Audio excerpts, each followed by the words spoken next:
Hey dudes, today is a wonderful day because today we get to talk about the Dark.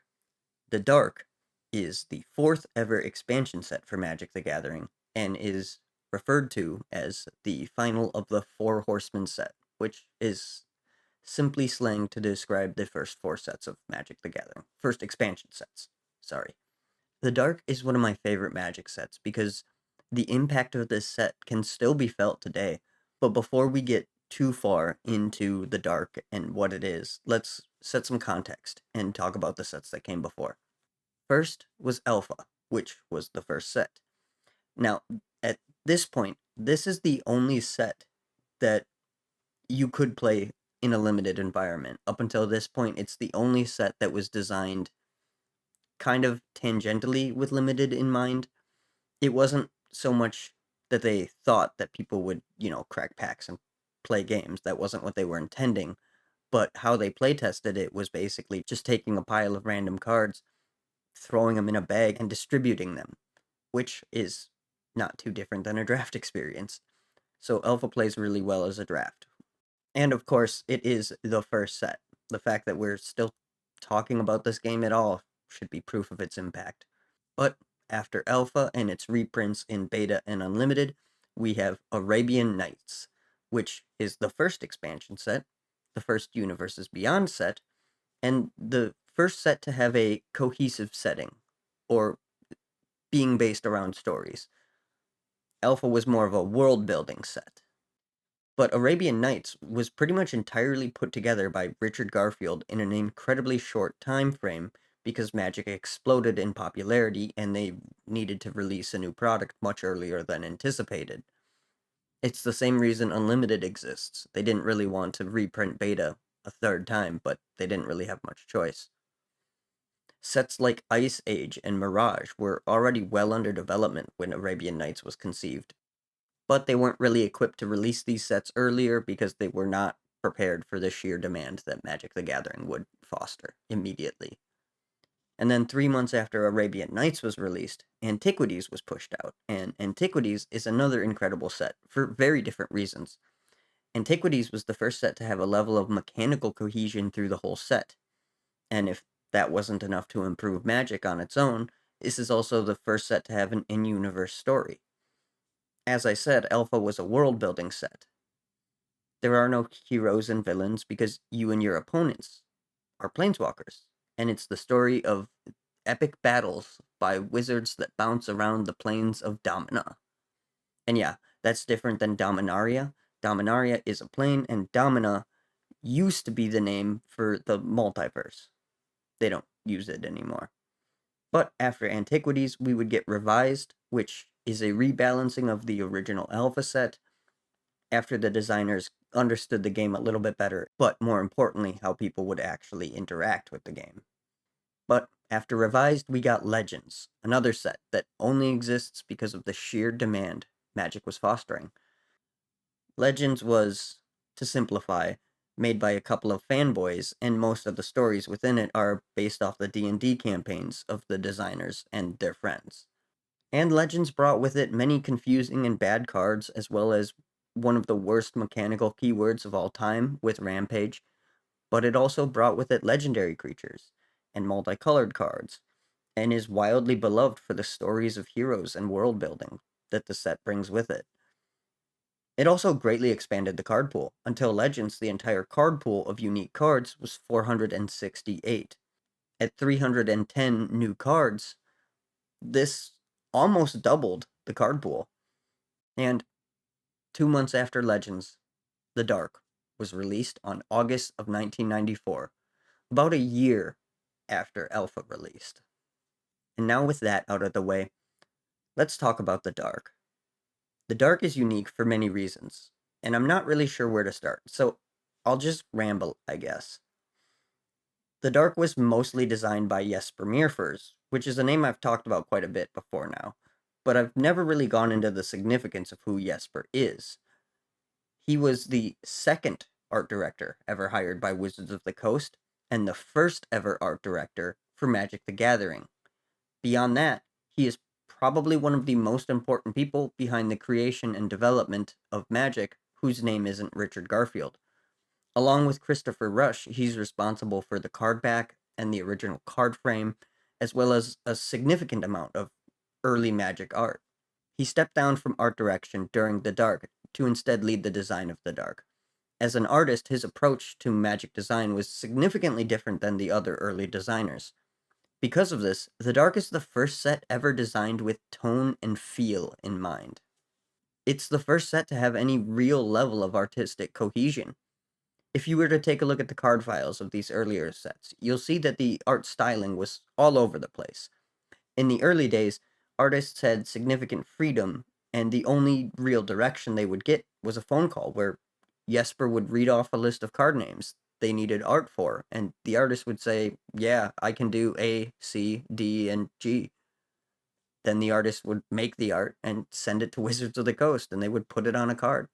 The artists were paid $50 in stock, and 50 artist proof cards per piece that they did, which is another decision that Jesper is credited with.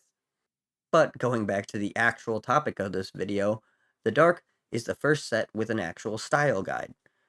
Another main goal of this set was to widen the concept of the color pie by leaning into the darker tendencies of each color. This is incredibly noticeable with white specifically, as white was seen as the good guy color before this set. This direction is least noticeable with black, as black was always a darker color, but if you look closely, you can see the influence even in black. The black cards in this set are particularly damaging to the player in a way that was less common before the dark. I personally think this context is important when looking at the dark, because this set is not without its problems and its criticisms. This is the first set that's largely criticized as not following the color pie, but if you look at all the sets previously, they all have cards that wouldn't fit the modern interpretation of the color pie. So this is not really a complaint that really should be leveraged against the dark, at least in my opinion, but you hear it around occasionally. As for card balance, this set doesn't play particularly well as a standalone card file, but none of the expansion sets play particularly well on their own at this point. It really wasn't a design consideration, so I don't think that is a particularly fair criticism to make either, but it is definitely something to consider. Still, this set does play better than Arabian Nights or Legends, and about as well as Antiquities, depending on how you like the game to play out. Um, so it is certainly not the worst in terms of limited play. Another criticism I've heard leveraged against the Dark a few times is that there isn't much for removal, um, which is true, but if you squint hard enough, the set actually does have a fair amount of removal in it. It's just mostly niche, and a lot of it's slapped onto creatures. But we'll go over that more when we talk about the cards themselves. And circling back, beyond Jesper, the design of this set is attributed to Steve Bishop, Glenn Elliott, and Beverly Marshall Saling. Steve Bishop was the head of the Duelist Convocation and was in charge of the first championship in 1994, and is also the person responsible for coming up with the Rule of Four, which is obviously a major contribution to how Magic is played and thought about these days. Glenn Elliott was a coordinator of research and development and a project manager at various points in his tenure at Wizards of the Coast, but I don't actually know much about what he did. The last person credited with design input on The Dark is Beverly Marshall Saling. She was one of the first employees ever hired at Wizards of the Coast, if not the first employee, and was head editor for Wizards, and the only editor for a long time. She was responsible for much of the flavor text in Alpha, and notably wrote or collected most of the flavor text appearing on Arabian Nights in one day. Interestingly enough, I'm pretty sure each of these people would only ever have the one design credit, so The Dark was designed by people that would never design another set. Unfortunately, The Dark wasn't well received by fans, mostly because of the dark themes and wildly different design approach, and I personally think that's a shame. Other than Antiquities, The Dark has the most in common with modern design sensibilities because there is story and artistic cohesion, and the feel and the tone of the set is forefront of the design. This set did wonders to deepen the world of Magic, and it deserves respect for that. Overall, this set is fantastic, and the story around this set is pretty interesting. They actually released a short story in The Duelist #2 that attempts to set expectations and describe the tone of the story, which is really cool to see. But what is the story? Well, it starts with Antiquities. Antiquities is the story of the war between Urza and Mishra. This war concludes with the activation of the Golgothi Silex, which destroyed much of the continent of Teresier, or however it's pronounced. This event caused an atmospheric disruption that would block out the sun and eventually lead to the Ice Age. The Dark focuses on the immediate effects of the sun disappearing before the Ice Age set in, and the whole thing takes around 300 years.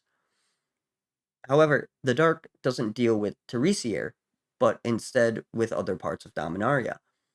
It's a Dark Age for Dominaria, and much like our own Dark Age is commonly attributed with lowering trust in science and slowing human achievement, the Dark tells the story of a world that has lost trust in magic and those that practice it. It's really interesting stuff, and the world building is just so damn cool, in my personal opinion. But with that said, we just have one more thing to discuss before we get to the cards themselves. So let's talk about the packs themselves and how this set was organized and collated. As always, the information I'm sharing now is gathered by the awesome people or person at the Collation project, and a link to their findings will be in the description with the rest of my sources. The Dark had 119 cards in it and was printed on 2 sheets, like the rest of the small sets, a common sheet and an uncommon sheet. Packs of the Dark contain 8 cards, 6 of which came off the common sheet and 2 that came from the uncommon sheet. There are 40 cards in the set, and every card on the common sheet appears 3 times for a total of 120 cards per sheet. But, as you probably know, an 11 by 11 sheet has 121 cards on it, and Maze of Ith is the only card to appear on the common sheet at 1, and is technically an uncommon by rarity, but it is an uncommon that would appear in the common slots. The uncommon sheet consisted of 43 cards that appeared on the common sheet twice and 35 cards that appeared on the uncommon sheet once. The 35 cards that appear at U1 rarity will simply be referred to as rares for the remainder of this video, as they effectively are the rare cards and are categorized as such by Scryfall. The 43 U2 cards and the 1 C1 card will likewise be referred to as uncommon. The collation of this set is much less complicated than the earlier sets, so we don't really have too much to talk about. So, without further ado, let's talk about each card in the Dark. Okay, so we're starting with the white cards, right? And first up, we have Angry Mob. Angry Mob costs 2 and 2 white mana. It is a human creature, or back in the day, it was a summon mob. The text box on Angry Mob is Trample. During your turn, the stars below are both equal to the total number of swamps all opponents control. During any other player's turn, star equals 0. And then it is a 2+ star, 2+ star. The Oracle text is basically the same, but it's changed a little bit. During your turn, Angry Mob's power and toughness are each equal to 2 plus the number of swamps your opponents control. During turns other than yours, Angry Mob's power and toughness are each 2. And then this was illustrated by Drew Tucker, and it is an uncommon, which makes it a U2, as each uncommon appeared on the uncommon sheet twice. So, Angry Mob is interesting. Because of how this works, say your opponent has 4 swamps in play, this would be on your turn anyway, a 6/6 with trample. That's pretty decent. Of course, if your opponent isn't playing with swamps, then it's a 2/2 with trample for 4 mana, which is not good. This is the type of card that you'd look at and potentially think, oh, well, maybe it's a decent sideboard card. In limited, for sure, since your sideboard is generally just all the cards that didn't make it into your main deck, and it definitely could have some value there. In any constructed format, probably not, unless you're doing a transformational sideboard, which are generally not considered very good. You generally want your sideboard to be filled with either stacks pieces that specific strategies you're likely to encounter cannot overcome, or removal that targets specific things that other strategies depend on. You generally do not want to put a win condition or beater or something like that that is only good against the one type of deck, because you generally want a win condition in your main deck and you want your win condition to always win you the game, right? Otherwise, it's not generally a good win condition. Because of this, Angry Mob is what I would consider not great. It's perfectly fine and limited, and definitely can do some things for you, but it is not particularly a good card. It is a really interesting and flavorful card, though. I do very much enjoy this card. It just doesn't have too many places where it can shine, which is unfortunate. But let's move on to the next one. The next one we have is Blood of the Martyr. Blood of the Blood of the Martyr costs 3 white mana. It is an instant, and the text box on this says, for the remainder of the turn, you may redirect damage done to any number of creatures to yourself instead. And there's some flavor text on this. The willow knows what the storm does not, that the power to endure harm outlives the power to inflict it. And then the oracle text on this is mostly the same. Until end of turn, if damage would be dealt to any creature, you may have that damage dealt to you instead. This was illustrated by Christopher Rush, and like the last one, this is also an uncommon. Now, Blood of the Martyr is, for the most part, a bad card. 3 mana to protect your things by dealing damage to you is generally not a good effect.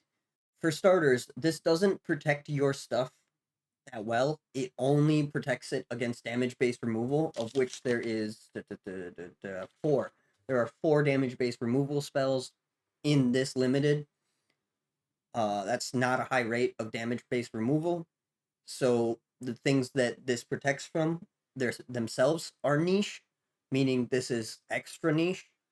The only time you would consider something like this is if you had built a deck that relied very heavily on 1 or 2 specific creatures that were relatively easy to remove, and you needed to protect them. However, that's not really a good strategy and not a well-built deck. And cards like this will not help you, especially since a lot of the removal is not damage based, and this does nothing against that. On top of that, this costs not only 3 mana, but 3 white mana, which means you very specifically need 3 planes open in order to cast this. For one, that's easy to notice if your opponent knows the card pool at all, and 2, that's just very, very hard to do in Limited, especially since it's really hard to play just a monocolor deck in Limited. It is possible, but generally you are going to have a more consistent but worse deck than if you splashed 1, maybe even 2 colors. 3 colors might be too much in this Limited, but 2 colors is probably the way to go. But yeah, overall, this card is just not good. There isn't very much you can do with it, and it costs too much for those niches to be particularly valuable, which is kind of a shame because it's an interesting card and the art is fantastic. I very much love this art. This might be one of Christopher Rush's better pieces. It's certainly not my favorite, but it's close. I very much like the detailing, the art, the bloody tears. It's very cool. Very, very good art. The card itself kind of sucks though, which is a bit of a shame. But let's move on. Then we have Brainwash. Brainwash costs a single white mana. It used to be an enchant creature, but these days it's an enchantment aura, because that's how this works now.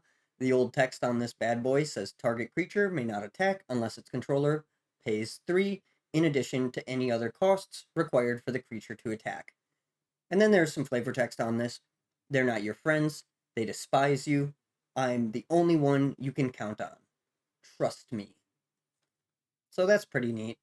The Oracle text is kind of the same. They just kind of cut out some flavor, but it says enchanted creature can't attack unless its controller pays 3. This was illustrated by Pete Venters, and this is a common.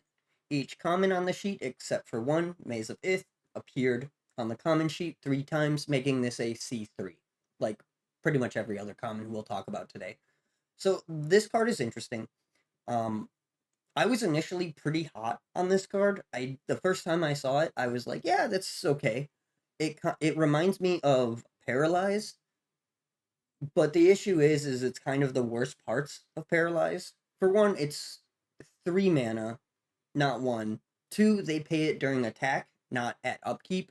Being able to pay the mana at a later date is makes it better for them and worse for you. Not by a whole lot, but by a little bit because they have more opportunity to make decisions. And on top of that, this doesn't tap the creature. So if you slap this on one of their creatures, they can always just leave that creature back to block. Whereas with Paralyze, they have to pay the mana to block or attack, making this just bad. You can't attack over it, it doesn't really do anything, and they can kind of, for the most part, just ignore it. Obviously, there are times and places where something like this can shine, and it's not horrible. There's definitely some use case, especially in this limited, but even in this limited, it's not that great. People often look at the dark and say, there's no removal in the dark, so anything you can get is better than nothing. And that is kind of true, but it's also kind of not. There are as far as creature removal in the dark, there's about 10 different pieces that have admittedly a relatively niche version of removal, but there are 10 different cards that can remove creatures relatively easily, depending on the creature, making Brainwash even less valuable than you might assume it is. Overall, it's not a great card. The art is fine. It's definitely not one of my favorite Pete Venter works. Pete Venters is very talented. I very much enjoy his work, but this one doesn't really spark joy the same way that a lot of them do. Overall, it's not good. I would honestly pass this card up over most things in this set. And I would never consider playing this in Constructed. Well, that's not true. I played this in Chandelar for a while, and it did absolutely nothing for me, ever. So, I might be a little bit biased, and maybe there's more places that you can find for this to shine than I am considering, just based on how upset I am that I put it in my deck and then it proceeded to help me lose like 5 games. So there is that. But let's move on. Next, we have Cleansing, which costs 3 white mana. It is a sorcery, and the text on the card is all land is destroyed. Players may prevent cleansing from destroying specific lands by paying 1 life for each land they wish to protect. Effects that prevent or redirect damage may not be used to counter this loss of life. And then the Oracle text says, shorten this up quite a bit. For each land, destroy that land unless any player pays 1 life. And then this was illustrated by Pete Venters, and this is on the reserve list, if that interests you. This is the first rare we have to talk about, and this is a very interesting card. This card functions both as land destruction and kind of burn in a weird way. The thing is that if you play this early, if you play this on turn 3, both players have 20 to like 15 life, probably closer to 20 than 15. But if you play this early, nobody is letting their lands get destroyed to save 1 life, right? So this will always, on turn 3, this will is a lightning bolt that you paid 3 mana for, and also it does the damage to you. Where this does get interesting is near the end of the game. Because if you get into a situation later in the game where your opponent is anywhere from like 3 to 5 life and has 6 lands, well, they need to have some of their lands destroyed or they just lose. So Cleansing acts as kind of a very, well, not a very good, but an interesting kind of late game finisher. And I think it functions very, very well in like maybe if you did like a Boros burn in this limited, this would be very interesting. I don't think you can play this in Constructed, but there's always metas for everything, right? But it's a very interesting card. It's one of those cards that kind of turns the game into a puzzle, kind of a game within a game type of card. It adds interesting decision points that don't usually come up, and I very much like cards like that. And the art is fantastic too. Peter Venters did a great job on this one. Very cool, very warm, very welcoming. I very much enjoy the art on this thing. But yeah, it's definitely interesting. This is actually pretty playable, in my opinion. But you'd have to play it smart, right? You can't just play this assuming you're gonna blow up all the lands because they just won't blow up their lands, right? So, like I said, it's probably better in like a burn strategy or even an aggro strategy would be fine with this. It's not quite as good as Armageddon, where you just get a few creatures down, blow up your opponent's creatures, and then blow up all their lands, and then you have a few turns to just smash their face in while they try to stabilize. This isn't quite as good as that, but it does function similarly, just a little bit later on into the game. So either way, very interesting card. Let's move on, shall we? To Dust to Dust. Dust to Dust costs 1 and 2 white mana. It is a sorcery, and the card text is remove 2 target artifacts from the game. And then it has some flavor text here. Turvish never noticed that the amulet had vanished. It had disappeared, not only from his possession, but from his memory as well. And then this was illustrated by Drew Tucker. The Oracle text is basically the same. It just shortened to exile 2 target artifacts. And then this is a comment. Dust to Dust is interesting. Dust to Dust is a pretty solid card. 3 mana to exile 2 artifacts is a very good rate. The issue with it is it's relatively niche because it doesn't do anything if they don't have any artifacts. This is a card that I could see seeing some level of sideboard play and some constructed. It's also much better in Commander, at least at the lower brackets. I don't think this is good enough for CEDH, but it used to be, I think. But in Commander there's usually at least 2 artifacts that you can hit. So there's definitely a place for something like this. In this set specifically, there are a few very good artifacts, but for the most part, they're kind of bad. Most of the artifacts in this set are overcosted or confusing. They're not as bad as like the Legends artifacts, right? If you remember Legends, there was only a couple artifacts that were really even worth considering. But yeah, overall there isn't too much to say about this. Dust to Dust is just a simple removal piece, right? So if your strategy is particularly hosed by a couple of artifacts, then it might be worth sideboarding something like this. I doubt it's worth it to mainboard it, but do you, right? There is a downside to this in that it requires 2 artifacts to be on the field to even cast because you have to target 2 artifacts. If they have 1 artifact in play and it screws you, you'll either have to cast an artifact and exile your own artifact just to cast this, or wait for them to play a second artifact, which they might never do, and in which case this card just gets blanked out by that. So that's worth noting if you're going to play it, but beyond that, it's pretty alright. Oh, it's a common. I don't know if I mentioned that. I think I did, but yeah, it's a common, which is very cool, especially for limited. I do enjoy common removal. I think the game is better when removal is accessible. So it's nice to see that. Exorcist. Exorcist costs 2 white mana. It is a human cleric creature. Back in the day, it was a summon exorcist. And then the text box says you may pay 1 and a white and tap. Target black creature is destroyed. And then there's also some flavor text here. Though they often bore little greater charm than the demons they battled, exorcists were always welcome in Scarwood. That's pretty funny. Oh yeah, it's also a 1/1, which is relevant for a variety of reasons. This was illustrated by Drew Tucker. It is a rare, and as such is part of the reserve list. So, Exorcist is interesting. It is very similar to Northern Paladin from Alpha, except that it comes down much earlier. However, you do have to pay 2 mana to blow up a black creature, and Northern Paladin hits black cards, which means, at least back in the day, it hit any non-token black permanent, whereas this only hits creatures. This is removal for black creatures, which is very nice. It is very niche, and again, like Angry Mob, it has the issue that if they don't have anything black, then you just paid 2 white mana for a 1/1. Again, having 2 color pips makes it harder to cast. And yeah, this is just very niche. It's not necessarily bad, but if they're not playing black, it is bad, right? So I would regulate this to a sideboard card, but I'd be more willing to sideboard this than say something like Angry Mob, because this can actually help you deal with the problem versus just being a good beater in that against that specific strategy. Um, The art is also very cool. I like Drew Tucker's kind of watercolor style.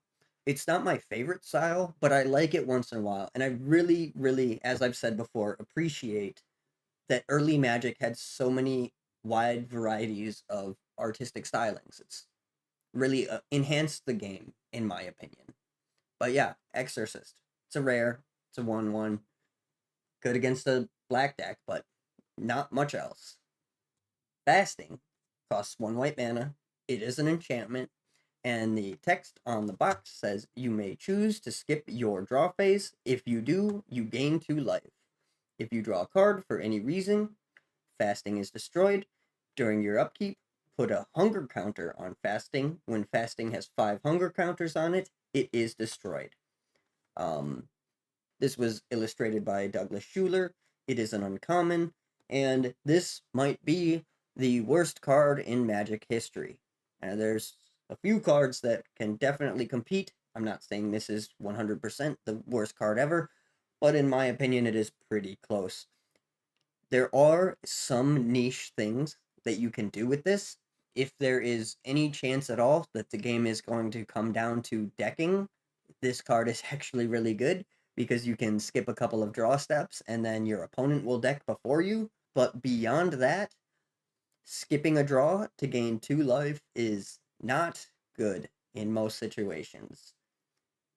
A funny thing about this card is that like if you play this, your opponent could theoretically hit you with like either a Wheel of Fortune or an Ancestral Recall to destroy this and have you draw 3 cards. I'm not saying that is a good use of your Ancestral Recall, but it is pretty funny to think about. Um, but yeah, Fasting is just a really garbage card, all things considered. Do not play this card, but at least it's cheap. And it does have some niche use cases. But if anybody here has ever won a game because they cast Fasting, skipped a couple draws, and their opponent decked out, please let me know in the comments because that would bring me great joy. The art is also pretty awesome. I like Douglas Schuler's work. This one is pretty decent. The shading is phenomenal on this specific piece, and it's very cool. Like the flavor of this card is great. From that standpoint, it has a very good Ludo narrative, right? Where you can get the vibe. Although I'm not sure why fasting would gain you life, but whatever. Fasting has my vote for probably one of the worst cards of all time. Might not even be the worst card in this set though, so but it's close. It is close. Festival costs a single white mana. It is an instant, and the text box says opponent may not declare an attack this turn. Play during opponent's upkeep phase. And then there's some flavor text on here. Only after the townsfolk had drawn us into their merry celebration did we discover that their holiday rituals held a deeper purpose. And then the oracle text on here is a little different.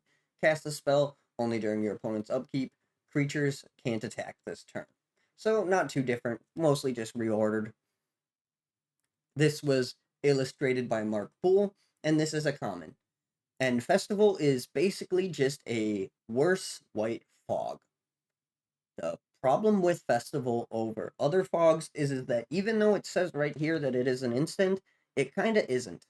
It's closer to a sorcery, not because you can't. Okay, so you can't play sorceries on your opponent's turn, but sorceries can only be played during a very specific phase. That's the thing that makes them worse than instants.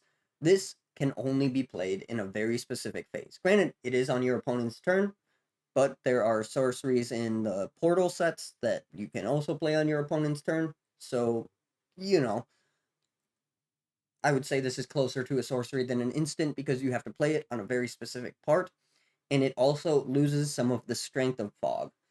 Fogs are nice, but one of the nice things about them is that you can cast them at the last possible moment after your opponent has played something like a Howl from Beyond or a Giant Growth.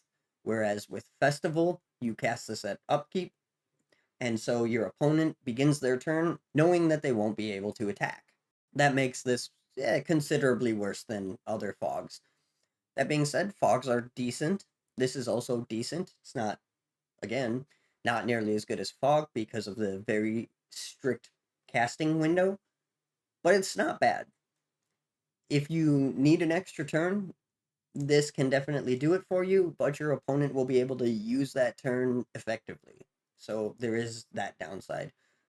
That being said, this card has some fantastic art. Mark Poole did very, very good with this. It's super hilarious and it brings me great joy.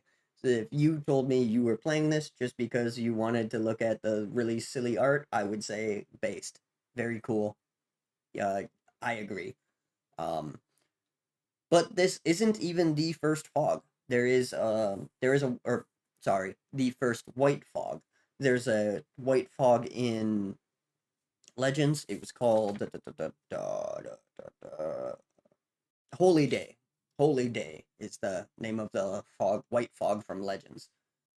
But yeah, there isn't too much else to say about Festival here. It's hilarious. It's good flavor, awesome art. It's not the weakest card we've talked about by a long shot. Definitely playable, especially in limited, but just understand that it is not as good as a fog, and the main reason for that is just the very limited casting window. Still, pretty fun, very cool card. Fire and Brimstone. Fire and Brimstone costs 3 and 2 white mana. It is an instant. The text box in the card says Fire and Brimstone does 4 damage to target player and 4 damage to you. Can only be used during a turn in which target player has declared an attack. And this was illustrated by Jeff A. Menges. This is an uncommon, and this is an interesting card. This is Whiteburn. This is one of those types of cards that kind of spits in the face of today's iteration of the color pie, but I do kind of like it. For one, it's 5 mana to deal 4 damage, and you also hit the damage, right? So while damage is generally not a white thing, it kind of is in this set, and you can argue whether you think it should be or shouldn't be, but it is really inefficient, and it's also an equalizer, right? Like, one of White's things is all about balance or equality, in effect. And so just by doing unto others as it does unto itself, I would say this does have at least a bit of a leg to stand on if you are a color pie purist. So yeah, again, it's not super efficient. It's not super great. It is a finisher. This would be decent enough in that theoretical Boros burn that I was talking about. But again, it's not great. It is a lot easier to cast in a multicolor deck than most things. This is probably a card you would want to play later on in the game. Um, and it does have 3 generic color pips and only 2 whites, making it a bit easier to cast, especially if you are playing this later on in the game. Um, I also very much enjoy the art. I think this is very, very cool. It's a very interesting card. I don't know why this wouldn't just be a red card, but the flavor of it does kind of suggest, especially with the lore and vibe of this set. Because you have to remember, in this set, they're approaching the color pie a little bit differently, and they're approaching the vibe of the set, right? It is very much the dark. And this is, I think this does a decent job of kind of showing off White in a different way. But I could definitely see an argument to this not being good, not being acceptable in White's color pie. I again don't lean that hard myself, but I can see an argument for that, and I would say, yeah, you're probably justified. It doesn't particularly bother me though. So let's move on, because there it's a pretty simple card. There's not really any tricks to this, right? It just, you pay 5 mana and your both life points go down by 4. Pretty simple stuff. Then we have Holy Light. Holy Light costs 2 and a white. It is an instant, and the text box says all non-white creatures get -1/-1 until end of turn. And then it has some flavor text here. Bathed in the hollowed light, the infidels looked upon the impurities of their souls and despaired. The Book of Tal. And this is another one that was illustrated by Drew Tucker, and it is a common. This card is interesting. This is basically a board wipe in white that gets past indestructible, costs 3 mana for this effect. I I think this is the first deal 1 damage, or -1/-1 in this case, to all creatures in the game. And it's interesting that it's white, because this is usually a red or black effect, with the red ones dealing damage and the black ones doing -1/-1. Holy Light is a really good card, at least in this limited. Holy Light hits 1d1 of the creatures in this set. Asterisks on some of those because they can adjust their toughness in different ways. But the point is that this does hit a lot of creatures in this set. And if you are playing mostly white, or at least your creature package is mostly white, uh, there are definitely cases where this can just sweep someone. Like many of the cards in this set, you can again bring up the discussion of not being in the color buy. I do think you probably have a better leg to stand on this one. But again, I do think that there are justifiable arguments to make that this is in the color. One, again, with the vibe of the set, I think it fits in perfectly. Hosing everything that's not white, I think, is well within white's color pie. White is generally about, stuff like equality and order, but it is also about protecting its own and helping those that are loyal to its philosophies. And I think in that case, Holy Light does a good job of kind of vibing with that.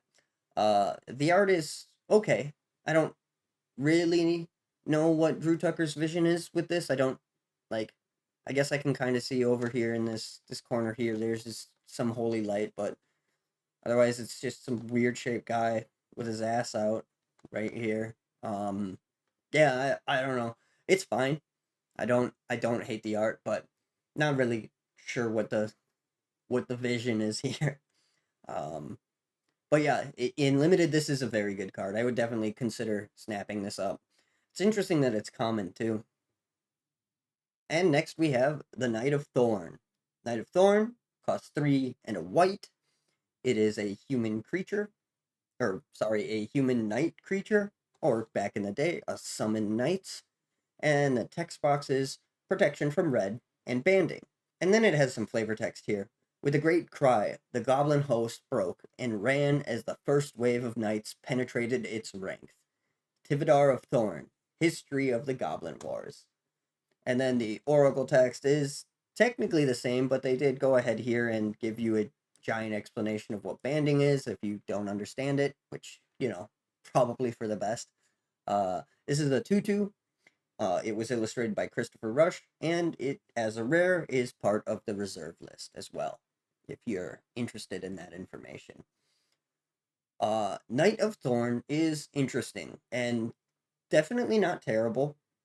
It is a 2/2 for 4 mana. It does have banding and protection from red, but for this card to, be worth the mana cost, you kind of need that protection from red to be relevant, right? Whereas this is kind of similar to White Knight and Black Knight in that they're knights, they have protection from a color plus an extra ability, and they're 2/2s. But those two are 2 mana. Granted, it is 2 color pips, so they are harder to cast than this in that regard. Uh, but those cards, you kind of don't care if the protection is irrelevant. They're still they're still better than a grizzly bear. So even if the protection isn't relevant in a match, it kind of doesn't matter. Whereas this one costing 2 extra mana, that protection does kind of have to be relevant for you to get your mana's worth, if you will, right? I don't understand why this is a rare though. It is kind of, at best, this card is mediocre. The art is really cool though. I like Christopher Rush's work. This is not my favorite Christopher Rush piece, even in this set, obviously, but it is good. It's interesting and very cool. Overall, this card is, now again, it's hard to say regulate it to the sideboard. Um, and in this limited, maybe it's good enough without the protection from red being relevant, but I'd still much rather it be relevant. And because it's a rare, I don't know. There's probably something better in the pack. It kind of always sucks when you get a pack and your rare is bulk, but this is kind of bulk rare. Only has any value because there's one printing.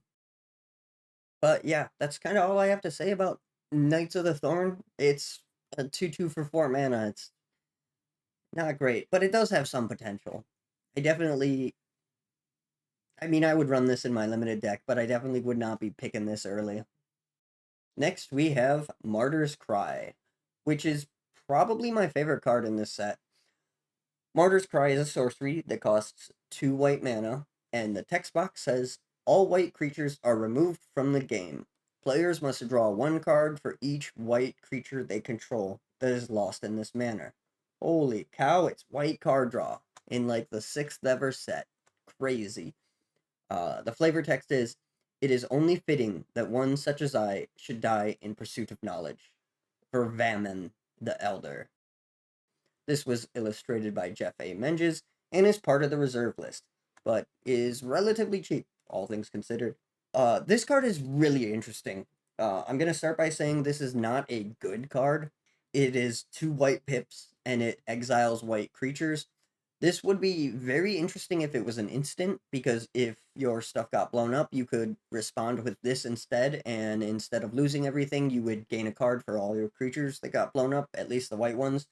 If this card was an instant, I do think this would actually be pretty decent.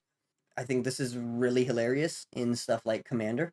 You could definitely use this to some degree of hilarity.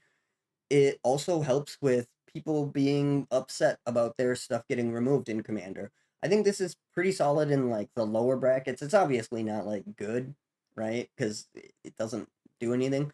But if you're gonna board wipe everybody's creatures, at least their white ones, giving them a card for each creature you do is going to take a little bit of the heat off of you in most social settings. And in fact, the people might like actually enjoy it, right? Very few people know about this card in my experience, and so they will not expect it, and when it happens, it's kind of funny.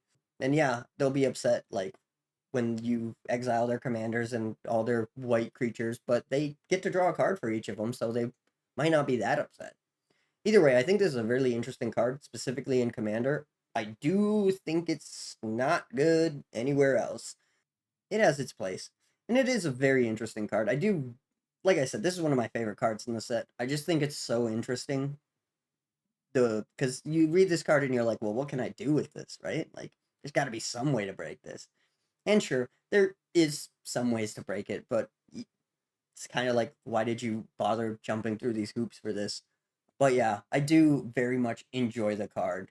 And the art is harrowing. Very, very the dark. Very kind of like, ugh. But it's illustrated in a way that kind of softens the blow, right? Like it's kind of pastel colors and kind of soft. There's no sharp lines, right? It's no sharp borders. It's overall just kind of, if it wasn't somebody being burned alive, it'd be a very kind of nice piece to be looking at, you know? So overall, everything about this card is just interesting to me. I do think it's probably one of my favorites.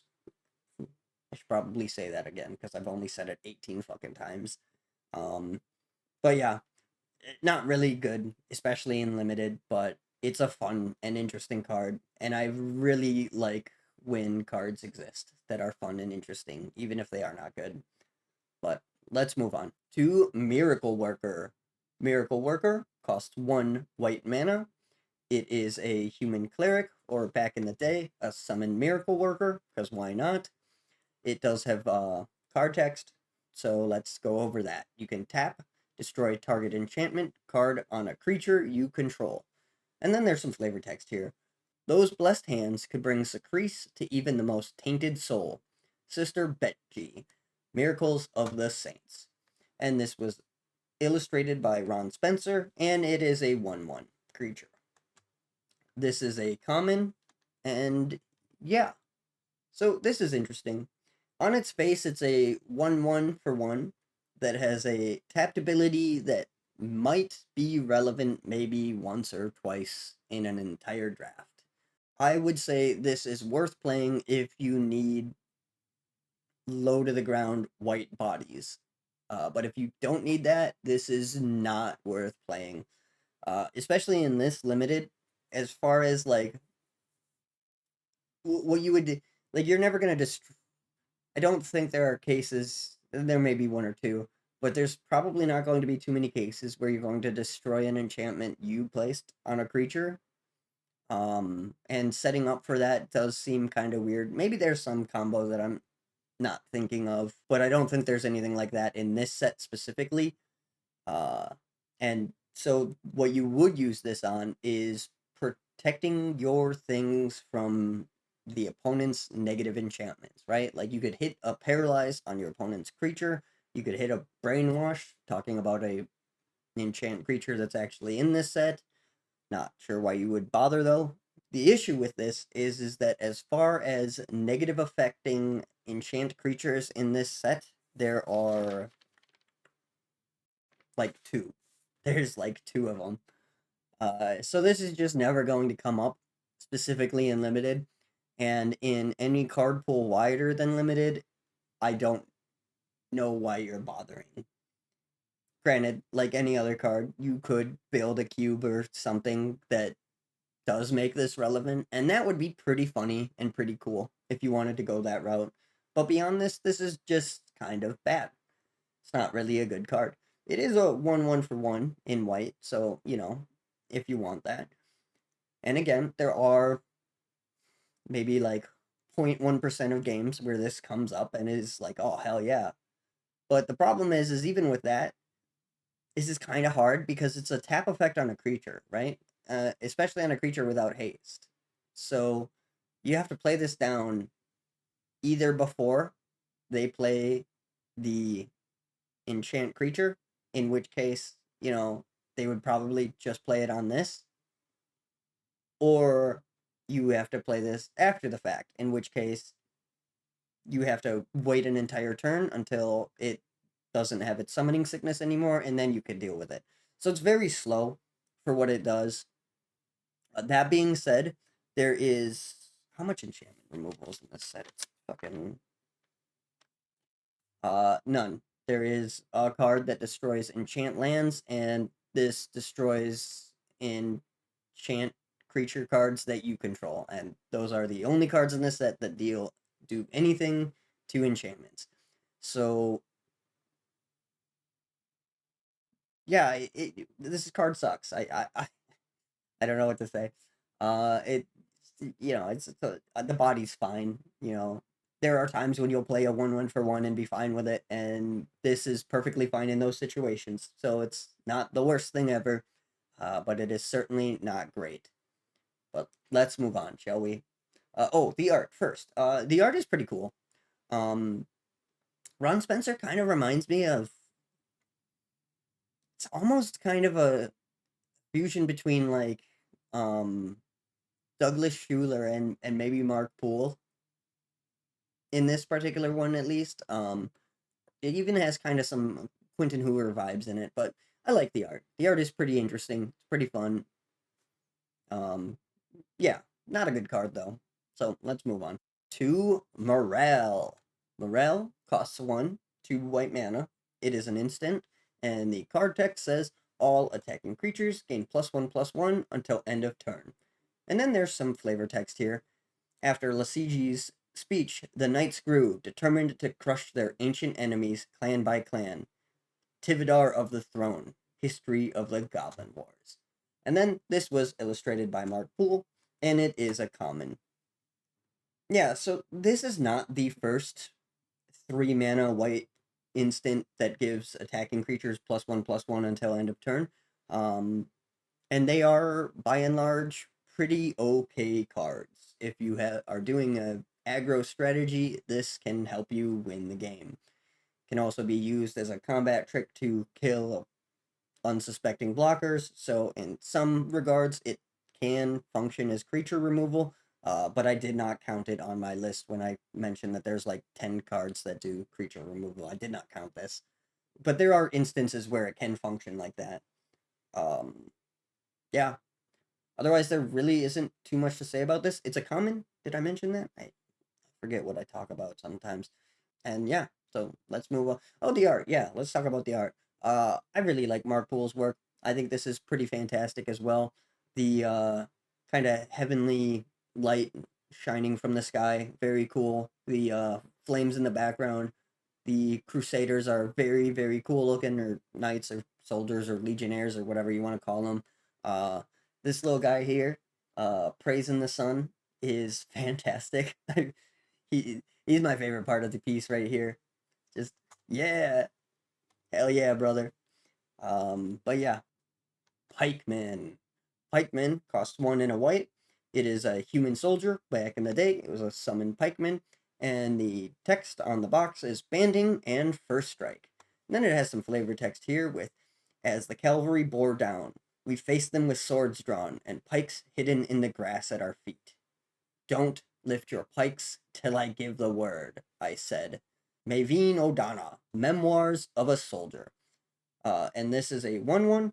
It was illustrated by Dennis Detweiler. I'm not sure how that's pronounced. But this was misprinted to Denise Ditweiler, and they even forgot a L in his last name as well, which is unfortunate.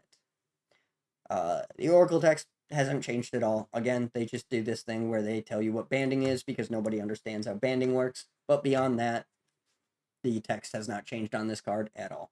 And this card is kind of fantastic. It is a 1/1 for 2 mana, which is rough, but banding and first strike is pretty good. Um, Banding and first strike is interesting because if you're banding with something that does not have first strike, then you lose your first strike, which sucks. So it's hard to anything with banding, it's really hard to make use of any other keyword abilities it has, but it is kind of nice that you do have an option that is not banding. Um, Overall, this is pretty good. If you're gonna do an aggro white deck or something like that, this is fantastic. It is a common, so you're likely to see enough of these to do something with it, which is nice, very cool. Uh, Not fantastic and constructed particularly. There's definitely better things you could be doing, but it's certainly not terrible. You can definitely get your ass kicked by this card. It has happened to me. Um, but again, it's just a 1/1 with 2 abilities, so there isn't too much to say about it. It's a common, like I said. But yeah, let's move on down the road, shall we? To Preacher. Preacher is a very interesting and semi-fantastic card. Preacher costs 1 and 2 white mana. It is a human cleric, or back in the day, a summon preacher. And its text box says tap. Gain control of one of opponent's creatures. Opponent chooses which target creature you control. If creature becomes untapped, you lose control of this creature. You may choose not to untap creature as normal during your untap phase. You also lose control of the creature if creature leaves play or at the end of the game. That last line is just letting you know this is not an anti card and you do not get to keep it. Um, Preacher is a 1/1. It is a rare. It was illustrated by Quentin Hoover, and it is part of the reserve list. The Oracle text has cleaned up this whole nonsense salad by changing the structure and just making it a little easier to understand. You may choose not to untap this creature during your untap step. Tap for as long as this creature remains tapped. Gain control of target creature of an opponent's choice they control. Preacher is very interesting and potentially very good. Obviously, it has the downside of your opponent choosing which creature you take, and any cards that give your opponent a choice are inherently worse than cards that do not, because your opponent will always choose, well, assuming your opponent understands the game and you both are playing at the same level, they will always choose the thing that is better for them and worse for you. That can be mitigated by the fact that occasionally either choice is really bad for them, like with cleansing. I don't know if we talked about player choice so much with cleansing, um, but it's the same thing there, right? Where they are going to choose what is more advantageous to them, so for the spell to be good, both things have to be bad for them to some degree. Um, with Preacher, you can basically just use it to take their worst thing. And that's pretty okay, especially if they only have one thing. Like if you play this down and they can't cast a garbage creature, or you have some removal on top of it so that you can remove the things that you do not want to take the thing that you do want, then Preacher is very good. 3 mana for this effect is about as low as you can get. This is, I think, the third card that they have designed that is like this. Old Man of the Sea in Arabian Nights lets you take a creature that is power equal to or lower than Old Man of the Sea. And then in Legends, it was Willow Satyr, I think it's called. And that lets you tap to control, to take specifically a legend. I would say Preacher is probably the best of these, just because you can always take a creature. You just will get the worst creature, which, as long as you plan around that, it is not bad. But yeah, overall, Preacher is a great card. From a flavor perspective and kind of a lore perspective, this is super interesting, right? And it really goes into the dark vibe, because you can see this Preacher here is rallying a crowd. He's about to make an angry mob, if you will, and just very, very despicable kind of preacher here. This is not a pastor of a congregation that is preaching love and tolerance. And I think that goes with the dark very, very well. Very cool card that you couldn't really print in most sets. It wouldn't really make a whole lot of sense, but here it is fantastic. I do enjoy this card. I think it's great. And this would be very powerful in limited specifically. Also would be funny as hell in Commander. So there is that. Squire costs 1 and a white. It is a human soldier. Back in the day, it was a summon squire.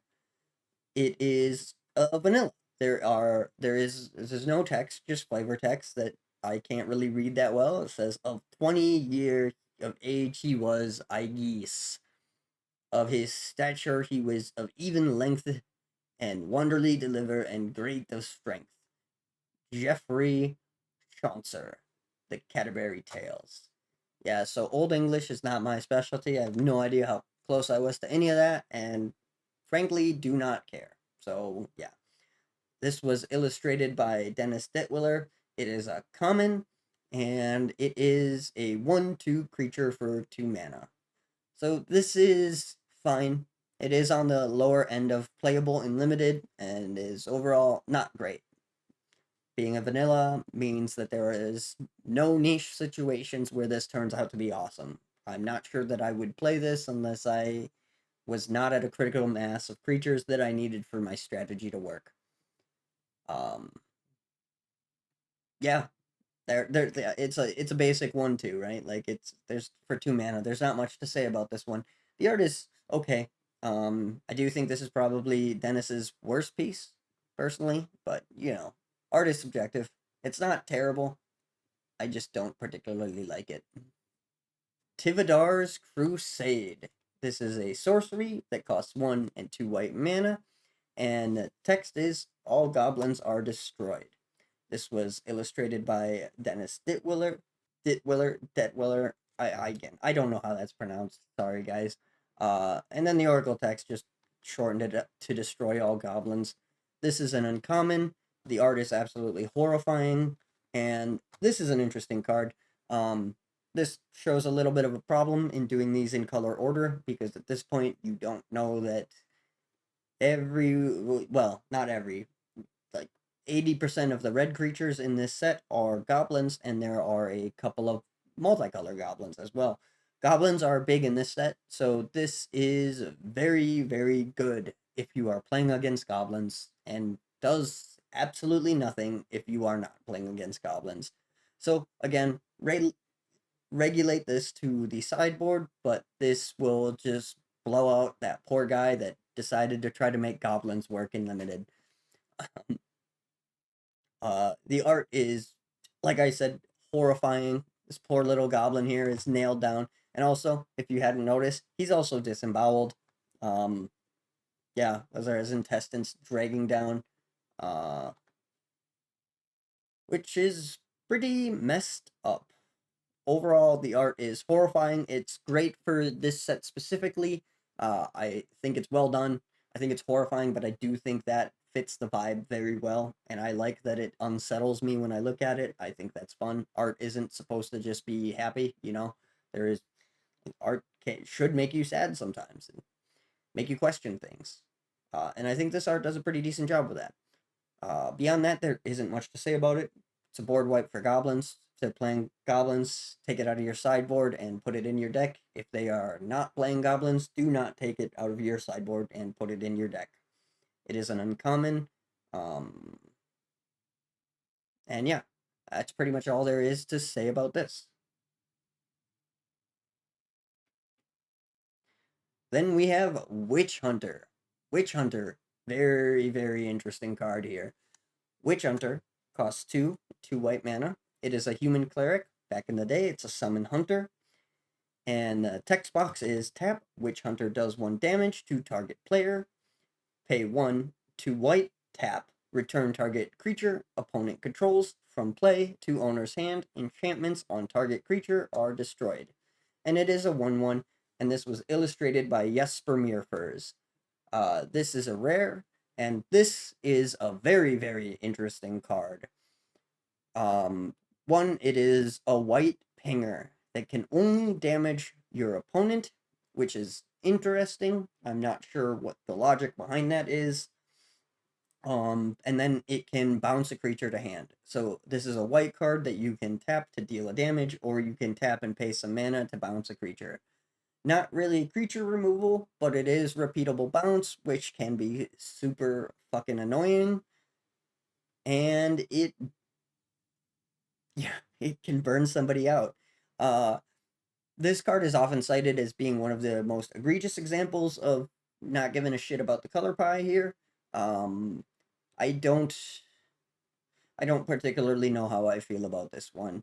It's reasonably strong with crappy collections and therefore reasonably strong in limited. So it's definitely worth playing if you get a chance to see this and you're in white and can pay 2 white pings. Um, and this is hard to deal with. However, it is a 1/1, so it's not that hard to deal with. There is a lot of deal 1 damage stuff going around, floating around. Um, I'm not as bothered by this as a lot of people are. I don't I don't know if I see the vision though. I mean, I do see there is something to be said about whites us versus them mentality and going after people that are different, right? White really likes order and uniformity, and by that standard, Witch Hunter as a concept makes a lot of sense. I'm not sure if I agree with how they mechanically chose to represent that, but I also don't hate it. And I do kind of appreciate how different this card is. It's fun, right? I kind of like it. Overall, reasonably strong in limited. I don't think you could genuinely play this in constructed, but you know, I've been wrong before, so there is that. And the art is very cool. Very, very creepy. I very much like it. I think Jesper Meerfors did a great job on this piece. And it's interesting because he probably designed it too. Be interesting to see where his head was at with this one, but again, a lot of people give this some crap, and I don't. It doesn't bother me as much as some color breaks do. So yeah, there's that. But Witch Hunter is the last of our white cards, so that's really all we have for the white cards. I The white cards are interesting. The dark is such an interesting set because it's attempting to do something so different, but stick to the roots, right? And I think it does a fantastic job of that. Like the set itself is pretty decent. It's not too strong. There aren't any cards in it that are like still considered busted as hell, but it's also not necessarily all that weak. The weak cards are very weak, right? Like a lot of the cards in this are weak and they do suck really badly. But there are some cards that are playable, I guess. Um yeah, I don't know.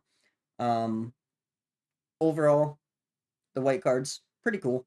I like them, but that is really all that we have for the white cards. All right. So next we're on to the blue cards. And we are starting off with Amnesia.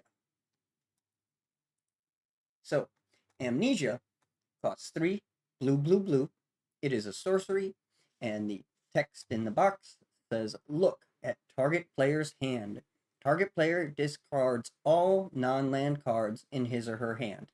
And then there's some flavor text here. "When one has witnessed the unspeakable, 'tis sometimes better to forget. Vervamon the Elder." This was illustrated by Mark Poole, and it is an uncommon. So, Amnesia is a pretty decent card, especially in limited. This card is really debilitating when it actually goes through. If you get hit with Amnesia, you are probably losing that game. Um, Especially if somehow you have a full grip, you are just getting bodied. Um, the downside to Amnesia, and I mean, this isn't really a downside of Amnesia, it's just the nature. There is not too much for card advantage in this limited specifically, so it is very unlikely that you, by the time you can cast this, it is going to have a great effect, which balances it out well in limited.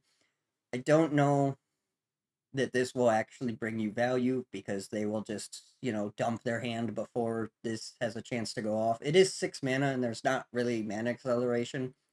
So, turn 6 comes around, you can rip every card out of their hand, but if they're playing a land per turn and one to maybe even two other spells, their hand is going to be empty by the time you get Amnesia out. But if it does work, it's kind of just game over. Getting your entire hand ripped out is pretty brutal. This is kind of similar to Mind Twist, and it even is roughly the same amount of mana to do the same thing. But Mind Twist can happen much earlier with the rituals and Lotus and stuff like that, making Amnesia far less oppressive. And also, it's not as modular, right? Like, you have to pay 6 mana to rip their whole hand, whereas Mind Twist, you could pay 3 mana to rip 2 cards if you wanted to. Yeah, overall, this is a powerful effect. It's pretty fairly costed for the effect as well. 6 mana effect should be 6 mana spells should be impactful, and this one certainly can be. But again, if you're, by the time you have 6 mana, if they've dumped their hand, this does nothing. We've talked about a lot of cards that are like sideboard cards. This is definitely probably a main board card that you would side out against a match where it does nothing, which is probably quite a few of them.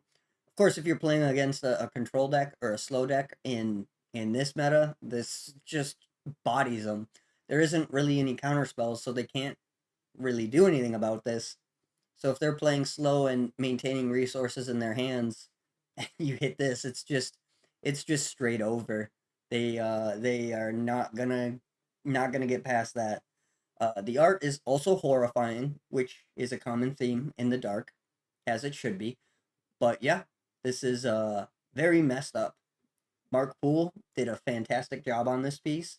It is very, very messed up. And again, I really don't have too much else to say about Amnesia. It's an interesting card. I like it. The art is fantastic. The fact that it takes so long to cast kind of goes against it. I suppose let's move on. All right, so next we have Apprentice Wizard. Apprentice Wizard costs 1 and 2 blue blue. It is a human wizard. Back in the day, it was just a summon wizard. And the ability it has is you can pay a blue and tap to add 3 colorless mana to your mana pool. This ability is played as an interrupt. And then it's a 0/1. And the Oracle text has basically just simplified this. We don't put this ability is played as an interrupt on cards anymore, and now it is just blue, tap, add, colorless, colorless, colorless. This was illustrated by Dan Fraser, which you can tell from that classic Dan Fraser background, and it is a rare card. So Apprentice Wizard is very interesting as it is a blue mana dork. This is not something they do very often, and is something that is generally considered out of color pie. This one doesn't bother me particularly because they do it sometimes, and it adds colorless, which is something that you would use to cast artifacts. And blue generally has synergies with artifacts. Usually these days they would write something like can only be used on artifacts, and that would kind of make it better.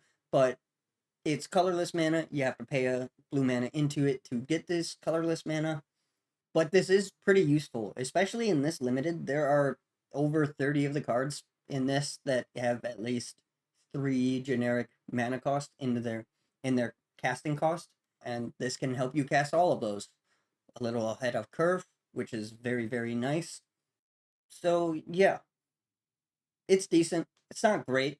Dies to pretty much any removal, obviously, as a 0/1. It can't do any damage in combat for you, which does limit its usability a little bit. Overall, this is a very interesting card. The art is interesting. Certainly not my favorite, but it's also not my least favorite by any stretch.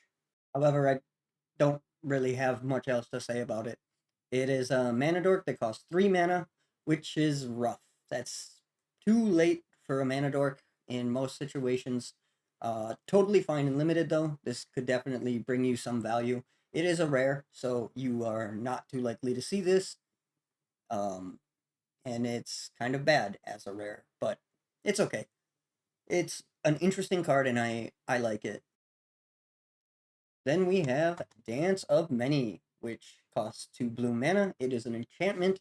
The text box is a bit of a mouthful here, so when Dance of Many is brought into play, choose a target summon card in play. Then put a token creature in play and treat it as if you have just brought an exact copy of target summon card into play. If Dance of Many leaves play, remove token creature from game. If token creature leaves play, destroy Dance of Many. If you do not pay blue during your upkeep, Dance of Many is destroyed. And this was illustrated by Sandra Everingham, and it is a rare. So, Dance of Many is interesting. This is very similar to Copy Artifact, except that it copies a creature. And it's different because it doesn't turn Dance of Many into the creature, whereas Copy Artifact does. It just sits on the field and makes a token. This kind of doesn't change anything, actually. If you have enchantment removal, which you will not in this set because there's no enchantment removal, you could destroy this, which would destroy the creature, which works the same as Copy Artifact. Or if you have creature removal, you can destroy the token, which will remove this, which, again, like Copy Artifact, if you had an artifact removal, you could remove it with that after it had copied something. The main difference is this has an upkeep cost of 2, which is probably for the best because Copy Artifact is really, really good. And if it copied a creature, it would probably be even better. So making you pay the upkeep cost is probably fair. Yeah, this is actually really, really good in limited specifically. If they drop some massive creature, you can take it, sort of. You can make a copy of it and have the same, which is in some way creature removal because then you can initiate a trade by swinging in and making them block and killing both.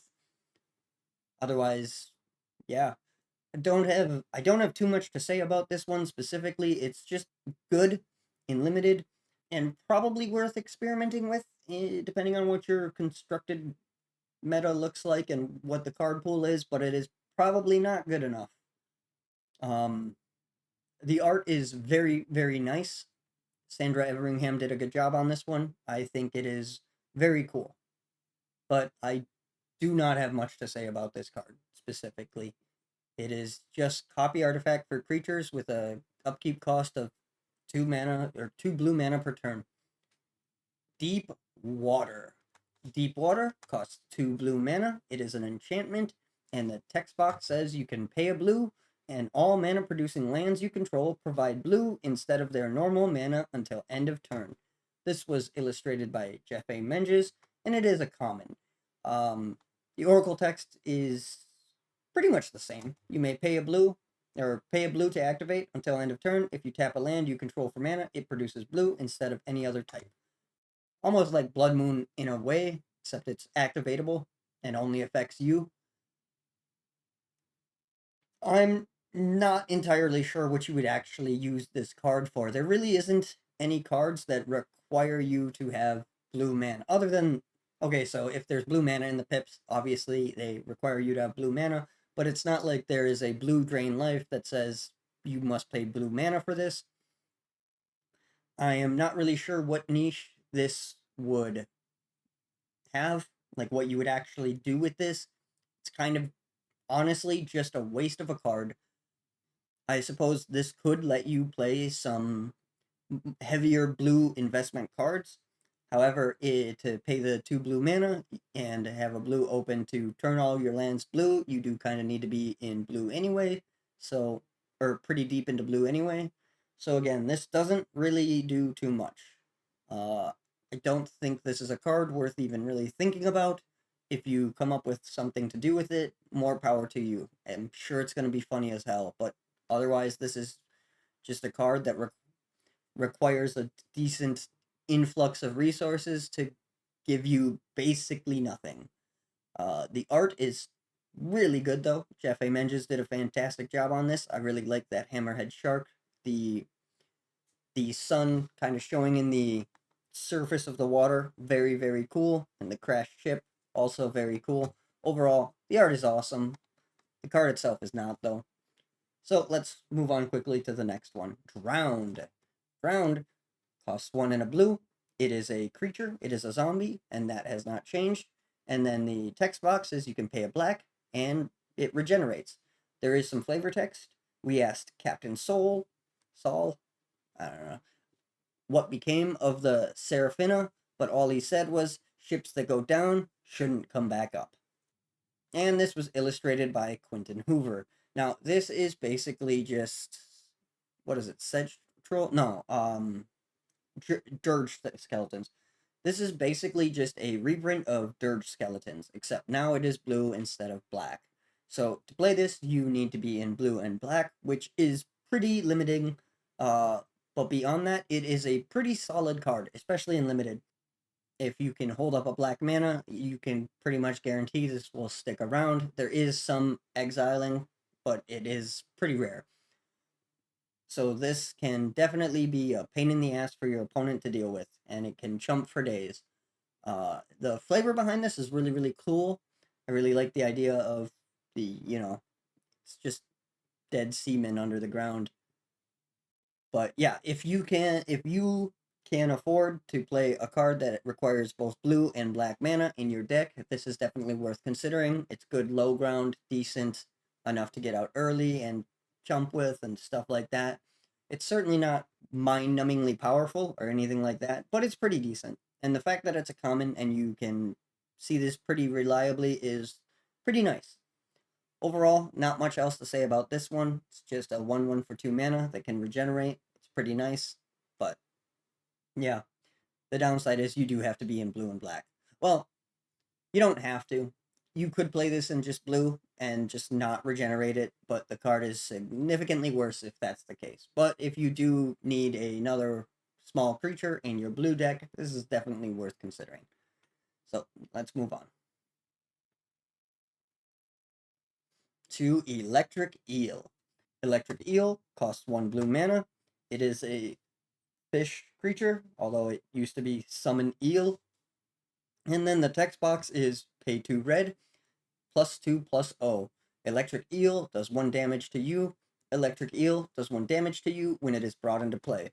And it is a 1/1. This was illustrated by Anseth Maddox.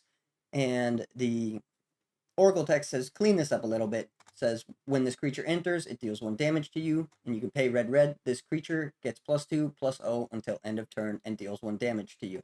So, oh, and it is also an uncommon. So this card is very, very interesting. This is the first card we've talked about other than the original dual lands that pair enemy colors together. In the early days of Magic, they wanted allied color pairs to work together much better than enemy colors. They don't really worry about this too much anymore. I don't, or at all, honestly. But back in the day, part of the idea is that the allied colors have an easier time generating mana and they have an easier time synergizing.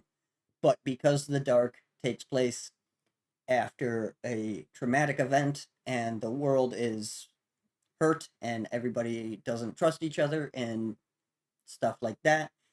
One of the ways they wanted to show that this was different and the world was not as it was supposed to be is by giving some support to enemy color pairs. Electric Eel is the first one we're talking about. It is a 1/1 that you can pay 1 blue for, and then it has basically fire breathing. It is the same exact rate as fire breathing in that 1 red mana will net you 1+1+0. The difference is that you can only do it in pairs of 2, so you can give this +2 or you can give it +4. And obviously, the reason for that is because you can't take half a damage, and they didn't want you to take the same amount of damage you were giving, which is very nice. This card is interesting because it can, at least in limited, definitely do some major damage if it has the opportunity to. But it is pretty easy to remove, and trying to make red blue work is going to be interesting to say the least. I really like this card. I think it's flavorful, I think it is fun, and I think it is hilarious. I do not think it is good, but it is probably serviceable in limited. The main issue with it is that it asks for a lot of red mana to do its thing, but it requires you to have blue mana to even cast it. But beyond that, this is interesting and good. However, you do want to be careful with this because without having the ability to pump it, it is just a 1/1 that does 1 damage to you when it comes into play, which is not ideal. The art for it is fantastic, though. Anson Maddox did fantastic with this piece. The detailing is awesome. The electric eel looks very, very cool. I am a fan of the occasional blue card that only has blue in the art, but I do think little highlights of red would have been nice in this card. I think that would really help sell it a little bit, but as far as criticisms go, it's not so much a criticism as just a, that would be cool. I do think the art is perfectly fine as it is. It just would be a little bit cooler if there was some, like, red highlights or something. Not too much red, but just a little bit. Maybe even, like, this is just some red sparkling through here, or red aura around the tail or something. I don't know. I'm just nitpicking for no real reason. Overall, this card is great. Not great. It's okay. This card is okay, but it's cool. I like it. Next up is an interesting card to talk about. Erosion. Erosion costs 3 blue mana. It is an enchant land, although, of course, now it is an aura. The text box says target land is destroyed unless its controller pays 1 or pays 1 life during his or her upkeep. Effects that prevent or redirect damage may not be used to counter this loss of life. This was illustrated by Pete Venters, and the Oracle text on this now says enchant land at the beginning of the upkeep of enchanted land's controller. Destroy that land unless that player pays 1 or pays 1 life. So, erosion is interesting because this is another card that commonly gets brought up as not being super copacetic with the color pie. Blue land destruction is something they tend to avoid and not something that blue should probably have. However, back in the day, blue was kind of the color that got everything because they were the smarty pants color. They just did not get it quite as efficient as other colors, but part of their color pie chunk was all of the color pie. It's definitely a good idea for them to kind of get away from that, but I don't necessarily hate this card. For one, the Ludo narrative of it is really interesting and makes sense, right? Erosion is a thing that exists. And while blue isn't so much the water-based color that it once was, it still is to some degree, but not quite as, like, that was a major selling point of blue back in the day, is that most of your blue things were fish. And in that kind of environment, erosion makes a lot of sense to me. And on top of that, blue is a color that taxes things. Yeah. And it also sucks. Like, this is a bad card. I would not play this. It's not good. Paying 3 mana to tax them 1 or let them just blow up a land they don't care about is not all that impactful. Um, so while I'm not particularly bothered by erosion, and in fact, I do actually think it is kind of within the color pie. Sort of.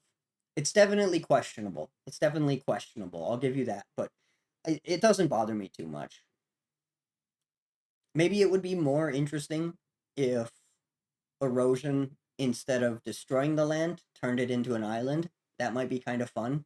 Um, but I mean, erosion also affects islands and makes them disappear. So, you know, maybe not. Maybe it was right for them to go the route that they did. Either way, this seems like a card that came out name first, and then everything else kind of came after it. And from that perspective, I do think they did a pretty good job of trying to like capture the idea of erosion. The art is also fantastic. Like I said, big fan of Pete Venter's work, and this is no different. Very cool card. And then we have Flood. Flood costs a single blue mana. It is an enchantment. The text box says you may pay 2 blue mana, and target non-flying creature becomes tapped. And then there's some flavor text here. A dash of cool water does wonders to clear a cluttered battlefield. By Vivek Ragnid, Witches and War. This was illustrated by Dennis Ditwiller, and it is an uncommon. Flood is really, really good in limited.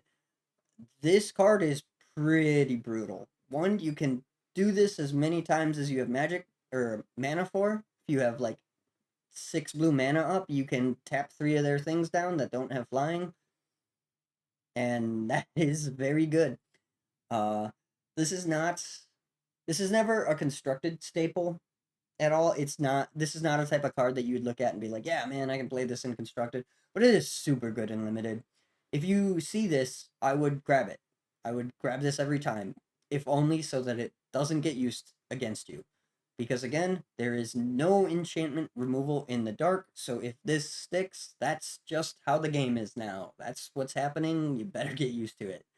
Um, but yeah, I guess I don't really have anything else to say about that. This is a very, very good card for limited, not a very good card in not limited. The art is amazing. I very much enjoy this art. I specifically like that it is very kind of neutral in its colors. It's pretty much just grays and blacks, except for these little rocks or bit of debris or whatever they are. The little bit of brown here on the tree, and then this very nice juxtaposition and this very nice red that kind of juxtaposes the entire thing. Overall, just the art is fantastic, right? This is clearly a flood. This guy looks like he's not having a great time. Definitely not ready for any battling. Seems pretty tapped to me. Overall, just a very cool card, and powerful too, at least in the right circumstances. But I guess that's all I have to say about Flood, so let's move on to Ghost Ship. Ghost Ship costs 2 and 2 blue mana. It is a spirit creature. Of course, back in the day, it was just a summoned ship. It has flying, and you can pay 3 blue mana to regenerate. And then there is some flavor text. That phantom prowl split the storm as lightning cast its long shadow on the battlefield below. By Muriel Gatane? I don't know. The Valorand. Also don't know that. It is a 2/4 creature, and it was illustrated by Tom Warnerstrand, and it is a common. Ghost Ship is not great.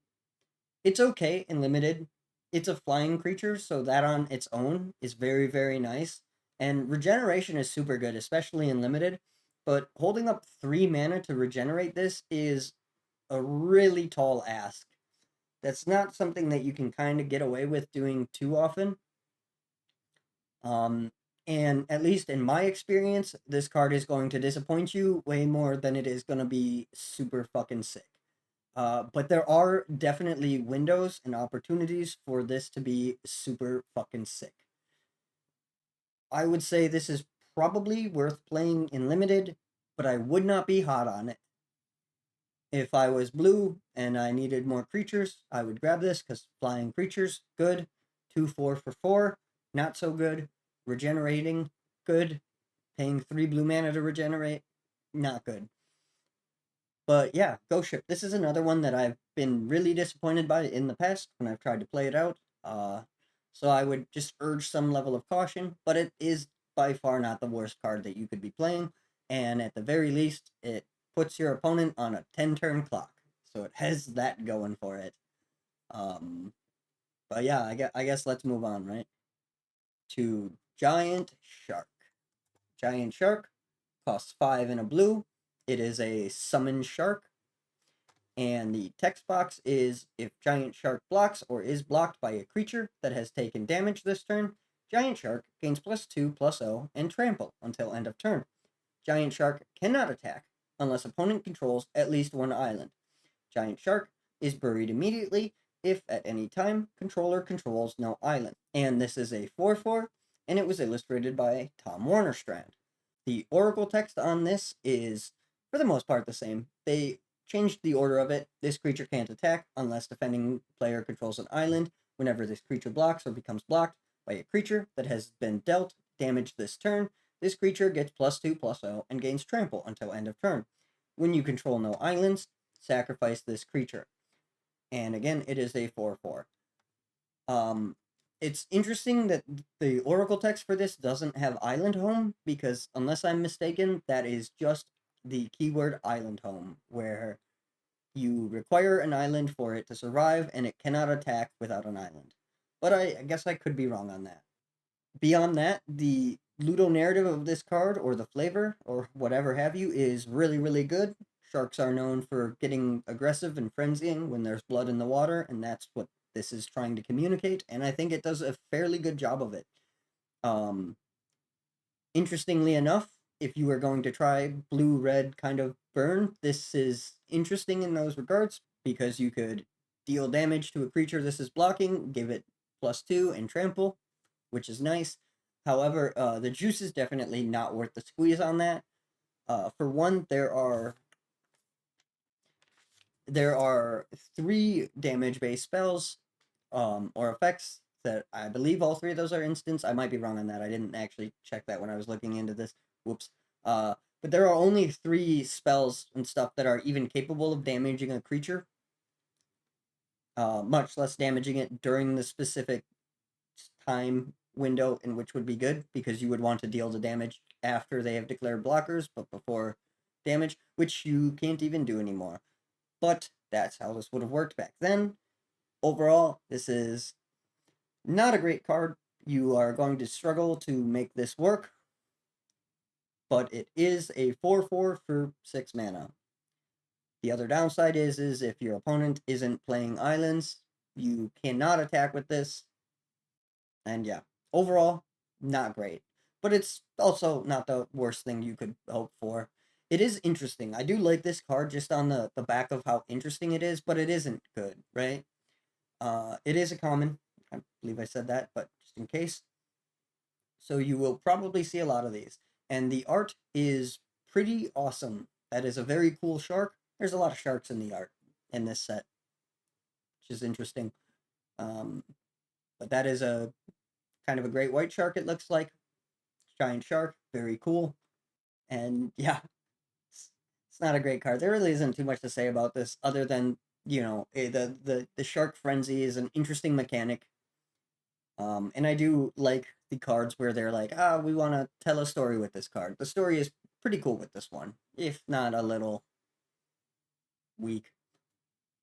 But we might as well move on, shall we? Oh boy, it is Leviathan, the big boy. This costs 5 and 4 blue mana, so 9 mana in total to cast this. It is a summon Leviathan, and the text box says Trample. Leviathan comes into play tapped and does not untap as normal during your untap phase. Sacrifice 2 islands during your upkeep phase to untap Leviathan. Leviathan may not attack unless you sacrifice 2 islands during your attack. But it's a 10-10. You gotta hit them with this twice, and they're over. Massive. This was illustrated by Mark Teeden, and like, as I'm sure you're aware, and obviously this is a rare. So Leviathan is interesting. This is a very bad card, and it's bad for a few reasons. One, you need to get to 9 mana before you can cast this. That is a tall order. Two, you have to sacrifice your lands for this to do anything. You have to sacrifice 2 islands in order to untap this. And then you have to sacrifice 2 more to attack with this. So you have to sacrifice 4 lands for this to attack once. On the other hand, if they can remove this, they can wait until you sacrifice the 4 lands to attack with this, or untap and then attack with this, and then blow it up, and now you're out 5 cards for their 1 removal, which is brutal. There's a reason this doesn't really see any play anywhere, but it is super cool. This is a very, very awesome card as far as just being powerful, very cool. The art alone is just awesome. That thing looks scary as hell. But again, it is bad. This is a bad card. I would not play this. I do have a real soft spot for Leviathan. If you watch my Chandelar stuff, when I was going after the Blue Mage, I made a lot of use of the fact that the AI is stupid and they will sack their lands. And then, as I said, you can blow this up and just devastate, devastate their board. Um, so I have a fondness for Leviathan just because of Chandelar, but it is not a good card, and I would not recommend trying to play this. But if you have, when you do beat someone with Leviathan, it is awesome. It is hype, gets the crowd going. Very cool. It's probably worth trying it just for the fun of it if you don't care about, winning. Um, but if you do want to win, I would pass this guy up. But again, the art awesome, very cool. Mark Teeden did fantastic with this one. A little building there is just, the scale is so cool. And I really like that this is another one of those, we're only going to use blue colorings in the blue art. And then it's slightly juxtaposed by the only building with the lights. And yeah, it's just such a cool art. It's just such a cool card. Very awesome. Let's move on though, shall we? Okay, Mana Vortex is next. Mana Vortex costs 1 and 2 blue mana. It is an enchantment, and the text box is each player who controls land sacrifices 1 land during his or her upkeep. If at any time there are no lands in play, Mana Vortex is destroyed. If you do not sacrifice a land when Mana Vortex is cost, Mana Vortex is countered. This was illustrated by Douglas Schuler, and the oracle text on this is whenever you cast a spell, counter it unless you sacrifice a land. At the beginning of each player's upkeep, that player sacrifices a land of their choice. When there are no lands on the battlefield, sacrifice this enchantment. And this is a rare and is part of the reserve list, if you care about that. So here is even more land destruction in blue in the dark. And while erosion is kind of something I can get behind as far as ludonarratively or flavor wise, uh, I don't understand why Mana Vortex is not like a red card. Um, I don't really. This doesn't vibe with me as a blue card, but whatever. It is what it is. This is also very, very interesting because it's very similar to Kudzu from Alpha. It functions pretty much the same. Goes about it a little bit differently, as Kudzu is a enchant land that changes. The main difference is with Kudzu, your opponent chooses which of your lands to blow up, and with Mana Vortex, you choose which of your lands to blow up. But both of these effects affect both players pretty much equally, so it kind of all comes out in the wash, at least that specific part. Um, this is a pretty strong card if it's within your strategy. If you pull this and you want to use it, just build around it. And it'll probably do pretty well for you. but I'm not a particular fan of it. It's certainly not a super strong card. You have to build around it for sure. And it's also not super crippling. At one land a turn, it's kind of just meh. It also doesn't super synergize well with everything else that blue is doing, right? Like it's not great with Leviathan because you don't want to be destroying your lands and then have to sack lands for your Leviathan. Of course, you probably shouldn't be trying to make Leviathan work, like I said, but still, this is an interesting card. I do think I would prefer it to be red, or I guess I could even see an argument for maybe green, or maybe even black. Black would doesn't feel black, but like color wise, at least back then, it fits more so with than with blue. The art is phenomenal. I do really love the art. The art is the reason it's blue because there's water, and a tornado. The skyline is just so nice. This vortex tornado, whatever you want to call it, super cool. Overall, this art is just fantastic. I do very much like it. The card is interesting. It's okay, probably mid-level power wise. At least it's 3 mana. Anything 3 mana or less, you can kind of justify just on the fact that it's castable. But yeah, Mana Vortex, interesting, not great. But let's move on to Merfolk Assassin. Heck yeah! So Merfolk Assassin costs 2 blue mana. It is a Merfolk Assassin, of course, back in the day, just to summon Merfolk. And the text box is simply tap, destroy target creature that has Island Walk. And this is a 1/2 creature. It was illustrated by Dennis Dittwiller, and it is an uncommon.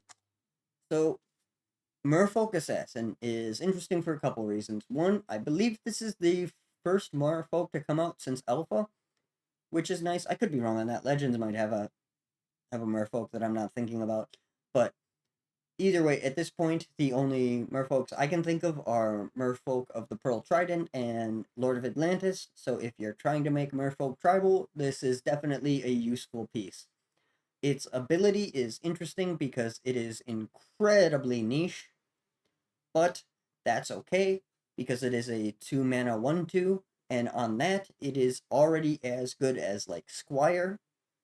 So even though the ability won't come up often, it is still relatively okay. The downside being that it takes 2 blue mana instead of 1 white, like Squire does, so it is harder to cast. Of course, you do get the tap ability for your trouble. This is part of a combo. We'll talk about it a little bit more when we get to that card. Uh, War Barge, I think is what it's called. I'd have to look at it again. Um, but that card lets you pay 3 to give a creature Island Walk, and once a creature has Island Walk, you can tap this to destroy it. So if you have that combo set up, you have repeatable creature destruction, but otherwise, this is incredibly niche. And in fact, the ability is completely useless in this set without the War Barge because there are no creatures that natively have Island Walk in this set. But beyond that, this is pretty solid. And if you want to try a combo deck in Limited, this is the only one that you're going to get. Being that this is an uncommon, this is you likely to see it, but it's not guaranteed. But if you do manage to get both a War Barge and or a War Barge or two and a couple Merfolk Assassins, that would be a very hilarious and very fun limited deck that is probably going to lose a lot. Um, but it is really funny if you do get it going. Um, Overall, I like this card. I think it's interesting. People can argue that this is out of color pie because it destroys a creature in blue, but I would push back on that because it requires Island Walk, and yeah, I would push back on that. I think this is perfectly fine and perfectly within blue's color pie, but I wouldn't call you stupid or think that you're an idiot for disagreeing. That's just how I feel about it. Um, but yeah, the art itself, pretty hilarious, pretty fantastic. Dennis did a great job on this. Just the merfolk poking his little head out with his beady little eyes, very funny. The wooden ship in the background sinking, very cool. The nice horizon line, very cool. Yeah, pieces. The art is really nice. It's very cool. Then we have Mind Bomb. Mind Bomb costs a single blue mana. It is a sorcery, and the text box says Mind Bomb does 3 damage to each player. All players may discard up to 3 cards of their choice from their hands. Each card a player discards in this manner prevents 1 damage to that player from Mind Bomb. This was illustrated by Mark Teeden, and it is a rare. Um, this card is kind of hilarious. It is blue damage and blue discard, but I really doubt that you will ever get anyone to discard cards with this unless they have less than 5 life. Beyond that, it is probably just 3 damage to each player for a blue mana. I can definitely see the argument for this not being a blue card as far as the color buy is concerned, but back then blue did do damage, so that doesn't bother me too much. The discard is a bit much, but we also just saw with Amnesia, blue discard, so you know, all of this is subjective anyway. If you feel that this breaks the color pie, I hear you, I see you. I kind of agree, but also kind of don't care. It is definitely not a powerful card, simply because, again, as we've mentioned, cards that give your opponent a choice are always going to be as unoptimal as it is possible for that card to be, since your opponent will naturally choose the choice that is more advantageous to them. Uh, that being said, Mind Bomb is interesting, and it is cheap at only 1 mana. I would definitely run this in limited, and you could definitely get value out of it. This is another card that I think it does more for you the later you play it. But of course, in those cases, you definitely have to worry about having more life than your opponent. Of course, you could, if they have no cards in hand, 2 life, and you have 2 life and 2 cards in hand, you can just cast this and win the game. So that's kind of funny. Like I said, there are definitely places where this is strong, and it is definitely worth playing, at least in limited. I don't. It's pretty funny in Commander too, just because it hits everybody. It's not good in Commander though. But if you do have a like, I don't know, a Zet burn deck where you get benefits for dealing damage to players, this is probably a bit more playable there. But other than that, I think it's perfectly fine in limited, and I think it is very interesting. Mark Teeden did really, really good with the art on this because it is super, super funny. Uh, it is a bomb that is made out of a brain. Funny stuff. But yeah, I guess that's really all I have to say about Mind Bomb. So we might as well move on. Next, we have Psychic Allergy, which costs 3 and 2 blue. It is an enchantment, and the text box says choose a color when casting Psychic Allergy. During opponent's upkeep, Psychic Allergy does 1 damage to opponent for each card of this color that he or she controls. Sacrifice 2 islands during your upkeep, or Psychic Allergy is destroyed. Psychic Allergy is a rare, it is part of the reserve list, and it is illustrated by Mark Teeden. Psychic Allergy is an interesting card. It's one of those cards where you read and you're like, oh wow, that's pretty good. And then you get to the last line and you're like, ugh, maybe not. It is more blue burn, but like I said, blue burn was kind of a thing back then. Uh, it is kind of taxing in a way, right? Like it's taxing with damage, sort of. Uh, it is color hate, which is interesting in blue. Blue generally um, doesn't do that too much, but a little bit. This isn't the first example of it, so whatever. Sacrificing 2 islands per turn for this effect does make this pretty brutal, but if your opponent has a massive board, this can just be devastating. Um, and they kind of just have to wait until you're unable to sacrifice any more islands because there's no enchantment removal. Of course, sacrificing your islands every turn sucks. Against if I was playing against this and had enchantment removal, I would seriously consider just letting them rip all their islands away. Uh, because the only life that matters is your last, right? This is an interesting card. It definitely doesn't necessarily feel like a blue card to me, like some of them don't, but it's fine. It also doesn't not feel like a blue card. I don't know. And the art is fine. It is probably one of my least favorite Mark Taden pieces overall, but I don't hate it. I do like it. I just like his other stuff a lot more. Um, but that's really all I have to say on Psychic Allergy. It's not a great card. You might have some success with it in limited, but other than that, it's not good. I would never try this in constructed. I guess it would be kind of funny to see in Commander, where the board states are massive. It's probably kind of okay in Commander. There's definitely a home for this in Commander. If you want it there, you could build a deck around this for sure. Of course, then you have to build a deck around an enchantment, and those decks are difficult to get working. But it is what it is, right? Let's move on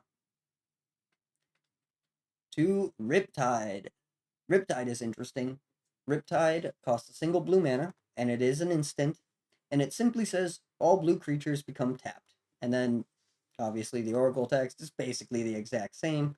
This was illustrated by Randy Asplenfaith, and this is a common. Riptide has real potential to be super fucking devastating, assuming you are playing against blue creatures. However, this affects all blue creatures, so you probably don't want any blue creatures when you play this. Or at the very least, you want a majority of non blue creatures. So the only decks this is really good in are decks that are in blue, aren't using blue creatures, while those decks are battling against a deck that is using blue creatures, which is the very definition of incredibly niche. Perfectly fine for a sideboard card, and it is common, so you are going to see these. Definitely don't like incentivize picking this because you're just going to be in for a bad time. This is very rarely going to come up if it ever does. If it does ever come up, it's going to be a blowout just because tapping everything and then just swinging in hard. If you play it at the right in a situation where this would work, play it later and have enough power to kill them when you play it, and this is just gonna waffle stomp them. But in any other situation, this is just really, really bad. There might be some sort of cheeky combo things you could do with this, but I can't think of anything off the top of my head. And based on the fact that there's only one printing and this is worth a quarter, I'm going to assume nobody has ever really found a way to break this. But it is interesting. And one thing this card does have going for it is that this right here, beautiful, phenomenal. Look at this art. This is just fantastic. Randy did so good with this.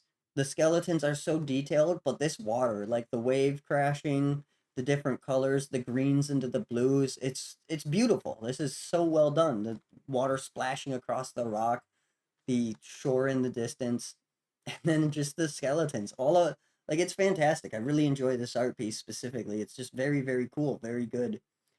But that's really all there is to say on Riptide. It's a card that 1 out of every 10 million games is just going to be the coolest fucking thing ever, but every other time it's just a waste of a card slot. So there is that. But let's move on to Sunken City. Sunken City costs 2 blue mana. It is an enchantment, and the text box says all blue creatures gain +1/+1. If you do not pay blue during your upkeep, Sunken City is destroyed. This was illustrated by Jesper Meer first. So Sunken City is interesting. It is basically just Bad Moon, except that it has an upkeep cost. And I guess they determined that cards like Bad Moon are just too good.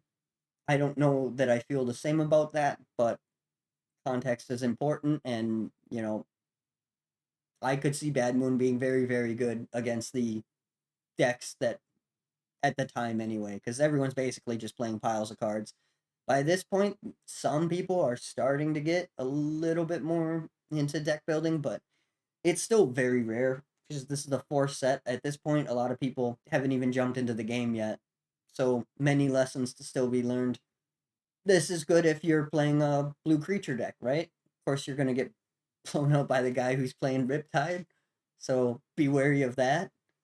But otherwise, yeah, it's pretty decent. The rate is perfectly fine. 2 mana for all your blue creatures to get +1/+1. The upkeep cost is a little bit rough, but you can always just let this drop when you're done with it. But yeah, I don't have much else to say about this one, really. The art is fine.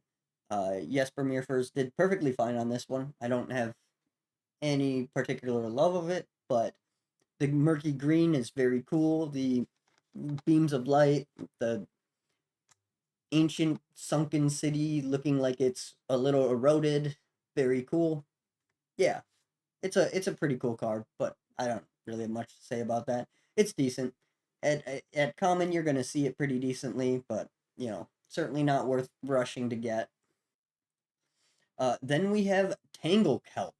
Tangle Kelp costs a single blue mana. It is an enchant creature or enchantment aura these days, and the text box says target creature does not untap during its controller's untap phase if it attacked during its controller's last turn.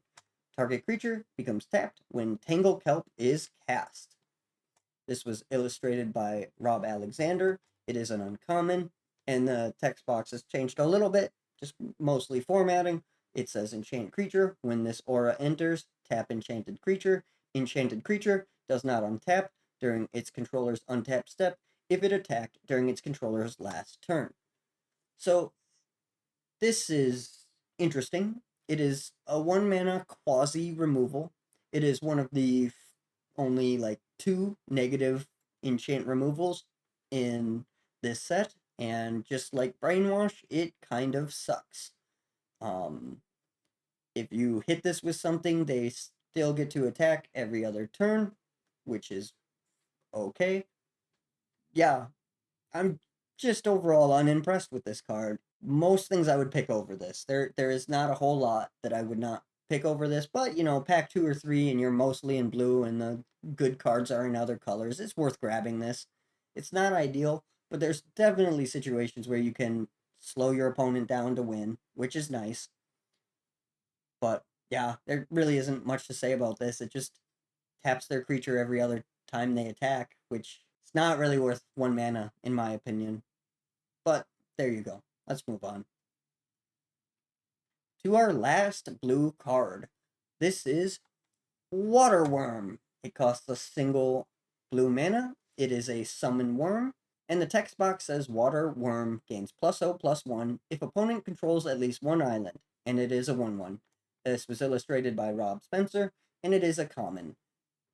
And yeah, so this is a 1/1 for 1 mana, and if your opponent is in blue, it gets +1, making it 1/2. And yeah, this is kind of the shittiest Curd Ape in the world because it depends on your opponent playing ball with their deck building, and it only bumps up the defense, and it only does it by 1. Uh, so yeah, not a great card. Certainly not really something you would be doing in Constructed, but probably fine in limited if you're in blue, and if your opponent is in blue, this might come up. Of course, it might also not be relevant because it only gives your toughness +1. Overall, not a great card, but not bad enough to be like offensive or anything like that. You might as well just look at this as a 1/1 that occasionally sometimes maybe is a 1/2. But beyond that, there's not much to say about it. It's yeah, just a 1/1. Uh on the art aspect, the art is absolutely phenomenal. I really like every aspect of this. It's really cool that he went with like a flatworm style with the segments and everything like that. It gives the whole picture more depth and more interest. All these bubbles, very, very cool. The light beaming down into the water and the very, very dark down here. Yeah, it's just very cool. I just really like this one. Overall, very, very cool art and very, very mediocre card. But you'll see it a lot because it's a common. But yeah, that's it for the blue cards. They don't really inspire much. I think blue is my least favorite color in this set. Um, there really isn't anything for blue that is just like over the top and awesome. Amnesia is interesting. I really like Mind Bomb because it's funny. Um, and Flood is a good card, and I do think that's fun to play with. Electric Eel, hilarious, I guess. You could make the argument Dance of Mini is actually pretty good. But otherwise, yeah, the blue cards are kind of a miss for me. So I guess let's make our way over to the black cards and see how those do, shall we? All right. So we are on to the black cards finally, and we are starting with Ashes to Ashes. Ashes to Ashes costs one black black. It is a sorcery, and the card text says Ashes to Ashes removes two target non artifact creatures from the game and does 5 damage to you. And then there's some flavor text here. All rivers eventually run to the sea. My job is to sort out who goes first. Maveen O'Donoghue, Memoirs of a Soldier. This was illustrated by Drew Tucker, and the Oracle text is basically just clean this up a little bit. Exile two target non artifact creatures. Ashes to Ashes, it deals 5 damage to you.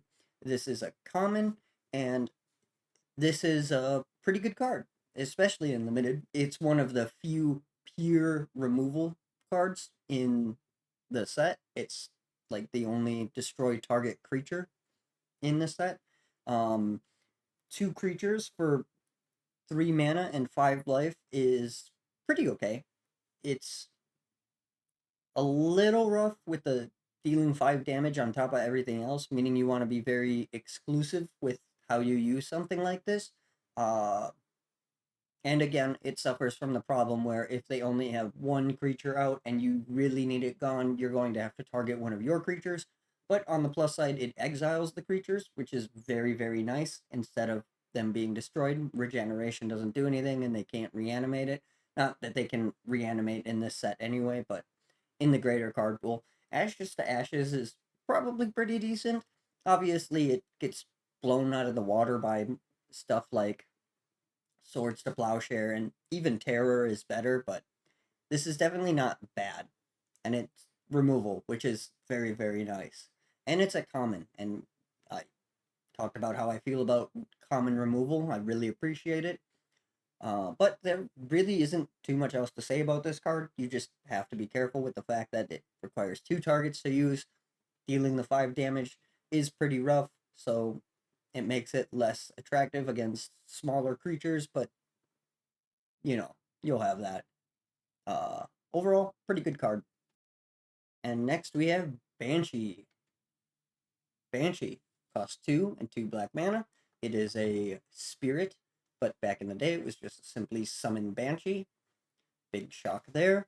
The text box says pay X and tap. Banshee does X damage, half rounded up to you and half rounded down to any one target. And then there's some flavor text here. Some say banshees are the hounds of death, baying to herd their prey into the arms of their master. And it is a 0/1. This was illustrated by Jesper Meerfurs. And the Oracle text kind of cleans up the whole thing. Says X, or pay X, tap. This creature deals half X damage, rounded down to any target, and half X damage, rounded up to you. So this is very interesting. It is a 0/1 for 2 and 2 black mana, which is rough, but this is probably the best creature damage you're going to get that isn't Ashes to Ashes. Um, this damages you, as does Ashes to Ashes, and yeah, this is better for low to the ground creatures, right? You can pay 2 mana and tap this to deal a damage to yourself and kill a 1/1. You can pay 4 to deal 2 damage to a creature and 2 damage to yourself. The issue with this is that you basically need to do it in pairs, right? Like you could pay 3 into this, but you're going to take 2 damage and deal 1. So there's literally zero reason to pay an odd number into this ever, because you're just going to be dealing the damage to yourself. Overall, this is a really solid card. I would definitely consider this. This is very good removal, at least in this set, rather. Like, it's not good removal. I would not play this in Constructed for any reason. It's a interesting card for sure. In Limited, this serves a place simply because it is some type of removal, which is really nice. And you can also dome your opponent with this, assuming you have more life than them. So there is that. It's kind of multifaceted in that sense. Um, but yeah, not a great card. Perfectly fine for limited. The art is pretty cool. I really like this. The shading is awesome. The glowing eyes, kind of a Jesper staple at this point. Um, the little window or door in the back. I think it's a window. I think you can see the sill here, but maybe I'm wrong. Um, that could just be the floor, I guess. Don't know. Um, but yeah, decent art, decent card, very interesting, at least in this limited environment. In the greater card pool, this is probably not worth thinking about ever, but it is what it is. Interesting card. Not really playable, but interesting. Let's move on, shall we? Then we have Bog Imp. Bog Imp costs one and a black. It is a imp, I guess. The text box is simply flying, and then it has the flavor text here. On guard for larger dangers, we underestimated the power and speed of the imp's muck-crusted claws. That's pretty gross, but okay. It is a 1/1, and yeah, this is a flying 1/1 for 2 mana. It's also a common. I should mention that before we get too deep into it. In terms of limited, this is decent, right? A 1/1 flyer for 2 in limited is pretty decent. You rarely can do too much better than that. Um, Outside of limited, this doesn't really do anything. There also isn't too much to say about this since it's simply a French vanilla flying 1/1. This was illustrated by Ron Spencer, and the art is kind of fantastic. Like, this is pretty awesome. Little gross, grubby little guy with his looks like blood soaked fingers. This appears to be some type of swamp, so maybe it's just swamp muck. Hard to say. Maybe he's just washing off the blood in the swamp muck. And he's got these wings here. Uh, Very, very alien inspired based on this head. And yeah, overall, the art is really interesting.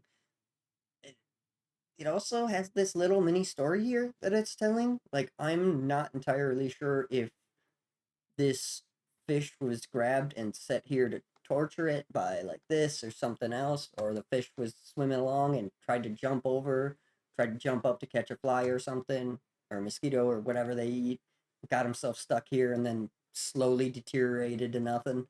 But it is interesting, right? Like, it's just a little bit of set dressing back there. That's kind of cool. But yeah, there really isn't anything super interesting to say about Bog Imp, so let's move on to Bog Rats. Bog Rats cost one black mana. They are a rat, or summoned rats back in the day. Um, their text box simply says cannot be blocked by walls, and then they have the flavor text here. Their stench was vile and strong enough, but not nearly as powerful as their hunger. And then this is a 1/1, and this piece is also illustrated by Ron Spencer. This is another common piece, and this is pretty solid.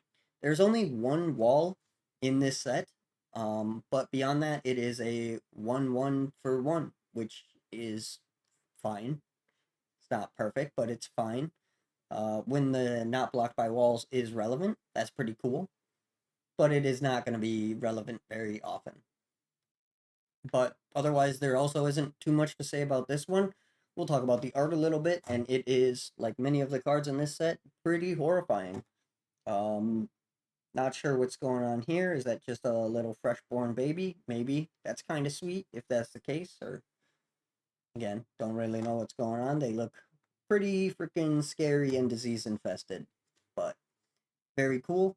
Good art. Let's move on, I suppose.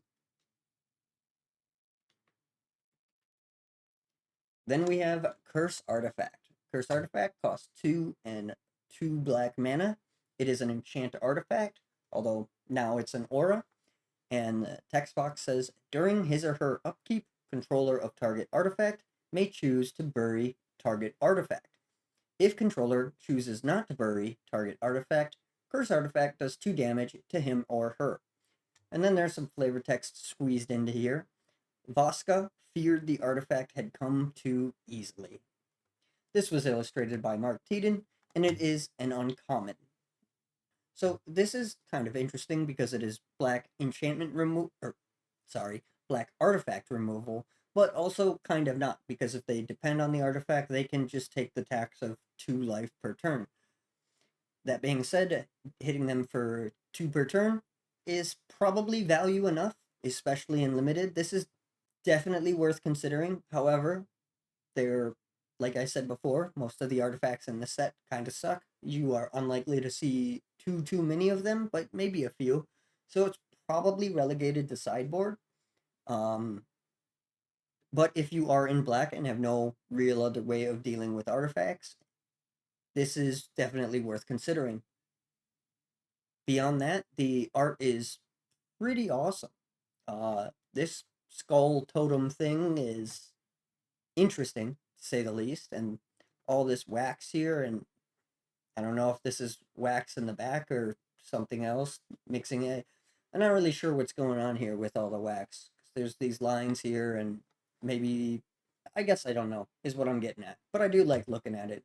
I like black cards that have reds and grays in them. I think the juxtaposition is really nice, right? Um, but yeah, overall, pretty sweet card. Not much else to say about it, so we'll just move right along to Eater of the Dead. Eater of the Dead costs 4 and a black. It is a horror, although back in the day it was just Summon Eater, which is pretty hilarious. The text on the card is you can pay 0 to activate, take 1 creature from any graveyard and remove it from the game. Untap Eater of the Dead. And then there is some flavor text here. Even the putrid muscles of the dead can provide strength to those loathsome enough to consume them. And it is a 3/4, and this was illustrated by Jesper Myrfors. And this is a very, very interesting card. This isn't necessarily what I would necessarily call a good card, but it's certainly not bad. It is uncommon, um, but it is a 3/4 for 5 mana, which is not bad rate for the time. And it has pseudo vigilance. You can, attack in with it, and then as long as there's a creature, and as long as there's a creature in a graveyard, you can untap this by removing it from the game. That's nice because if they are trying for a reanimation strategy, you can take pieces away from them. However, there is not really a reanimation strategy in this limited, so that doesn't matter. Just on the value of the pseudo vigilance, though, this is pretty decent, especially in this limited. But yeah, overall, this is a very interesting card, right? It makes you think, like, what can I do with this? What are some cool things to like mess around with? It's a very unique card, and I really appreciate that. The art is also really, really phenomenal. Jesper did fantastic on this. Like, this thing is just creepy as all hell, terrifying, right? Definitely looks like some messed up thing that would eat dead. But yeah, despite how interesting this card is, I don't really have too much to say about it. It's a 3/4 for 5 mana, which is good enough in limited. And it has pseudo haste, which is nice. But, you know, only if there are creatures in the graveyard, which there might not be. So, worth considering. And look at this, we get to talk about 2 really interesting cards in a row. Next, we have Frankenstein's Monster. This costs X and 2 black. It is a summon monster. Well, it's a zombie, but it used to be a summon monster. And the text on the card is when Frankenstein's monster is brought into play, if you do not take X creatures from your graveyard and remove them from the game, Frankenstein's monster is countered. For each creature removed from your graveyard in this way, you may choose to give Frankenstein's monster a permanent +2/+0, +1/+1, or +0/+2. And then Frankenstein's monster is a 0/1. It is illustrated by Anson Maddox. It is a rare, and it is also part of the reserve list, if you care about that. The Oracle text on this says, as this creature enters, exile X creature cards from your graveyard. If you can't, put this creature into its owner's graveyard instead of onto the battlefield. For each creature card exiled this way, this creature enters with a +2/+0, +1/+1, or +0/+2 counter on it. So this card is very interesting for a few reasons. One, from a like flavor and ludo narrative style, this is just banger, right? Like the goal, like if you, I suppose, if you're the one person that's never heard of Frankenstein or the book, basically Frankenstein is a doctor who robs a bunch of graves and puts the bodies together to create a monster that then wrecks shit. Um, and as referencing that story, this card does a bang up job. Like the mechanics really tie together with what you're doing, right? You have to exile a bunch of creatures from your graveyard, meaning dig them up and break them down so they can't be used. And then you put them together into this thing to make this monster. Very cool, very interesting, fairly powerful. This card definitely is not bad. Um, this card, however, is very, very confusing. And there are, and this card is interesting because this card is a card that you can misplay to the point of it not working, which is pretty rare in Magic. Most of the time, the cards will, they aren't set up in a way where if you are bad with them, they will just go away. Obviously, this happens, but at this point in Magic, pretty much, not even pretty much, every X spell before this point, for the most part, you generally just dump as much mana into them as possible. But if you do that and don't have the creatures in your graveyard, you just get this countered or put to the graveyard. Uh, that's pretty rough. But hey, reading the card explains the card, so there is that. The other thing that's very interesting and confusing about this card is just the sheer number of possibilities as far as its power goes. Let's say you have three creatures in the graveyard. You pay 5 mana for this, and you exile those three creatures to cast this. You now have three counters that you can put on this. Do you put 3+2+2 counters on this, making it a 6/1? Do you put 3+1+1 counters on it, making it a 3/4? Do you put 3+0+2 counters on it, making it a 0/7? Or do you put some mix? Because this creature can be anything from a 6/1 to a 0/7 with those three counters. That's pretty hard to represent in terms of game state. It's This card is really, really confusing, right? Like you're gonna have to be constantly like, okay, so what is it? Like what's the power toughness here? What kind of counters are on it, right? And it gets more mechanically confusing because some things target specific counters, you remove certain counters. So there's just all sorts of baggage attached to this card that you don't normally find. That doesn't particularly bother me. Like I don't find this to be any more egregious than Tackle Maggot, and I really enjoy Tackle Maggot. Um, but it definitely is not a simple card, and yeah, it's it's just really complicated, but it is pretty powerful in the right circumstances. Hopefully, your opponent doesn't have an Eater of the Dead, though, right? Um, but yeah, I would probably like grab this anytime I saw it if I was uh, drafting or doing a cube of the dark, just because of the novelty of playing with this. This is a novel card, right? Like it's fun. It does something that pretty much no other Magic card has ever done, and that's really interesting. So I really appreciate that. But yeah, beyond that, the art is really well done. Anson Maddox, as always, awesome artist, and this piece is no different. Very, very cool. I guess let's move on to Grave Robbers. Grave Robbers cost 1 and 2 black mana. It is a summon robbers or human rogue these days. The text box says pay up black and tap, take 1 artifact from any graveyard and remove it from the game. Gain 2 life. And then there's some flavor text here. If you don't have your health, you don't have anything. Proverb. And this is a 1/1 creature. It was illustrated by Quentin Hoover. It is a rare and part of the reserve list. It is not a good card. This is the type of card I would say the juice is not worth the squeeze. It is a 1/1 for 3 mana. That alone is pretty rough. Then for the gain 2 life, you need artifacts in the graveyard. Granted, exiling your artifacts in the graveyard is fine. You don't really have anything else to be doing with them once they're in the graveyard, so you might as well gain a little benefit from them. And I can definitely see situations where this will be useful, but not many of them. For one, to make use of it, you pretty much have to be running a critical mass of artifacts if you want to be gaining the life at any frequency, because you cannot depend on your opponent running the artifacts for you. It isn't necessarily the worst thing you could be doing, and like I said, it is one of only 3 instances of life gain in the entire set, so if for some reason you really desperately need to be gaining life, this is one of your ways of doing that. Uh, but I don't really have anything else to say about this. I guess we should talk about the art, though. Quentin Hoover did this, as I said, and it is really good. I really like this piece by Quentin Hoover. Um, this guy's face is like, look at this skull we got. I like it. It's very cool. Um, yeah, the detailing is just really nice in this piece. Overall, it's pretty fantastic. But let's move on, shall we?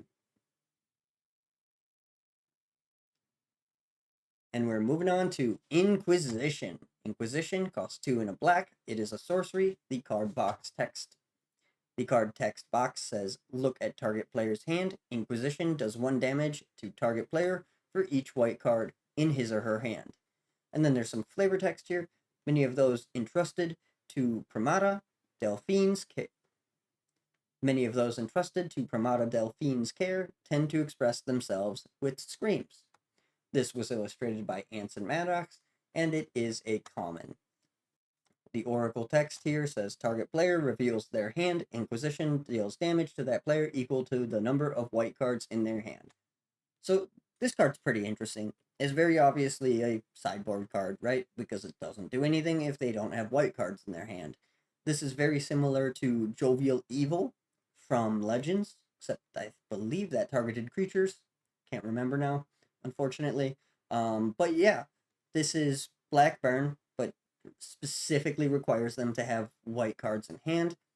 Perfectly fine sideboard card, throw it in against a mostly white deck, and you might be able to get something out of this.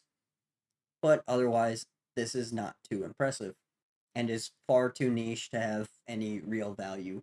You certainly would be pretty foolish if you tried to sideboard this in any constructed format, unless they were like monocolor decks only. Then maybe, but I still probably not. Then we have Marsh Gas. Marsh Gas costs 1 black. It is an instant, and the text box says all creatures get -2, -0 until end of turn. Then there is flavor text. Comes right out of the ground. If you can smell it, it's too late. Kiwi Bogsbury.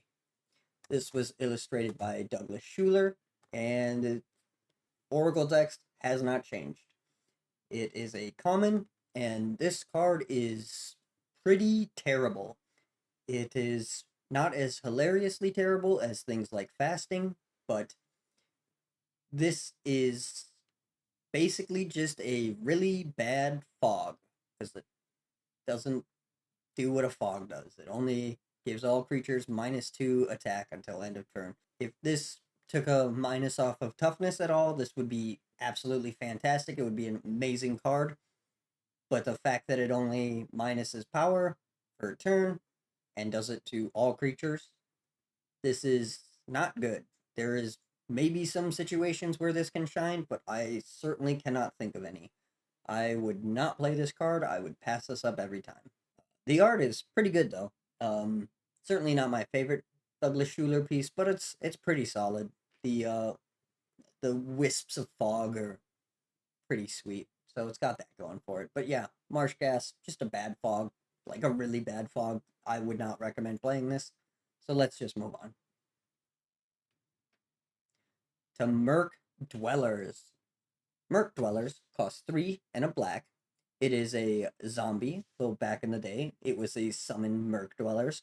And the text box says, when attacking Merc Dwellers, gain +2/+0 if not blocked. And then they have some flavor text here. When Ragnorn unsealed the catacombs, he found more than the dead and their treasures. That's interesting. This is a 2/2, and it was illustrated by Drew Tucker, and it is a common. And this is pretty solid, all things considered. It's a common, so you're gonna see them. It's 4 mana for 2/2, which we've discussed is not ideal. The nice thing is it's 3 generic, so this is relatively easy to cast, and getting +2/+0 when unblocked is pretty nice. That means it's a 4/2 for 4 mana if it's not blocked, and if you can get that going for you, this is honestly pretty solid in limited. Better than most of the creatures we've talked about, at least. But I guess I don't particularly have anything interesting to say about this. It's not too creatively challenging of a card, so yeah. The art on this is pretty sweet. Drew Tucker has that kind of watercolor style, which I would not like if every card in the game had that style, but I do really, really appreciate it when it pops up randomly. So, well done, Drew Tucker. Good job. Let's move on to Nameless Race. Nameless Race costs 3 and a black. It does not have a creature type at all. It used to be a summon Nameless Race, but now it is just creature. So that's kind of interesting, I suppose. The text box says Trample, pay star life when bringing Nameless Race into play. Effects that prevent or redirect damage may not be used to counter this loss of life when Nameless Race is brought into play. Star may not be greater than the total number of white cards all opponents have in play and in their graveyards. And then it is a star star. This was illustrated by Quentin Hoover. It is a rare. It is part of the reserve list. And the Oracle text here clears this up a little bit. It says Trample. As this creature enters, pay any amount of life. The amount you pay can't be more than the total number of white non-token permanents your opponents control, plus the total number of white cards in their graveyard. Nameless Race's power and toughness are each equal to the life paid as it enters. So this is an interesting card, because as you're, at least in the original text, where that you need white cards in the graveyard for it to work, is slapped down at the bottom. As you're reading this card, it's all like, oh man, this thing is awesome. And then you get to the part where it's like, yeah, they gotta have white cards in their graveyard or white permanents. And then it's regulated to, oh, so this is like Angry Mob, sort of, where it's basically just a sideboard card, but you really shouldn't be sideboarding in creatures to deal with one color. So there's just like no place to play this, except for you can side it in limited when it's in your pile of extra cards that were not good enough to make it to your deck. Um, yeah, this is an interesting card, but it is a very bad card. This might actually be like playable at a real level, at least early on, if you could just pay any amount of life. Like, yeah, I'd pay 15 life, make this a 15/15. That would be pretty cool. Um, because they specifically need a certain amount of cards in play, you're limited to what your opponent is doing, which makes it not good. And on top of that, it doesn't have any evasion, doesn't have trample, so it's just overall not a good card. The art is pretty good, though. It's pretty interesting. One of Quentin Hoover's better works, probably. I really like the details in the face. But yeah, Nameless Race, not a good card. I'd pass this up if I were you. Ragman costs 2 and 2 black. It is a human minion. Of course, back in the day, it was a summon Ragman. Its ability says pay 3 black mana, tap, look at opponent's hand. If opponent has any creature cards in hand, he or she discards one of them at random. This ability can only be used during the controller's turn. And then it has some flavor text here. Aw, he's just a silly, dirty little man. What's to be afraid of? It's pretty funny. This was illustrated by Daniel Gellin, and it is a 2/1. So this is a 2/1 for 4 mana, and you can pay 3 and tap it to randomly discard a creature card out of your opponent's hand. This is pretty decent in limited. It is kind of slow. Earlier we were talking about how there isn't so much card advantage, and people are probably gonna not dump their hands super early, but by the time this gets going, they are likely not to have too many creature cards in their hand. Of course, that might be a good thing because they aren't likely to have too many cards in hand, and maybe you hit their really good cards that they haven't had a chance to play yet. Of course, this likely won't happen till turn 5 because you need 4 mana to cast it, and then it has to sit on the field for a turn before you can tap it. Um, but yeah, it's an interesting card. It's a very interesting card. This is one of the, or this is like the first tap to look at their hand and discard something that black does kind of a lot these days. Often this is usually stuff like duress or things like that, but seeing this appear on a creature, pretty cool. Pretty cool. Discarding the creature card at random kind of sucks and brings down the value of this card a little bit, but it's still pretty decent. This card is a rare. I forget if I mentioned that, but so you are not too likely to see it, and it's probably not worth grabbing, honestly. But maybe, like, this is a card that might come back around. So honestly, you are likely to have commons or uncommons in this pack that are way better. But this is at least usable. Like, you could definitely use this. It's better than some things. I guess that's really all I have to say about Ragman, other than the fact that the art is hilarious and the concept of the card itself is even funnier. The flavor text is great. Um, yeah, it's just a really, really funny card. It's weird that he's called Ragman, though, because this is not the hand of a man. Just gonna point that out. But either way, cool card, interesting card. Probably fun to play, but it's not really that good. Then we have Season of the Witch, which costs 3 black mana. It is an enchantment, and the card text says at the end of each player's turn, all of his or her untapped creatures that could have attacked but did not are destroyed. If you do not pay 2 life during your upkeep, Season of the Witch is destroyed. Effects that prevent or redirect damage may not be used to counter this loss of life. This was illustrated by Jesper Meerfers. It is a rare, it's part of the reserve list, and the Oracle text has made this a little bit easier to understand. At the beginning of your upkeep, sacrifice this enchantment unless you pay 2 life. At the beginning of the end step, destroy all untapped creatures that didn't attack this turn, except for creatures that couldn't attack. So, this is a fairly interesting card. It functions well if you have a very aggro get in and swing strategy, which maybe you have if you're running black cards, but a lot of the black creatures are not great for just swinging in, so this probably doesn't synergize great. Uh, Requiring 3 black mana to pay this is rough, and I don't really think there is a time or a place where this is valuable, even in limited. So realistically, I probably wouldn't even try, but I'm not perfect. I might be missing something here. There's definitely a chance that you could do something cool with this, but I do not think so. Which is a shame because it is a really interesting and cool card. The art itself is pretty fantastic. It's kind of a seems like a bit of a forest fire going there, and the smoke in the background is making the shape of a skull. Very, very cool. And you have all these creepy little dudes up here. But yeah, overall, it's just pretty awesome card art style, and not really a good card otherwise. I would probably avoid it, but it is a rare.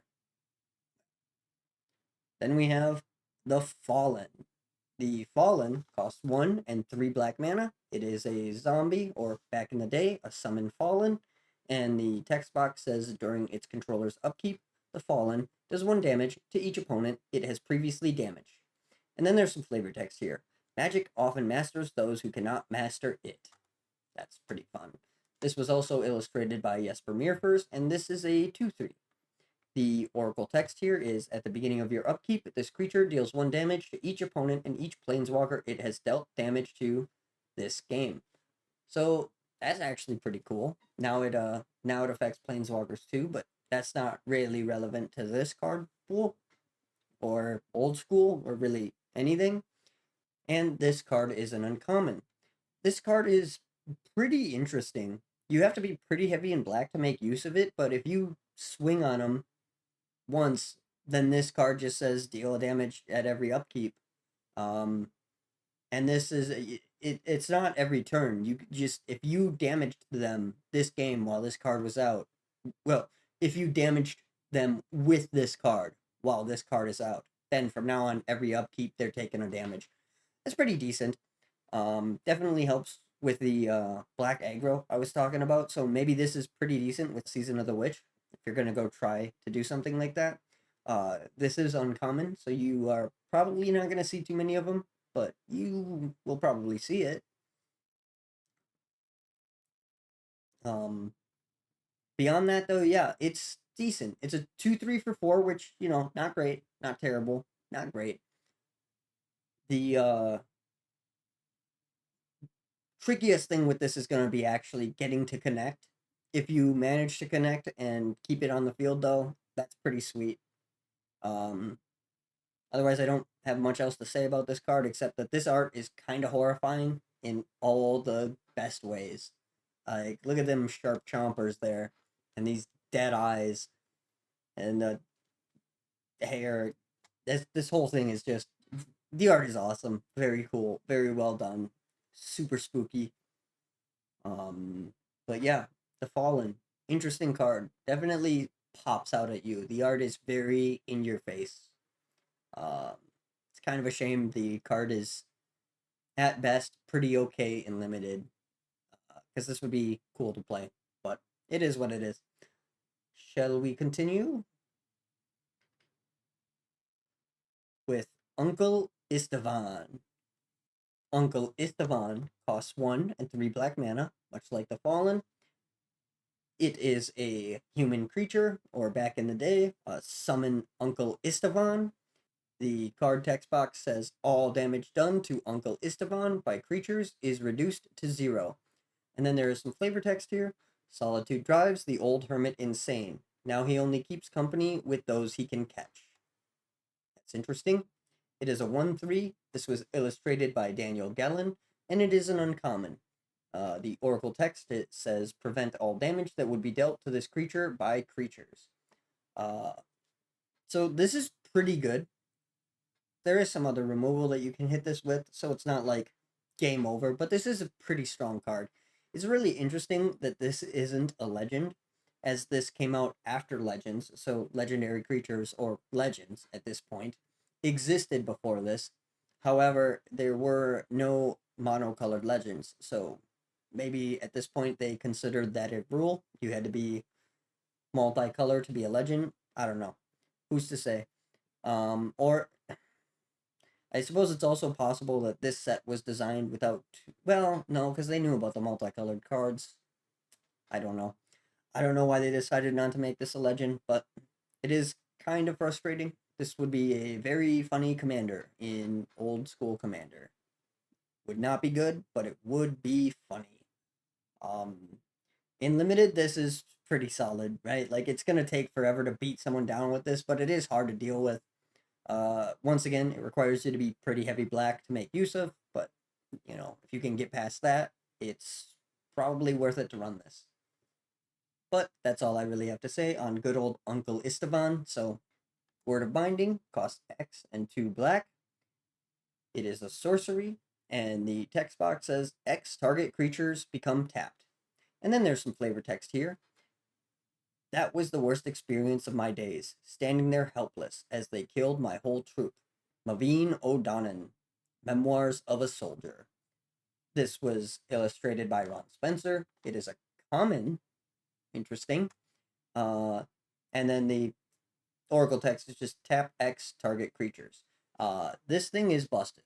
This thing is straight busted. Probably not busted in, well, definitely not busted in constructed, especially since most card pools that this is allowed in also have like the Moxen. Uh, but in limited, this thing is disgusting.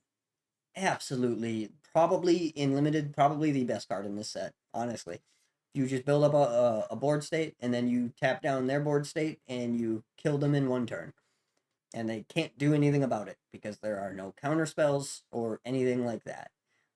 This card is gross, like super super good. You should grab every one of these you see. Um, there are maybe a couple of cards I would grab over this, especially if I was in those colors and not against this. But I would really, really not feel good having this cast against me, um, especially if it was played correctly, which it probably will be. Um, yeah, Word of Binding is interesting. Tapping creatures, not really a black thing.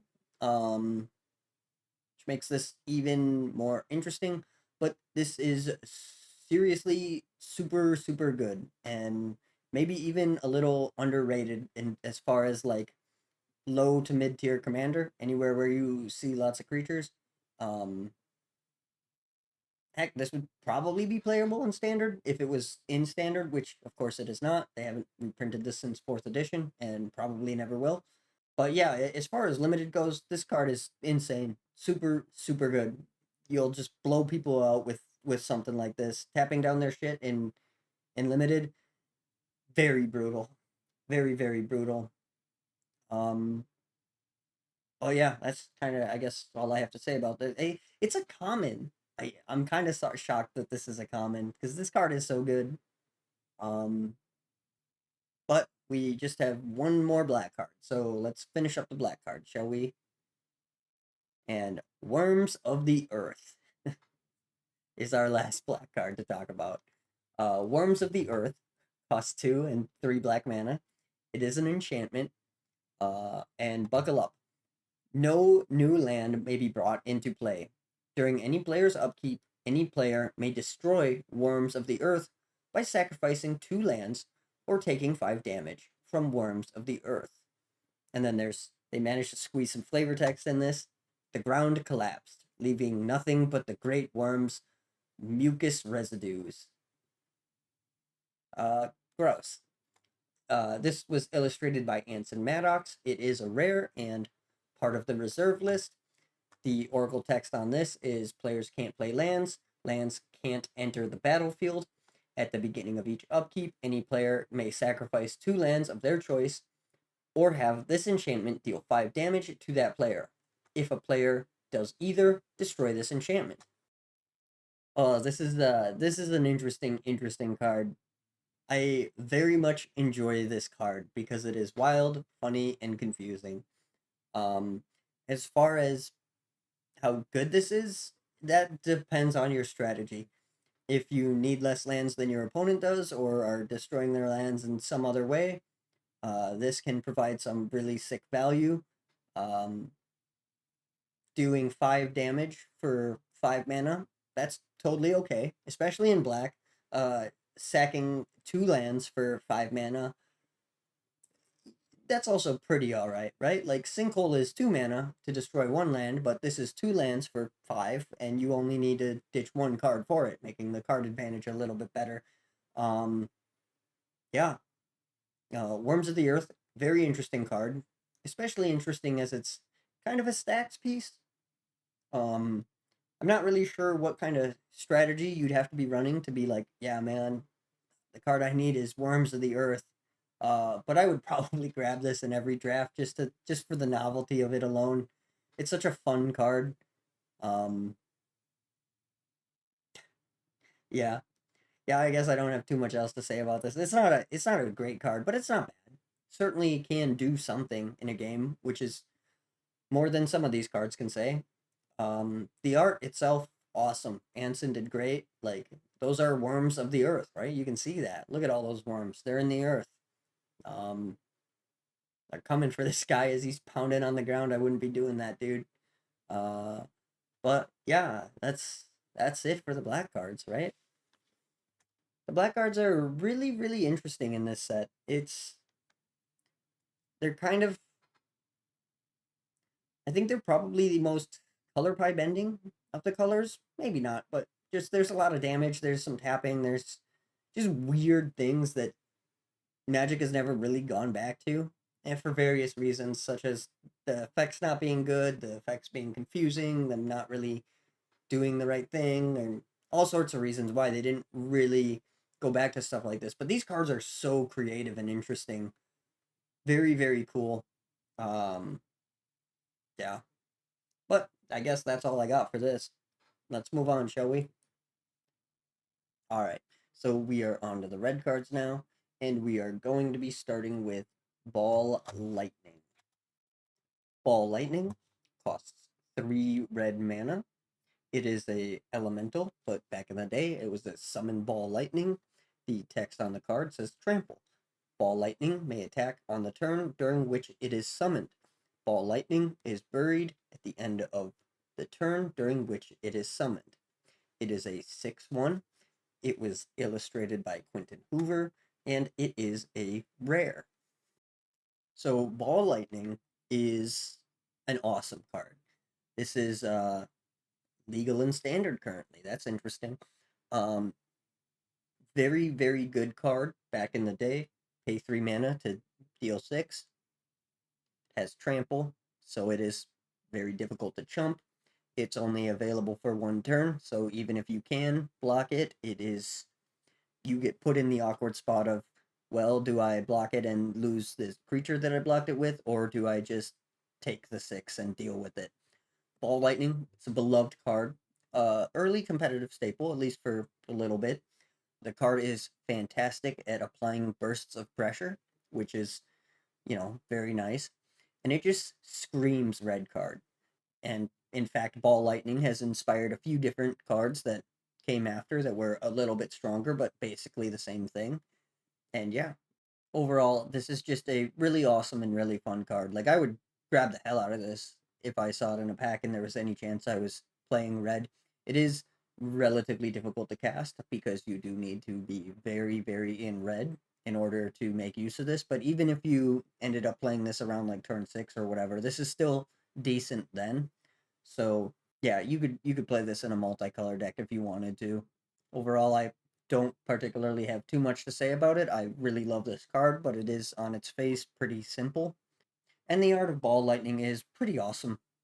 Um, but yeah, I love this card. It's fantastic. I'd like to spend more time on it, but I just don't really have too much to say about Ball Lightning.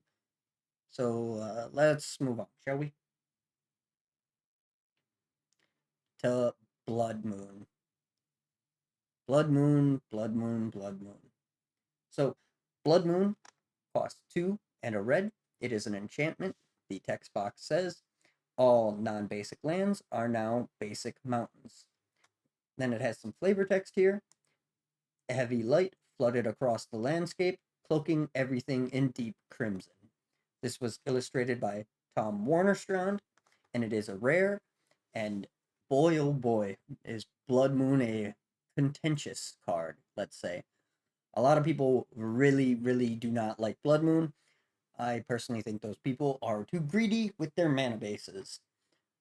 This is a staple in Modern, or at least it was. I don't follow Modern too much, and Modern has changed a lot since, Modern Horizons and being a quasi-rotating format now.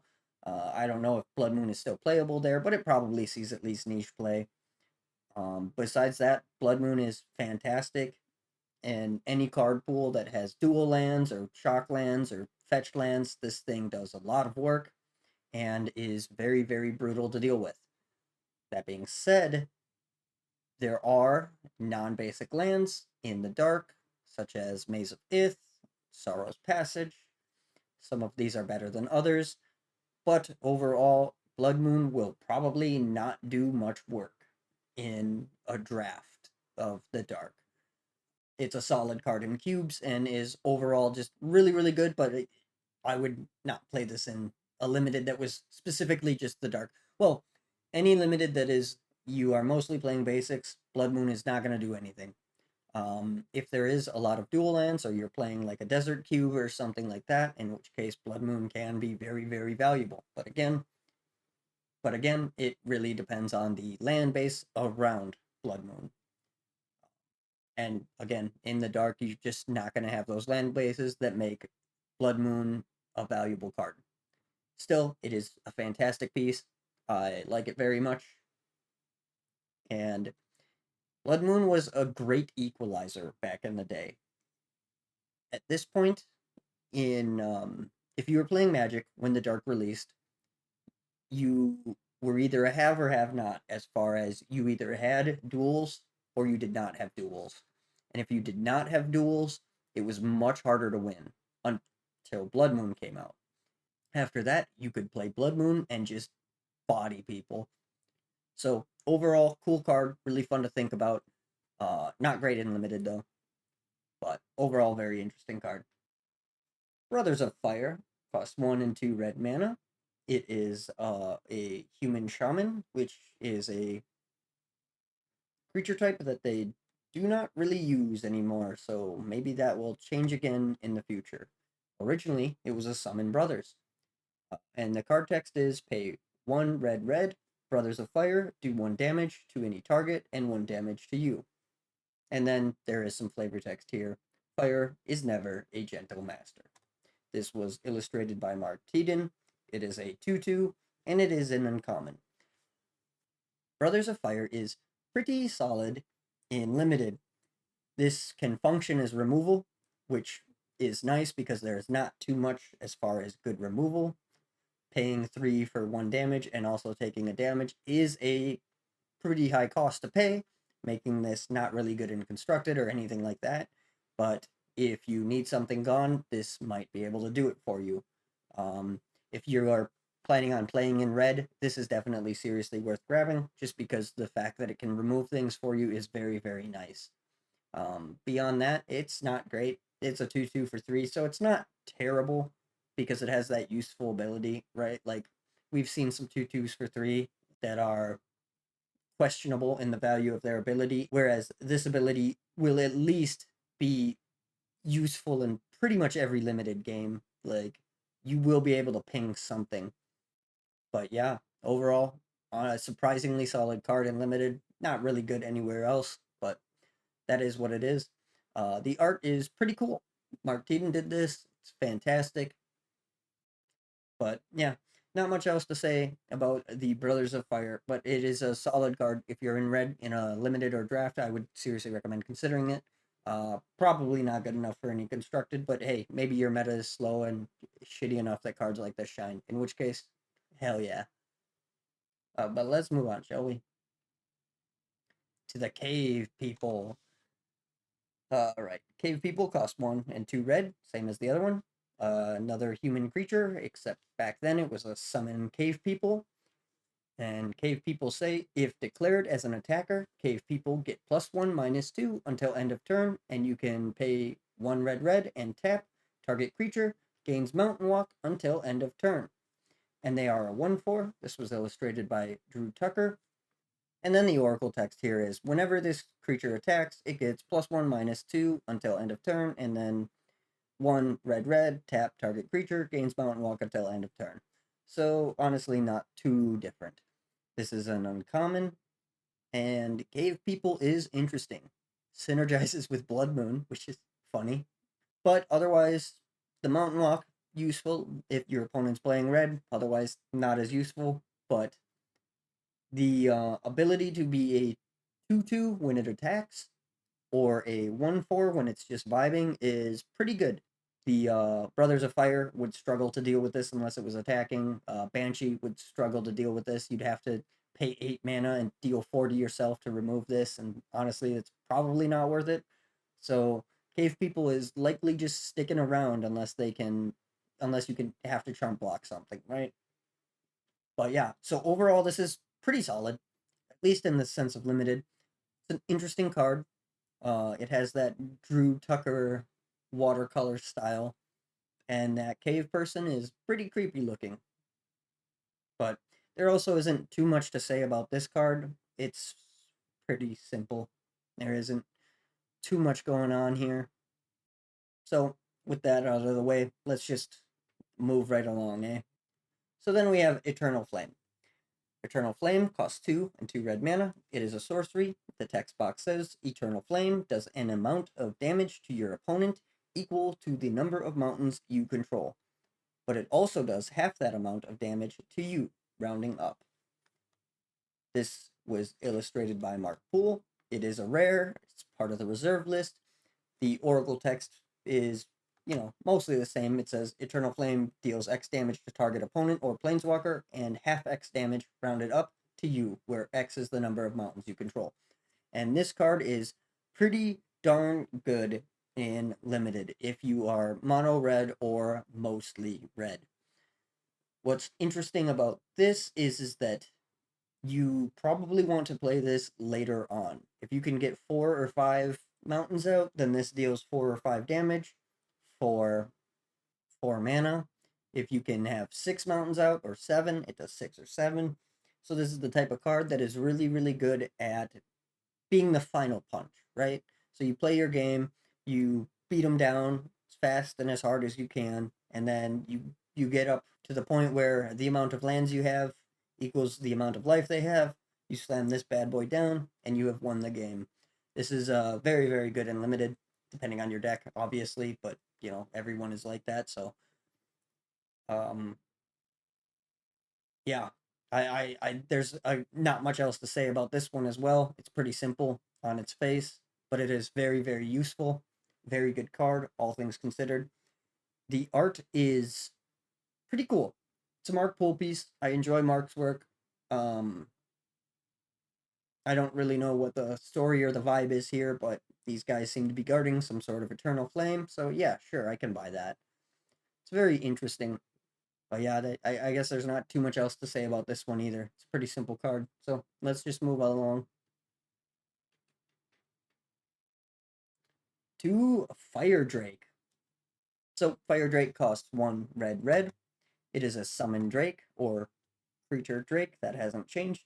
And the text box says flying, pay red to activate, +1/+0 until end of turn. No more than red may be spent in this way each turn. So you can only activate this once a turn. And they explain that a little bit better with the Oracle text here saying this creature gets +1/+0 until end of turn, activate only once each turn. This is a 1/2. It was illustrated by Christopher Rush, and it is an uncommon. But otherwise, this is a 1/2 with flying that can be a 2/2 with flying at the cost of 1 red mana per turn. Pretty decent in limited, certainly not great. The flying is really nice though, especially if you're trying to get damage done on a opponent, and the ability to pump it up +1 each turn is pretty nice. It'd obviously be better if there was no restriction on that, but being a low to the ground flyer, I can understand why that restriction is there. This would probably be busted if you could do it well without any restriction, at least by the time and in limited. But otherwise, yeah, it's fine in limited. Doesn't really spark joy for me. I find it to be pretty lame, but it is definitely pretty solid, specifically in limited environments. And the art is fantastic. Christopher Rush did really, really good with this one. The yeah, the Drake is just very cool. The shading's great. The lighting up of the fire in its mouth, and yeah, yeah. I don't know what else to say. Let's just move on, I guess. Fire Drake is okay as a card, nothing special. Here we have Fissure though. Fissure is interesting. Fissure costs 3 and 2 red. It is an instant, and the text says target land or creature is buried. Then it has some flavor text here. Must not all things at the last be swallowed up in death. So yeah, that's pretty cool.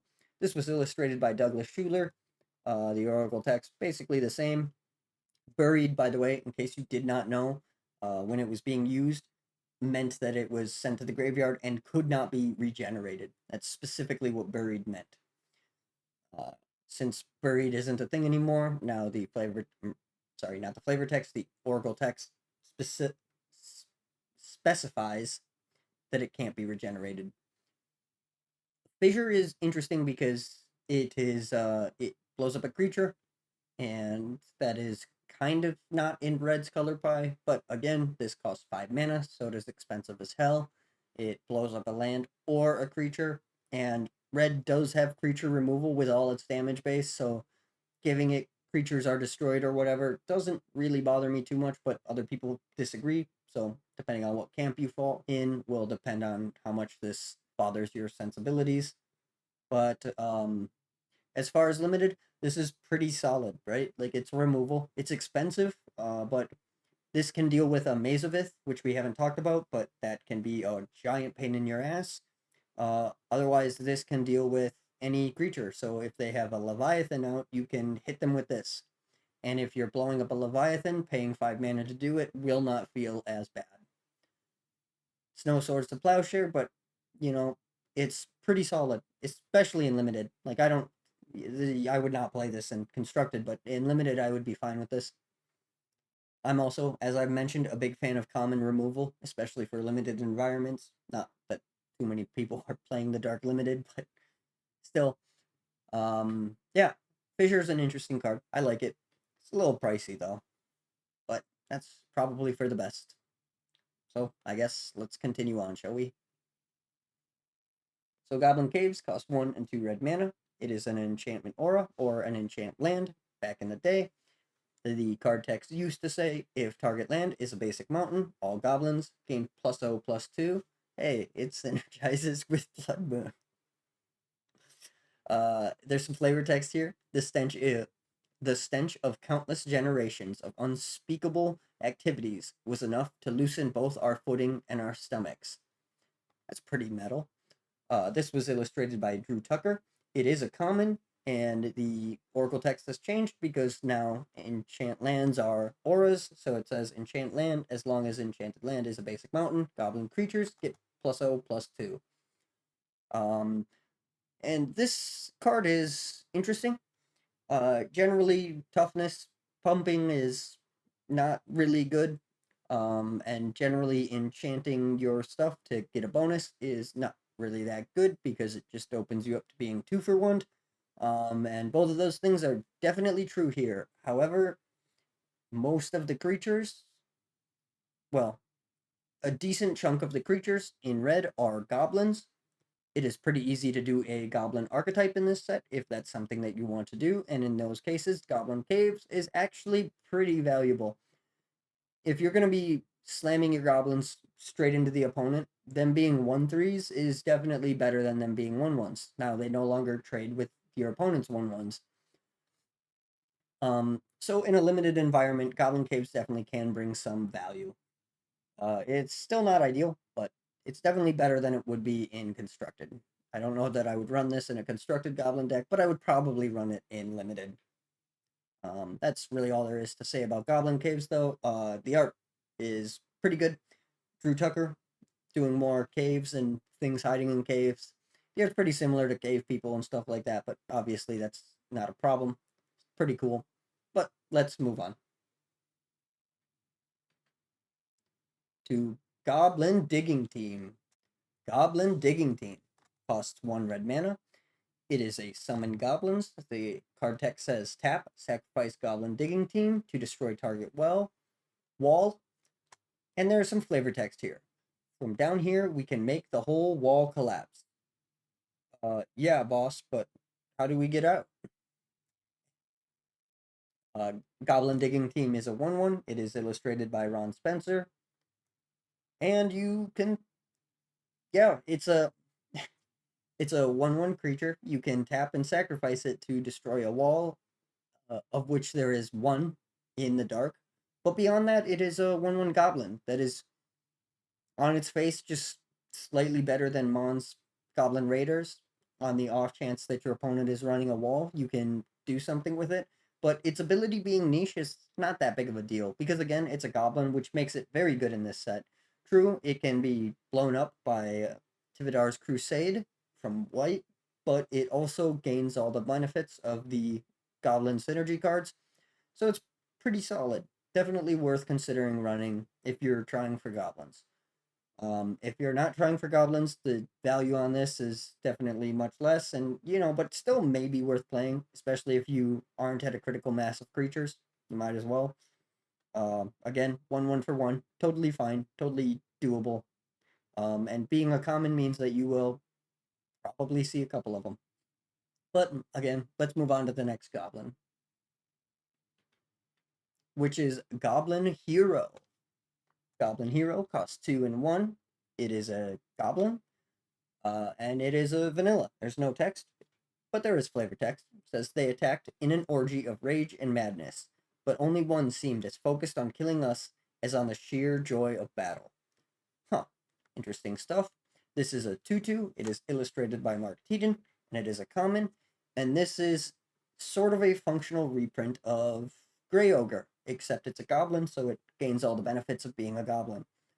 This card is definitely much better in this set than Grey Ogre is in Alpha, but that should be pretty obvious. There are really good cards in Alpha, and there are a couple of pretty good cards in this set. But again, it's vanilla. There's not much else to say about it. It's common. You're going to see them. 2 for 3 is, it's pretty fine. It's nice that this only requires 1 red. So if you are doing 2-color deck, this is much easier to cast than any of the other 3 mana 2/2s that we've talked about. But that's really all I have to say about it. So let's continue on to the next goblin. Or sorry, the next rock sled. So Goblin Rock Sled costs 1 and a red. It is a summon rock sled. However, nowadays it is a goblin, so it is affected by the goblin stuff. However, when this set came out, it was not. The card text says Trample, Rock Sled may not attack unless opponent controls at least 1 mountain. Hey, it synergizes with Blood Moon. Rock Sled does not untap as normal during your untap phase if it attacked during your last turn. Goblin Rock Sled is asleep. Goblin Rock Sled is a 3/1. It was illustrated by Dennis Dittwiller, which again was misprinted. And the Oracle text now says Trample. This creature doesn't untap during your untap step if it attacked during your last turn. This creature can't attack unless defending player controls a mountain. So Goblin Rock Sled is interesting. It's a 3/1 for 1 and a red, and if your opponent is playing red, this is pretty good, but it's okay even if your opponent isn't, because you can hold it back to block, and it'll probably die when you hold it back to block, but it'll most likely kill whatever you're blocking, so that's pretty good. It is a common. You are likely to see this. And again, these days, it is affected by the Goblin cards, which makes it even better today than it was back then. But otherwise, this is, yeah, I mean, it's fine, but either your opponent has to be playing red or you have to have a Blood Moon and they have to have a card affected by Blood Moon, which is a non-basic. So it is unlikely to be able to attack all that often, but it's still pretty decent. And being a common, it's probably worth picking up at some point, but I certainly wouldn't jump for this, But that's pretty much all I have to say about Goblin Rock Sled. Pretty horrible, actually, that they made this not a summon goblin, but whatever. I wonder what the idea behind that was. Anyway, let's just move on to Goblin Shrine. Goblin Shrine costs 1 and 2 red mana. It is an enchant land, or an aura these days, and the original text is if target land is a basic mountain, all goblins gain +1/+0. Goblin Shrine does 1 damage to all goblins if it leaves play. And then there is some flavor text here. I knew it weren't no ordinary pile of, by Norin the Wary. Huh, pile of shit. This was illustrated by Ron Spencer, and the Oracle text is it's an aura, enchant land. As long as enchanted land is a basic mountain, goblin creatures get +1/+0, and when this aura leaves the battlefield, it deals 1 damage to each goblin creature. This is a common, and it is both better and worse than Goblin Caves. It is worse because the bonus is only +1, and if this leaves, it damages you, but it is better because it is an attacking bonus, which is generally better. I would run both of them, and this gets better if you're running Goblin Caves because your goblins won't be killed immediately if this gets blown up, which it potentially can because the only enchantment removal in this set that affects your opponent's cards is a green creature that taps to destroy enchant lands. So that's actually something to be concerned about. But it synergizes with Blood Moon. Yeah, there's not much else to say about this. If you're running goblins, it's worth running this. If you're not running goblins, why would you run this? There's not too much to say about this. It's common. You're likely to see it. Not too much else to say about it. Let's move on to Goblin Wizard. Goblin Wizard costs 2 red. It is a goblin. Nowadays, it's a Goblin Wizard. That's actually kind of funny because usually, back in the old days, most of the creature type was just basically the title of the card put there a second time.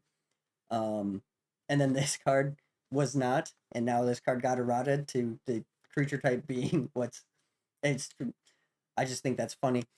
Anyway, The card text on this is tap, take a goblin from your hand and put it directly into play. Treat this goblin as if it were just summoned, and then you can pay a red and activate. Target goblin gains protection from white until end of turn. This is a 1/1. It is illustrated by Daniel Gellin, and it is a rare and on the reserve list. So this is really interesting. It cheats a goblin out. At the time of this printing, there really is 0 goblins you would want to cheat out, or maybe a goblin wizard. They're all just 1/1s for 1 mana, or none of them really have useful abilities.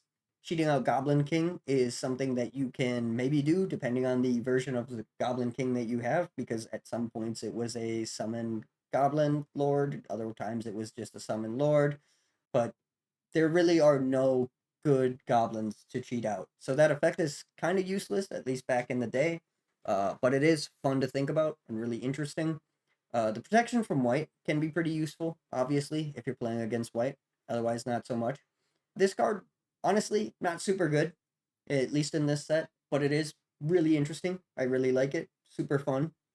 Yeah, it's unlikely that I would grab this unless I was like already building a goblin deck, or my pack one was really bad and this was the best card in it, but the pack would have to be pretty bad for this to be the best card in it.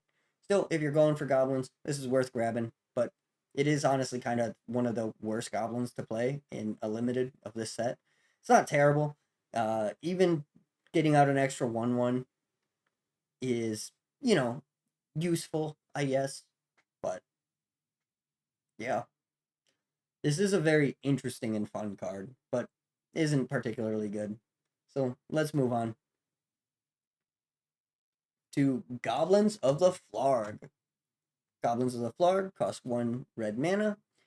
It is a summoned goblins. Nowadays, Goblin Warrior. The text box is Mountain Walk. Goblins of the Flarg are buried if controller controls any dwarves.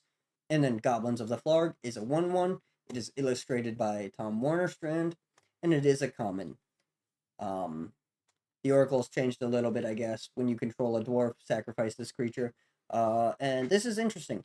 There are no dwarfs in the dark, so you can kind of just not even read that last line. And otherwise, Goblins of the Flarg is a 1/1 for red with Mountain Walk.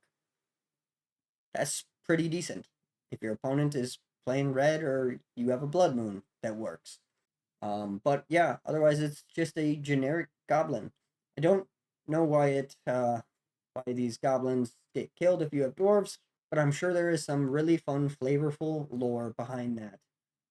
The art is okay. It's not my favorite Tom Warner Strand piece, and I'm not really sure I vibe with the whole armor that these goblins are rocking, but it is kind of interesting to see more organized and better equipped goblins in the art.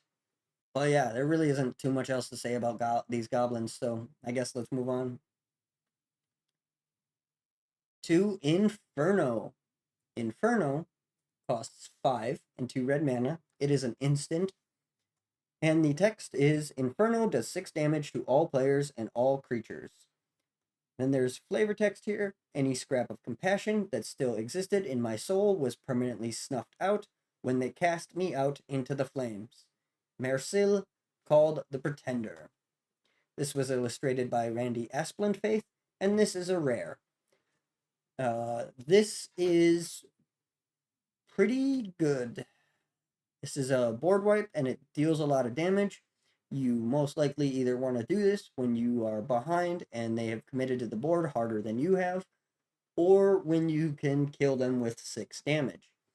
6 damage kills most things in this set. There is at least one, I think there's 2, maybe 1 thing that survives this, but beyond that, this can pretty much wipe the board at any time and deals 6 damage to both of you. So whether that's valuable or not depends entirely on the deck that you have and the board state.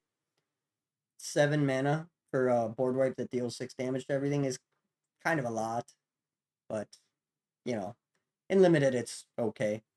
The art is really interesting and kind of sad. There's a little puppy burning over here. Don't like that. This guy's burned to death.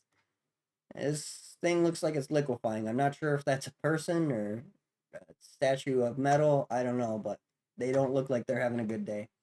But yeah, that's Inferno. I don't really have anything else to say about it, so we'll move on, shall we? To Mana Clash. Mana Clash is an interesting card. Mana Clash costs 1 red mana. It is a sorcery, and the card text is you and target player each flip a coin. Mana Clash does 1 damage to any player whose coin comes up tails.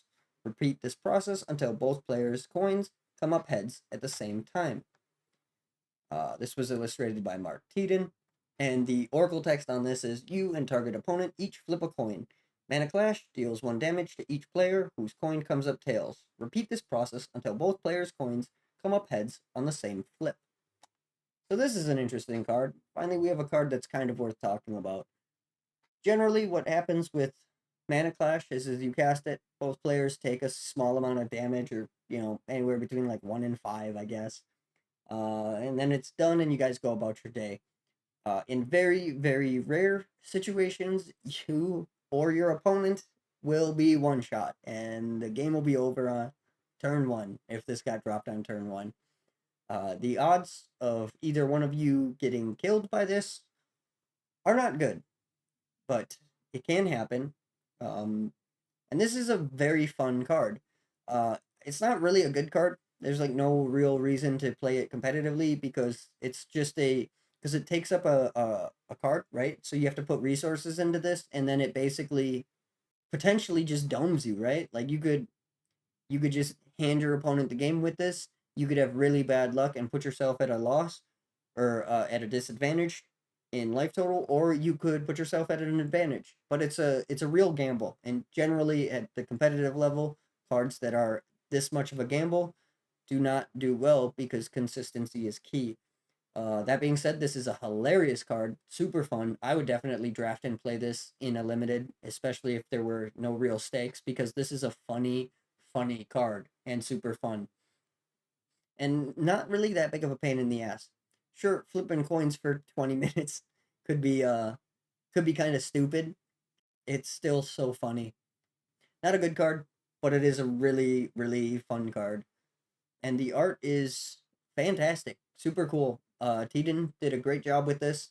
The sparkle and cracking of the blast as it hits either the shield or whatever this is, super super cool. Very interesting art. Love it a lot. Mana Clash is probably one of my favorite cards in this set, not for being super good, but just being super funny. But let's move on, shall we? Then we have Orc General. Orc General costs 2 and a red. It is a summon general or an orc warrior these days. And the card text is tap, sacrifice 1 orc or goblin to give all orcs +1/+1 until end of turn. Then there is some flavor text here. Your army must fear you more than the enemy. Only then will you triumph. Malga Flemtooth. And this is a 2/2. It was illustrated by Jesper Meerfers, and it is an uncommon. So this is really interesting because this is the only orc in the dark. And technically, when the set came out, there are no orcs in the dark. This doesn't. Back in the day, this is a summon general, not a summon orc. So you could not sacrifice a goblin to give this +1/+1 until end of turn. These days, it does get the +1/+1 till end of turn. So you actually could play this to some level of success in a goblin deck. It's still not good, and it is very interesting that they would have a orc lord in this set, but it is kind of funny. Um, but in this set, it is uncommon, so you could end up with a couple of these. They're probably not a bad idea to slap them into your goblin deck if that's the case. But still, you would need them both out in the field to give one of them +1/+1, and you'd sack a goblin for that. So it's just really not worth it. Um, yeah, it's kind of a befuddling card. I'm not sure why they put an orc general in here, but to each their own. Beyond that, it's just a 2/2 for 3. So, it's not terrible. Could bring some value, but I don't really have too much else to say about it. The art is honestly pretty fantastic. The shading in this is fantastic, and just the fire in the distance showing off the tower is very cool. And as far as generals go, he does look, pretty on top of things. So he's got that going for him. But that's it. We're finally to the last red card. So let's talk about it, shall we? Sisters of the Flame. So Sisters of the Flame cost 1 and 2 red mana. It is a summon sisters or a human shaman these days, and it has tap, add red to your mana pool. This ability is played as an interrupt. And then there's some flavor text here. We are many wicks sharing a common tallow. We feed the skies with the ashes of our prey. Ooh, real edgelord stuff, eh? Anyway, Sisters of the Flame is a 2/2. It was illustrated by Jesper first, and this is a very interesting card. It is an uncommon, and it is a red mana dork. Until relatively recently, I think this is like the only red mana dork. 3 mana for a mana dork, kind of not great, but it's also not terrible. Especially in limited, a slow limited, you could play this on turn 3 and then have 5 mana on turn 4, which is kind of nice. Um, yeah, if you're playing red, this is worth probably considering, but it's not really good outside of limited. 3 mana for this is kind of rough, but it also makes sense, right? Because red isn't supposed to be super good at doing mana dorks. So the fact that it's cost 3 is probably for the best. Not much else to say about it. It's a mana dork that's a 2/2, which is interesting because you generally just want to tap your mana dorks for mana, but sometimes you might actually want to attack with this. So it's cool that it's not a 1/1, so that you can actually get some pressure out with this. But that is it for the red cards. Yeah, a lot of goblins, some burn.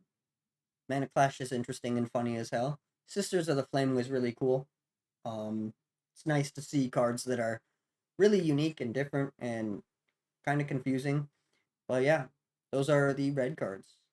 Let's move on to the green cards, shall we? First up, we have Carnivorous Plant. Carnivorous Plant costs 3 and a green. It is a summon wall. Um, it's a vanilla. It has no text, but it does have flavor text. It had a mouth like that of a great beast, and gnashed its teeth as it strained to reach us. I am thankful it possessed no means of locomotion. Vervamon the Elder. Carnivorous Plant is a 4/5. It was illustrated by Quentin Hoover, and as a wall, these days it has Defender. This is a common, and this is kind of the first wall creature that isn't a wall but is instead an immovable object that makes sense as a wall. It also has pretty high power for a wall.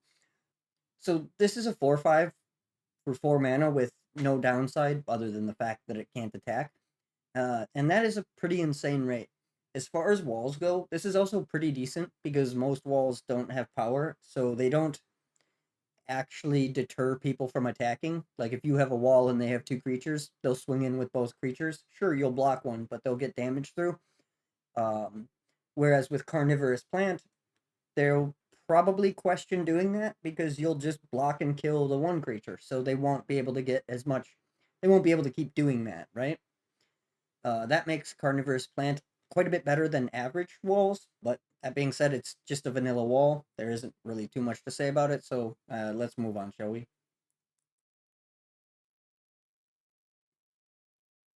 To Elves of Deep Shadow. Elves of Deep Shadow cost a single green mana. It is a summon elves. These days it's an elf druid. And the ability is tap, add black to your mana pool, and Elves of Deep Shadow do 1 damage to you. This ability is played as an interrupt, and then they manage to squeeze some flavor text in here. They are aberrations who have turned on everything we hold sacred. Let them be cast out. Aline, Speaker of the Council.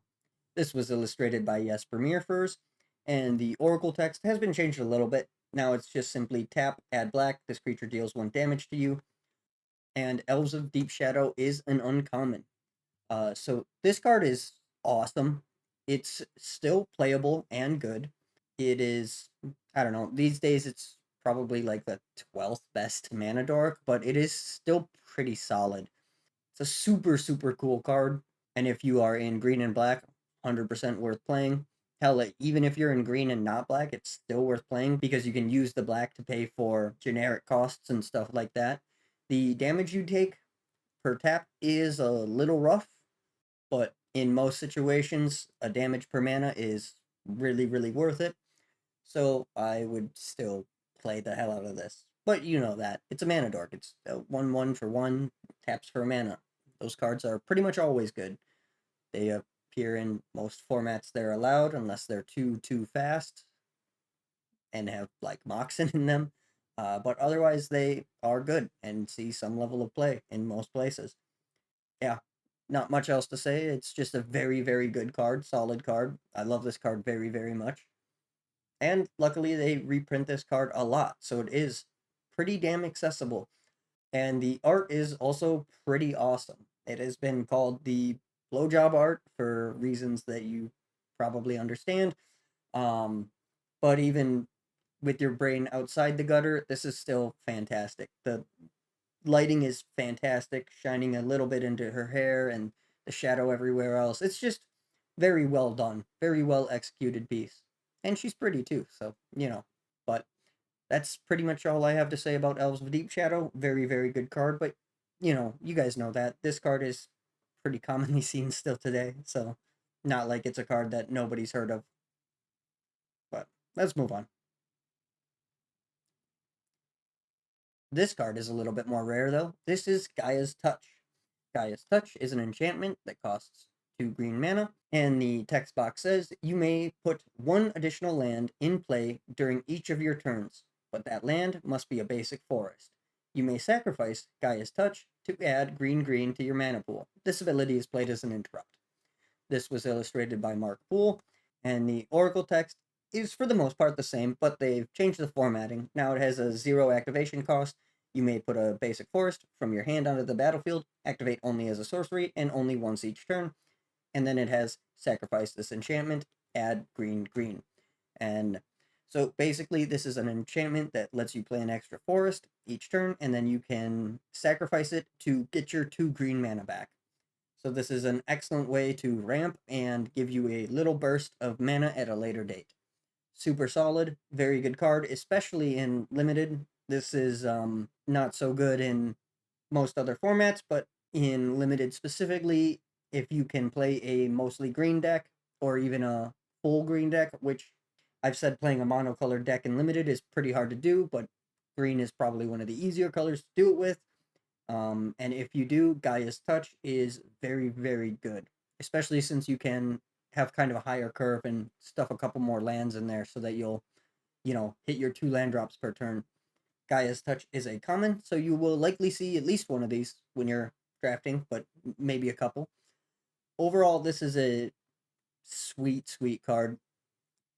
It's not particularly good, but it's exciting and it's something worth thinking about, right? You can definitely do some cool things with this. And the art is pretty sweet as well. It kind of has that classic Mark Poole look to it, but it is a little bit different than most of his pieces. I don't know if that's just because he attempted to mess with his style a little bit, or if it's just simply because this is not his usual subject matter, so it just doesn't click into my brain as much as his other pieces do. Still, very good piece, very cool, very interesting. And I really like the card. But let's move on, shall we? Then we have Hidden Path. Hidden Path costs 2 green, green, green, green, so 6 mana in total, and you need 4 green pips to cast it. It is an enchantment, and it says all green creatures gain Forest Walk. And then there is some flavor text here. Where moments before we were lost beyond hope, the strange floating lights showed us the way and restored our morale. By Verbamon the Elder. This is a rare. It was illustrated by Rob Alexander, and it is part of the reserve list. So this card, it sucks major. This is a very bad card. It is not good. You have to pay 6 mana to give all green creatures Forest Walk, so either you are playing against somebody who has at least a forest and therefore are likely in green, um, which means that their creatures also benefit from this, meaning you dumped 6 mana and a card into something both you and your opponent enjoy, or they are not in green, and then this doesn't do anything. So yeah, this is kind of just a bad card. There are definitely ways of breaking it, and there are some cards like, well, there's at least Gaia's Leech from Alpha that turns lands into forests. So if you had a Gaia's Leech deck, you could play this and that, and it would be okay. But that deck would suck anyway because Gaia's Leech sucks. So yeah, overall, this card sucks. It has a small niche, but that niche is not in the dark. There really isn't anything to do with it in this specific set. I would, yeah, I would probably pass this up. I don't know that there are enough commons and uncommons that are worse than this that I would end up taking it. Because even the worst ones, like, even if it's the shittiest creature in the set, at least that creature can swing in and maybe do some damage, right? Whereas this is just kind of bad, which is kind of a shame because the art is pretty nice. Rob Alexander did this, and it's just kind of very fantastic. The sunbeams peeking through the trees and these weird symbols of light and stuff like that. Very cool. Very interesting. The card sucks though, so let's move on. Then we have land leeches. Land leeches cost 1 green. The text box is first strike, and then there is flavor text here.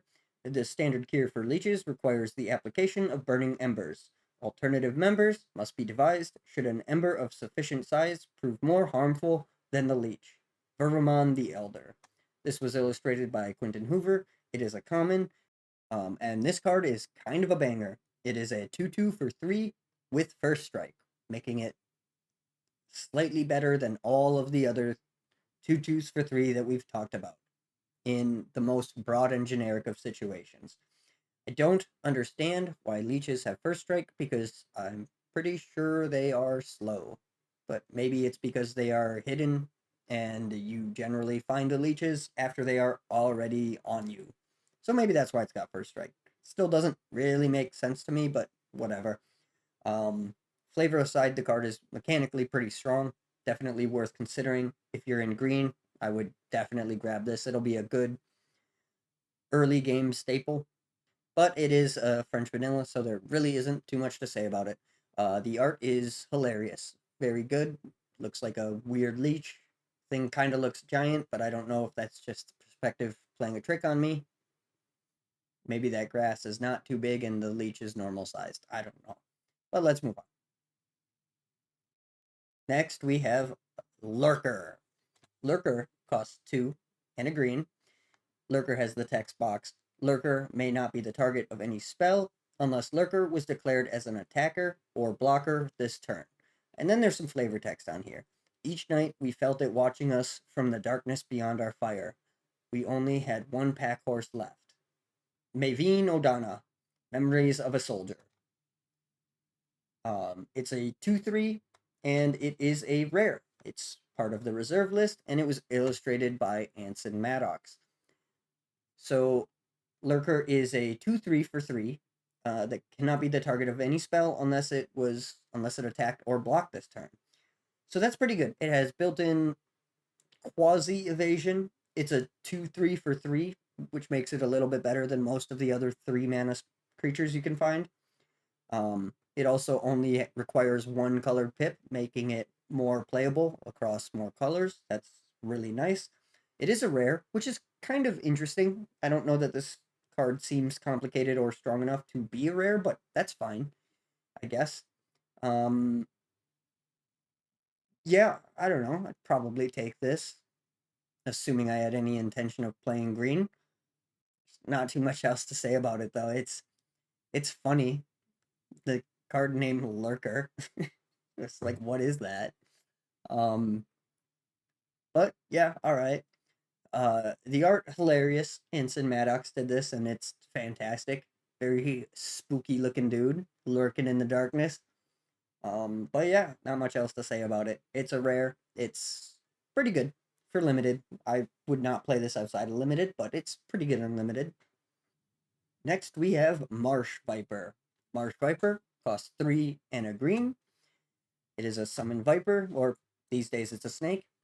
The text box says if Marsh Viper damages opponent, opponent gets 2 poison counters. If opponent ever has 10 or more poison counters, opponent loses game.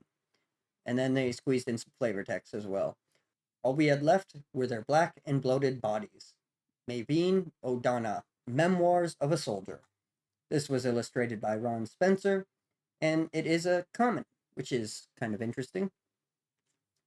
The oracle text on this is just simply whenever this creature deals damage to a player, that player gets 2 poison counters. And then flavor or parenthesis reminder text, that's what you call that. Reminder text to explain what a poison counter is and what it does.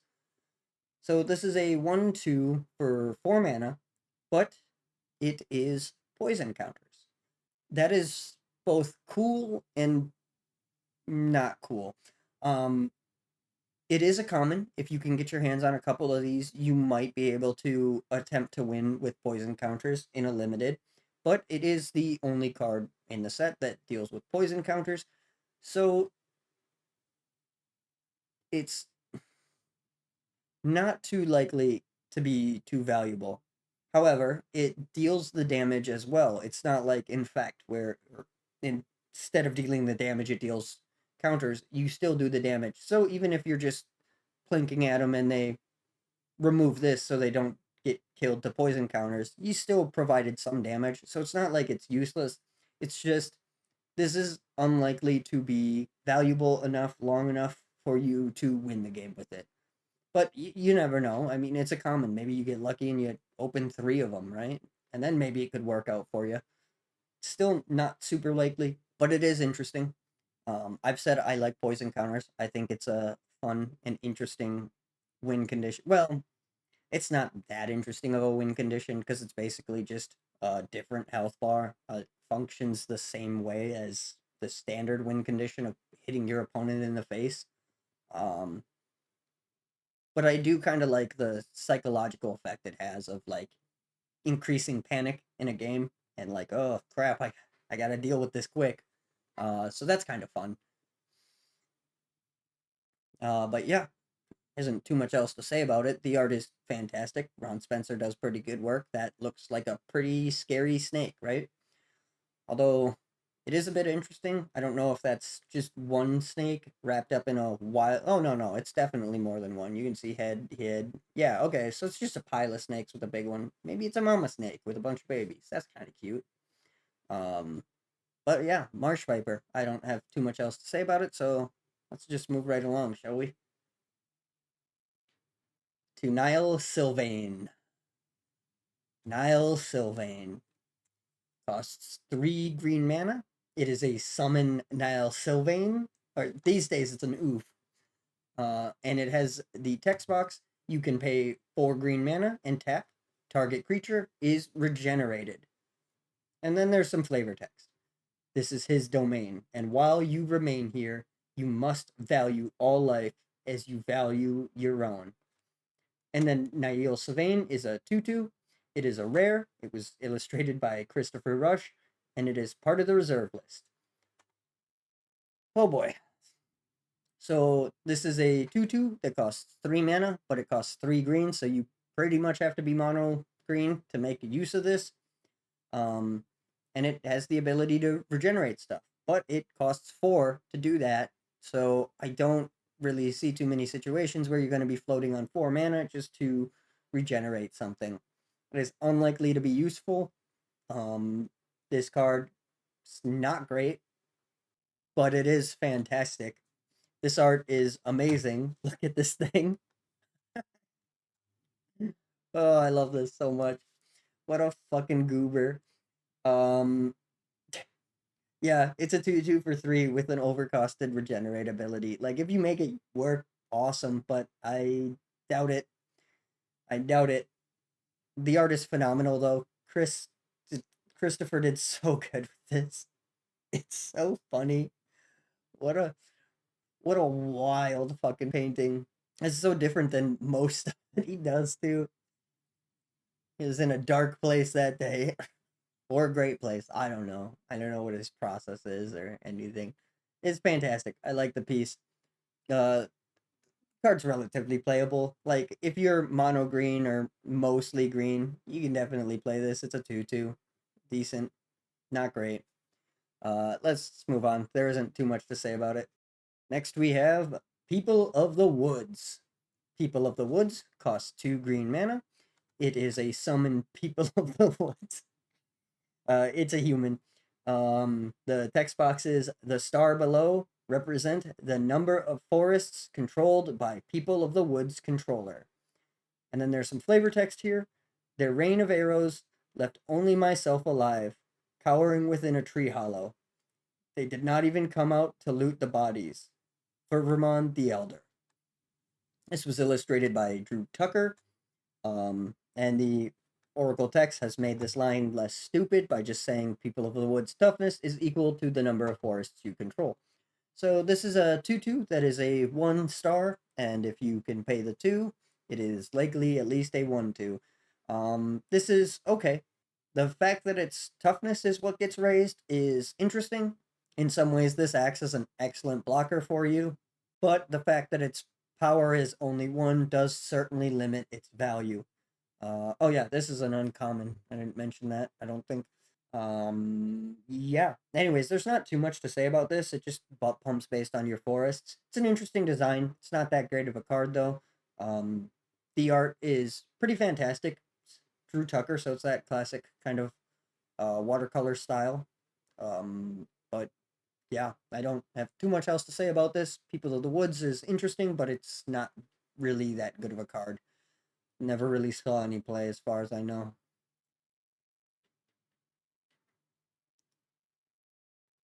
Then we have Savin Elves, which cost a single green mana. They are summon elves or elf these days. The text box is you can pay green green and tap. Target enchant land is destroyed. And then there's flavor text here. Purity of magic can only come from purity of the land. How can a meal nourish if the ingredients are spoiled?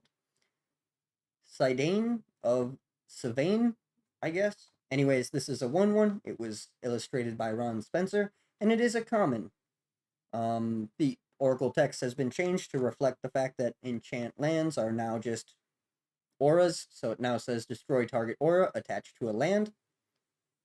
But yeah, this is the only removal of enchantments in this card pool, other than that white card that can destroy enchant creature cards that are attached to your own creatures.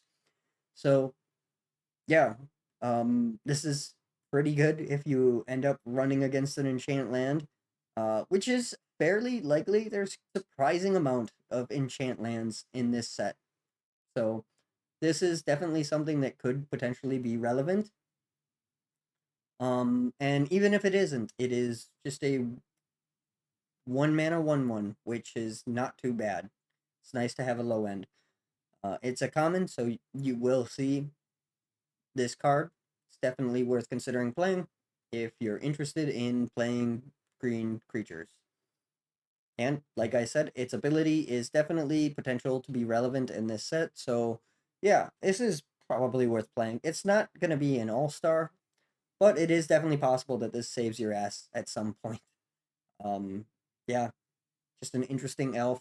Does an interesting thing. It's really weird that the only enchantment removal in this set is a creature tap ability that destroys enchant lands. Interesting. But let's move on to Scarwood Bandits. Scarwood Bandits cost 2 and 2 green.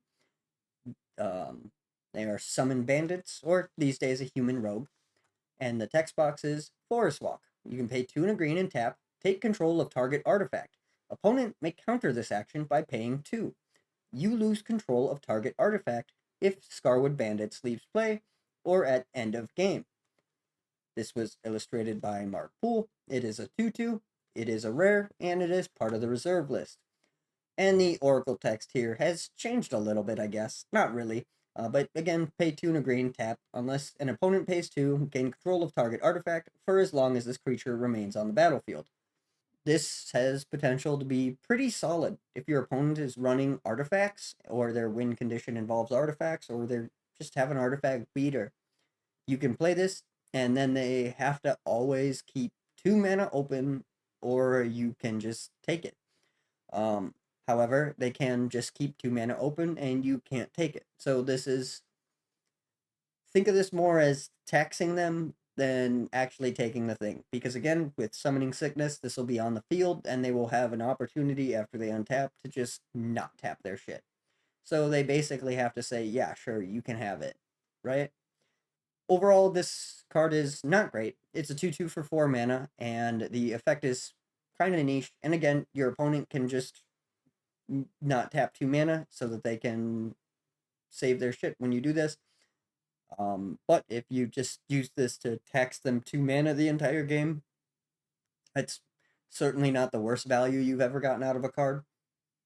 Um, yeah, I don't know. There's not a whole lot to say about it. It's an interesting effect, and it's a good story for sure. And the art is hilarious. I love it. Just two dudes with scimitars hanging out in the woods with green stripes painted on them. It's not the worst camouflage I've ever seen, but it's certainly not the best. Yeah, I don't have too much else to say about Scarwood Bandits though, but it's an interesting card. Um, but yeah, as far as rares go, this one kind of sucks, but it's not the worst rare. And again, it's at the end of the day, it's at least a 2/2 beater, but you don't feel good paying 4 for that if you're not getting anything else out of it. But still, it's all right. Then we have Scarwood Hag. They must be neighbors.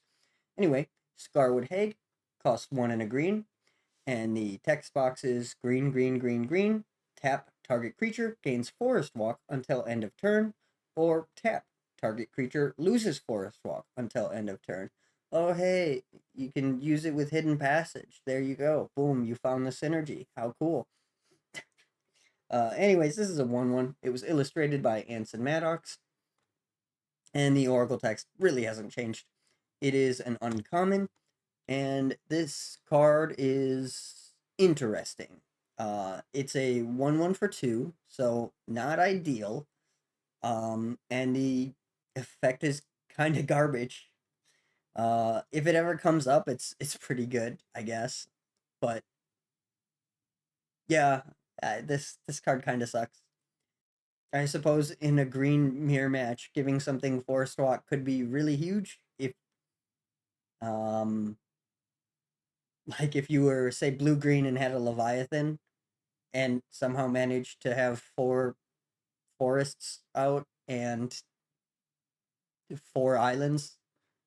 Uh, all right, this sounded better in my head before I started mentioning. But the point is there are situations where giving something Forest Walk can actually help you win a game. But they are not many, and I would not be counting on that. Um, the art is absolutely hilarious. This hag looks like it is living its best life, just hanging out in the water. Anson Maddox really did a great job with this. I like the leaf kind of floating in her hair. Very fun, very cool. But yeah, well, let's move on to Scavenger Folk. Scavenger Folk costs a single green. It is a summon Scavenger Folk, or a human these days, which is good because human always needs more support. You can pay a green and tap, sacrifice Scavenger Folk to destroy target artifact. Oh, holy shit. This is actually good. Um, it has some flavor text here. String, weapons, wax, or jewels. It makes no difference. Leave nothing unguarded in Scarwood. Interesting. So I guess it's implying this Scarwood folk person is a, well, I guess scavenger. It says it right there in the name. Or thief, you could kind of say, I guess. Anyway, this was illustrated by Dennis Ditwiller, not Denise. Again, they misprinted. And yeah, this is kind of like Caustic Caterpillar a little bit. This is pretty solid, honestly. If it's a 1/1 for 1, so on its own, it's just okay value in limited. And on top of that, the tap ability is Yeah, sort of niche, because again, not everyone's going to play artifacts, and a lot of the artifacts kind of really suck, but a few of them do not. And if they are in your way, this is an excellent way to deal with this. And on top of that, it's common, which is really, really sweet. So you got nice artifact removal here at common. This, I would consider playing this main board even in constructed, maybe, depending on metas and stuff like that. You would need there to be some common artifact synergies going on, but this is pretty solid. It's a pretty solid card. And again, even if they're not playing artifacts, it's still a 1/1 for one, which is fine. This is a better common than most other commons we talked about. I don't really have anything bad to say about this. This is just kind of a sweet card. The art is hilarious, absolutely funny as hell. This person looks freaking crazy. Um, got a ring off of a dead body, I'm assuming. So kudos. But let's move on. Despite this card being pretty good, there isn't really anything too much more to say about it. It's pretty simple, right? It's just removal. Um, yeah, let's move on, I guess. To Spitting Slug. Spitting Slug costs 1 and 2 green. It is a summon slug, and it's still a slug. And it has the ability pay 1 and a green. Spitting Slug gains first strike until end of turn. If this ability is not activated, all creatures blocking or blocked by Spitting Slug gain first strike until end of turn. That's interesting. This was illustrated by Anson Maddox. It is a 2/4, and they changed the format of how this works. Whenever this creature blocks or becomes blocked, you may pay 1 green. If you do, this creature gains first strike until end of turn. Otherwise, each creature blocking or blocked by this creature gains first strike until end of turn. This is an uncommon, and this is pretty interesting. It is a 2/4 for 3 mana, so that's pretty sweet. Being able to pay 2 mana to give this thing first strike is also really hilarious, but also, against most things, you also kind of don't care. Having first strike is nice if you were going against a 4/2, but there aren't really too many of those. So I think in most situations, the first strike actually is not all that particularly relevant, but it is interesting. And the story is pretty cool too, because obviously when it activates the first strike, it's spewing whatever sort of acid or bile that it's spewing. And if it doesn't, it is not, and is just attacking like a normal slug. So that's really cool, really interesting, fun card. Yeah, it's an uncommon. You're some semi likely to see it. It's certainly not a great card, but it is a 2/4 for 3 on its own, and the ability is not bad. So this is better than most of the 3 mana stuff that we've seen, just on that alone. But and the art is awesome. I almost forgot to mention. Anson Maddox did great with this. It's just a little slug.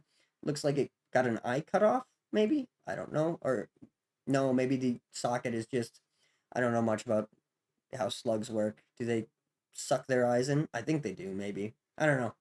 The art's pretty cool though. Let's move on. Then we have Tracker. Name Tracker. Profession Tracker. Species Tracker. Tracker costs 2 and a green. It is a summon tracker, or these days it's a human, and its ability is you can pay green green and tap. Tracker does an amount of damage equal to its power to target creature. Target creature does an amount of damage equal to its power to Tracker. And this is a 2/2. It was illustrated by Jeff A. Menges. It is a rare, and it is part of the reserve list. So this is the first iteration of fight, which I don't think is a keyword, but fighting is when a creature deals its damage to another creature, and that creature deals its damage back. This is usually on spells, but sometimes it's a tap ability on creatures. It's interesting that the first iteration of it was on a creature. That's pretty cool. Otherwise, Tracker here is kind of removal. It can fight 1/1s for days. It can fight 1/2s for days. Anything other than that, it can do it, but it's gonna get its ass kicked. Yeah, I don't know. This is pretty good. It's a 2/2 for 3, so that alone is pretty good, right? Not as good as the slug, but pretty good. to cast it, you only need one green, which is nice. So again, pretty okay in multicolors. You do need two green to activate its ability, but that's, you know, even if you never activate the ability of this thing, it's still on par with the other things in the set and can hold its own. As far as rares go, it's better than like Hidden Passage, so got that going for it, I guess. Um, but yeah, this is a solid card. It's nice because it can function as removal, and if you end up in a situation where it can do that, that's really good. This can definitely help you win games. I would definitely grab this up if I was planning on being in green. The art itself is pretty awesome. Jeff A. Menges does a great job in this piece. That is definitely a tracker running through in late winter, it appears. Very cool stuff. But I guess let's move on, shall we? To Venom. Venom costs one green green. It is an enchant creature or an enchantment aura these days. And the text box says all non-wall creatures target creature blocks or is blocked by are destroyed at end of combat. And then it has some flavor text here. I told him it was just a flesh wound, a wee scratch. But the next time I looked at him, poor dog was dead and gone. Maveen O'Donoghue, Memoirs of a Soldier. This was illustrated by Tom Warnerstrand, and this is basically just Death Touch, or non-wall Death Touch. Death Touch against non-walls. So, doesn't affect walls, but otherwise, this is just Death Touch for 3 green mana, which is not an ideal rate. This card kind of sucks. It is a common, so you're likely to see it. Um, yeah, I guess it's in limited. It's probably kind of fine. I definitely would hesitate before putting this in my list unless I needed more cards in my color. It like in a pinch, this is okay, I guess. Uh, but yeah, 3 mana to give something Death Touch is going to be niche. I'm pretty down on this card. Not a big fan of this one particularly, but that's okay. The illustration is awesome. Tom Warnerstrand did a great job. I really like it. The hilt, crossguard, and bottom of the tang, or I guess the entire tang, where the tang meets the blade, is wildly impractical, but very, very cool. Very fun look. Um, it also appears that the edges are dipped in gold. I can't imagine that does anything other than being real fancy. But yeah, very, very cool art. I do like it. The dripping venom on the guy, the way too fancy sword, and the snake. All very cool. I do like the art, but I do think the card sucks. So let's move on to Whippoorwill. Whippoorwill costs one green mana.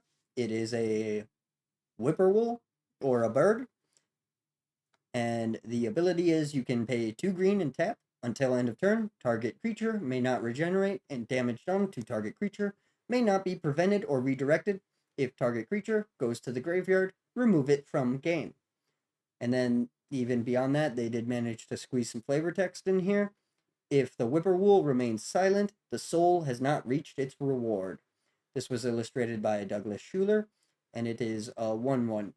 It's funny how they managed to fit flavor text on here, but couldn't fit flying.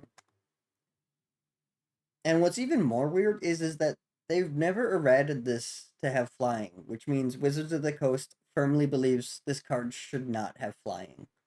I mean, they changed Flying Carpet like at least once to a completely different card, and they've done crap like that before. It's weird that they wouldn't just throw flying on this while they were updating erratas, but I guess. But beyond that, it's an uncommon, and overall, the card kind of sucks.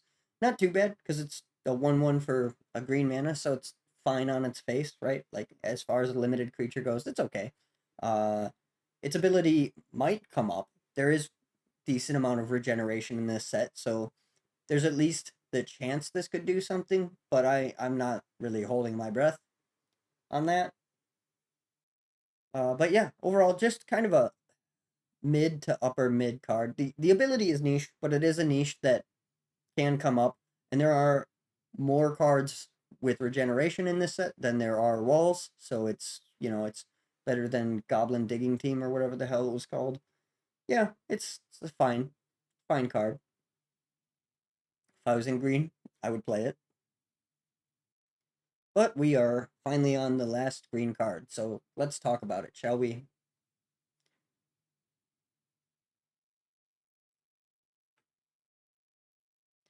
We have Wormwood Treefolk. Wormwood Treefolk costs 3 and 2 green. It is a treefolk, and the text is you can pay green green.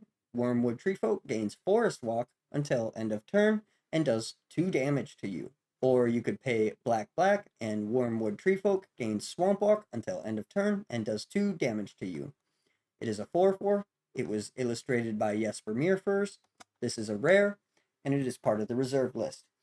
So this is pretty interesting. It is a 4/4 for 5, which is a pretty solid rate. It's a big guy, which is on its own pretty valuable in limited. The ability to give Forest Walk or Swamp Walk is also pretty cool. You 100% could play this in a mono green deck. You wouldn't need to be in black to get value out of this card. Just the 4/4 for 5 on its own is fine. Plus, you could always have the option of giving it Forest Walk if you're against someone with another forest. So that's pretty handy. Um, but if you do happen to also have black sources and against somebody that is, in black, well, then this is even better. Being able to land walk against two different colors is a lot more valuable than just one because that means there's like a, I guess, 40% chance of that actually coming up versus just like a 20% chance. Um, assuming all the colors are the same strength, whatever. But yeah, overall, pretty solid. This might be one of the better rares we've talked about, at least in green. But yeah, it's just a 4/4 beater for 5. I guess there isn't really too much more to say about it. I'm kind of just dragging this on for no reason. Um, is on the reserve list. Still cheap as fuck. Get your copies now before this before this thing spikes because they figure out it's good in legacy. That's not financial advice. Don't do that. Wormwood Treefolk, pretty cool, pretty solid. Great in limited, not really great anywhere else. If you're in green, you should consider running it. If you're in green and black, you should definitely consider running it. I don't know that I would splash into black just because I had this, but you do you. As far as the art is pretty cool. It's not one of my favorite Yes Premiere for pieces, but it is decent enough. It's got some mean ass looking teeth there. And those eyes, those ruby eyes, very spooky. He looks kind of like he's a short king now. But either way, hanging out with the mushrooms, minding his own business, vibing in the swamp. Yeah, I guess that's all I really have to say on Woodworm Tree Folk. That's it for the green cards. Next, we have a couple of multicolor cards, and then we just have the artifacts and the lands. So, I guess let's keep going, shall we? All right. So next we have the gold cards or the multicolored cards. There are only 3 of them, so this will be pretty short. And on top of that, they are pretty simple cards for the most part. But up first, we have Marsh Goblins. So, Marsh Goblins cost a black and a red. It is a summon goblins. It has Swamp Walk, and then counts as both a black card and a red card. And then there's some flavor text here. Even the other goblin races shun the marsh goblins, thanks to certain unwholesome customs they practice. Is he doing something messed up to this tree? Is that the unwholesome customs that they practice? Or is he peeping on something? I don't know what sort of messed up crap this dude's into, but apparently it is not wholesome. Anyways, this was illustrated by Quentin Hoover, and it is a 1/1 for 2. Um, and this is a pretty bad card. It is a goblin. Goblins are fairly good in this set because, there's so many things that help them out, but it is a 1/1 that costs 2 mana and it costs 2 colors. So this is a incredibly hard to cast 2 mana 1/1. But it does have Swamp Walk, I guess. So yeah, it's got that going for it. Yeah, overall, not a good card. Not a terrible card. It is a common, so you are likely to see it, and that's pretty cool. Gold card at common. The art is pretty fantastic. It's really funny. But yeah, it's just a 2 mana 1/1 goblin. Scarwood goblins. Scarwood goblins cost green and a red and a green, whatever. This is the order they do this now. It is also a summon goblins. It counts as both a green card and a red card. It also has some flavor text here. Larger and more cunning than most goblins. Scarwood goblins are thankfully found only in isolated pockets. Scarwood Goblins is a 2/2. It is illustrated by Ron Spencer. And this is a 2/2 for 2, which is, that's pretty decent. It is a incredibly hard to cast 2/2 for 2. Um, but it's still pretty decent. Like the last gold card, this one is also common. And this art is very sick. This is very cool. This guy looks real intimidating. Yeah, I guess not too much else to say about a grizzly bear, is there? Yeah, no, not thinking of anything else. So let's move on to the last of our gold cards. We have Dark Heart of the Wood. Dark Heart of the Wood costs black and green. It is an enchantment, and the text box says you may sacrifice a forest to gain 3 life. Counts as both a black card and a green card. And then it has flavor text. Even the goblins shun this haunted place where the tree limbs twist in agony and the ground seems to scuttle under your feet. Ugh. This was illustrated by Christopher Rush. It is a common, and the Oracle text has reformatted this so that it's obvious you can do this more than once. You may, for each forest you sacrifice, you gain 3 life. So, this is a really awesome card. It is enemy colors, which, as I've explained earlier, is pretty relevant because this was not something they did before this and something that they avoided doing often for quite a while after this. But this is a very, very cool way of doing it. This card definitely feels like a green and black card. They kind of nailed this one, knocked it out of the park, really. This is just so fucking cool. And the art, Christopher Rush did fantastic on this. This spooky ass Dark Heart of the Woods. It's very, very spooky, very scary. And yeah, it has the feeling of black, right? Because you have to sacrifice things to to get things, and black does life gain as well. And green does life gain. Honestly, kind of a perfect card for what it is, in my opinion. From a design standpoint, very, very cool with what they're trying to get across, I suppose.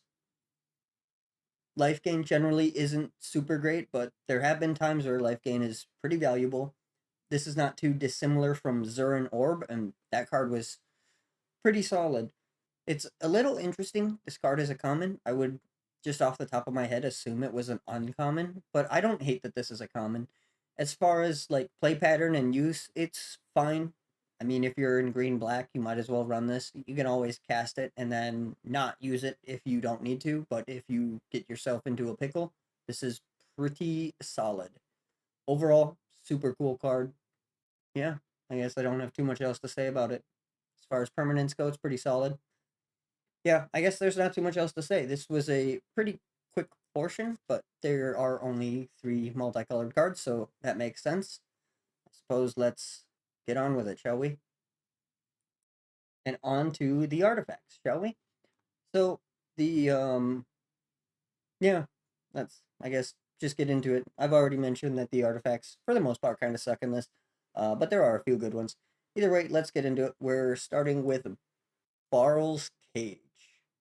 Barl's Cage costs 4 mana. As I said, it is an artifact, and it has you can pay 3. Target creature does not untap as normal during its controller's next untap phase. There's some flavor text here. For a dozen years, the cage has held Lord Ith, but as the pretender Marisil's power weakened, so did the bars. Dun dun dun. This was illustrated by Tom Warnerstrand, and this is a rare, which is interesting. And this card is actually pretty decent. I have pretty much done nothing but shit talk the artifacts, but as far as limited goes, paying 3 to tap down a problem creature every turn is pretty solid. And this is also a poly artifact, or rather, it doesn't require a tapping cost since we're not doing mono, poly, and continuous anymore. Point is that if you have the mana, you can tap down all of their shit. It is pretty pricey to be tapping down creatures, though. But if you tap down their two best creatures every turn, you're probably doing all right. The problem is that it's pretty easy to deploy creatures at or under this rate. So if you are just trying to keep them controlled, it is probably not going to end up working out for you in the long run. But still, if you have this out and they have a Leviathan, first off, they'd be dumb as hell to sacrifice shit to untap it because why would you do that? But it'd be really funny, be a really painful lesson. Um, but yeah, it's solid. It's not great as far as rares go. I'd be okay with this one. It's better than quite a few of the rares we've talked about, but not better than them all, obviously. But yeah, in limited, this is pretty alright. So I guess let's move on to the next one. Now we got Bone Flute. Bone Flute costs 3 mana. It is also an artifact. I'm probably just going to stop saying that, I think. And then you can pay 2 and tap, and all creatures get -1/-0 until end of turn. And then there is flavor text here. After the Battle of Pitdown, Lady Ursnell fashioned the first such instrument out of Lord Ursnell's left leg. It's kind of fucked up, right? Anyways, this was illustrated by Christopher Rush. It is an uncommon, and this card is really, really terrible. Paying 2 and tapping this to give all creatures -1/-0 is such a waste. It doesn't really do anything. It affects both sides, so it's not like you can use it to save your stuff and kill their stuff. It's basically like the shittiest fog on a, not a stick, but repeatable garbage fog. -1. Um, yeah, I mean, there's definitely places where this is decent, right? Like, especially if you have, like, if you're playing a less creatures deck, this is probably fine. But if you are doing that in this limited, I have no idea what your win condition is. And Godspeed to you for that. But yeah, overall, bad card. I would pick this pretty much last because it is not good. The art is interesting. Definitely not one of Christopher Rush's best works, but it's also not terrible. I do really like the different shading in the background here, the different colors and how they collide. Very, very cool. The flute itself, interesting. It does, I guess, look like a flute. But it's made of bone. And it is made out of Lord Urshnell's left leg, which is messed up. But yeah, this one is not a good card, which, you can probably tell from the fact that right here it's saying it's 73 cents and only been printed once. Nobody is interested in this card, and I do not blame them. I am also not interested in this card. So let's move on, shall we? To the Book of Wrath. The Book of Wrath costs 6 mana to cast, and you can pay 2 and pay 2 life to draw 1 card. Effects that prevent or redirect damage may not be used to counter this loss of life. This was illustrated by Sandra Everingham.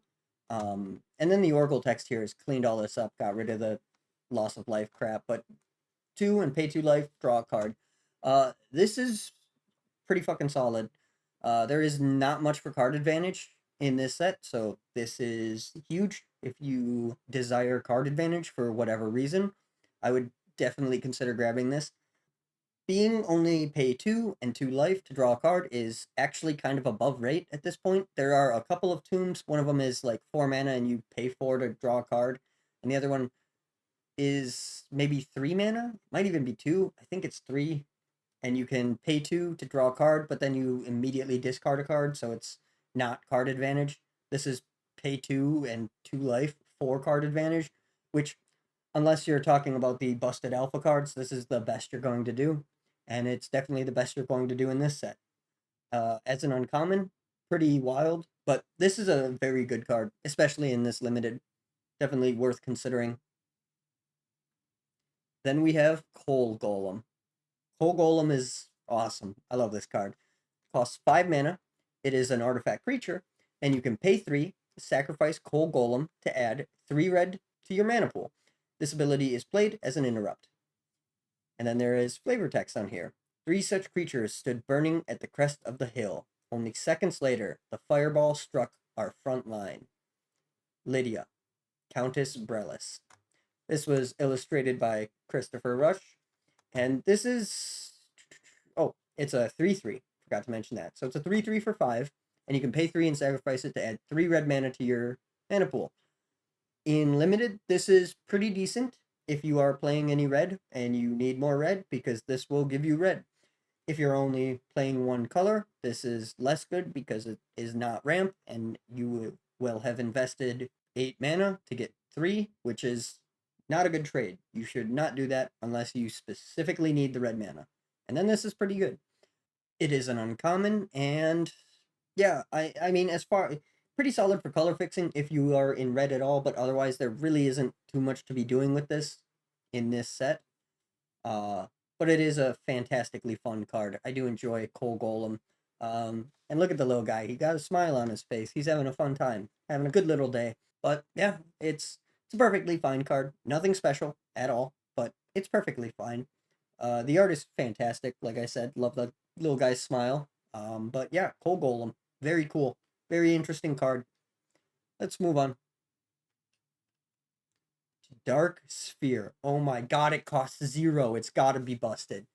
So you can tap and sacrifice Dark Sphere to prevent half the damage done to you by a single source rounded down. Okay, that's no 3 mana, but that's okay, I guess. That's pretty alright. There's flavor text here. I was struck senseless for a moment, but revived when the strange curiosity I carried fell to the ground, screaming like a dying animal. For all. Lord Ith. Don't understand what that's talking about, but that's alright. This was illustrated by Mark Teaton. It is an uncommon, and I think they actually put more words in this now. So tap and sacrifice this artifact. Next time a source of your choice would deal damage to you this turn, prevent half that damage, rounded down. Yeah, they jammed a couple more words in there for no real reason, but that's alright. Dark Sphere is interesting.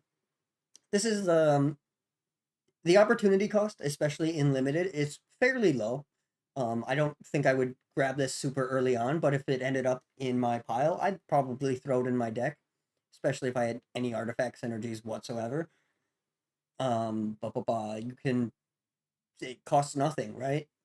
And this could potentially save you from dying, give you one more turn to find that piece of removal you need. So this is pretty solid. This is also a card with some niches. It does actually see some level of CEDH play, but that's just because it costs 0.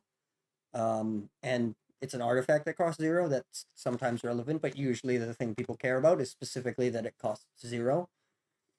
I think there's like 70 cards in all of Magic's history that cost 0 right now. Somewhere near that number. I'm not exactly sure on the exact number, but it is less than you would think it is. Unless you thought it was less than, like, I think 63 is the number that's sticking in my head, but I think it might be more than that. It's less than 100 though, for sure. So yeah. But yeah, there's not too much else to say about Dark Sphere. The art is pretty cool. Pretty cool. Mark Tatum did a good job with this. Very interesting. I don't know what this Dark Sphere is supposed to be, but they're worshipping it. That's pretty cool. I suppose let's move on, shall we? Oh. To the Diabolic Machine. Dun, dun, dun. Diabolic Machine costs 7. It is an artifact creature, and you can pay 3 to regenerate it. It has some flavor text here.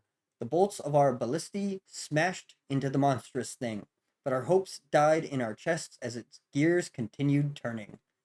Sevti McCurl. The Fall of Alsor. Just a bunch of made-up words. I don't know how any of that stuff's pronounced. But anyways, this is a 4/4 for 7, and it was illustrated by Anson Maddox.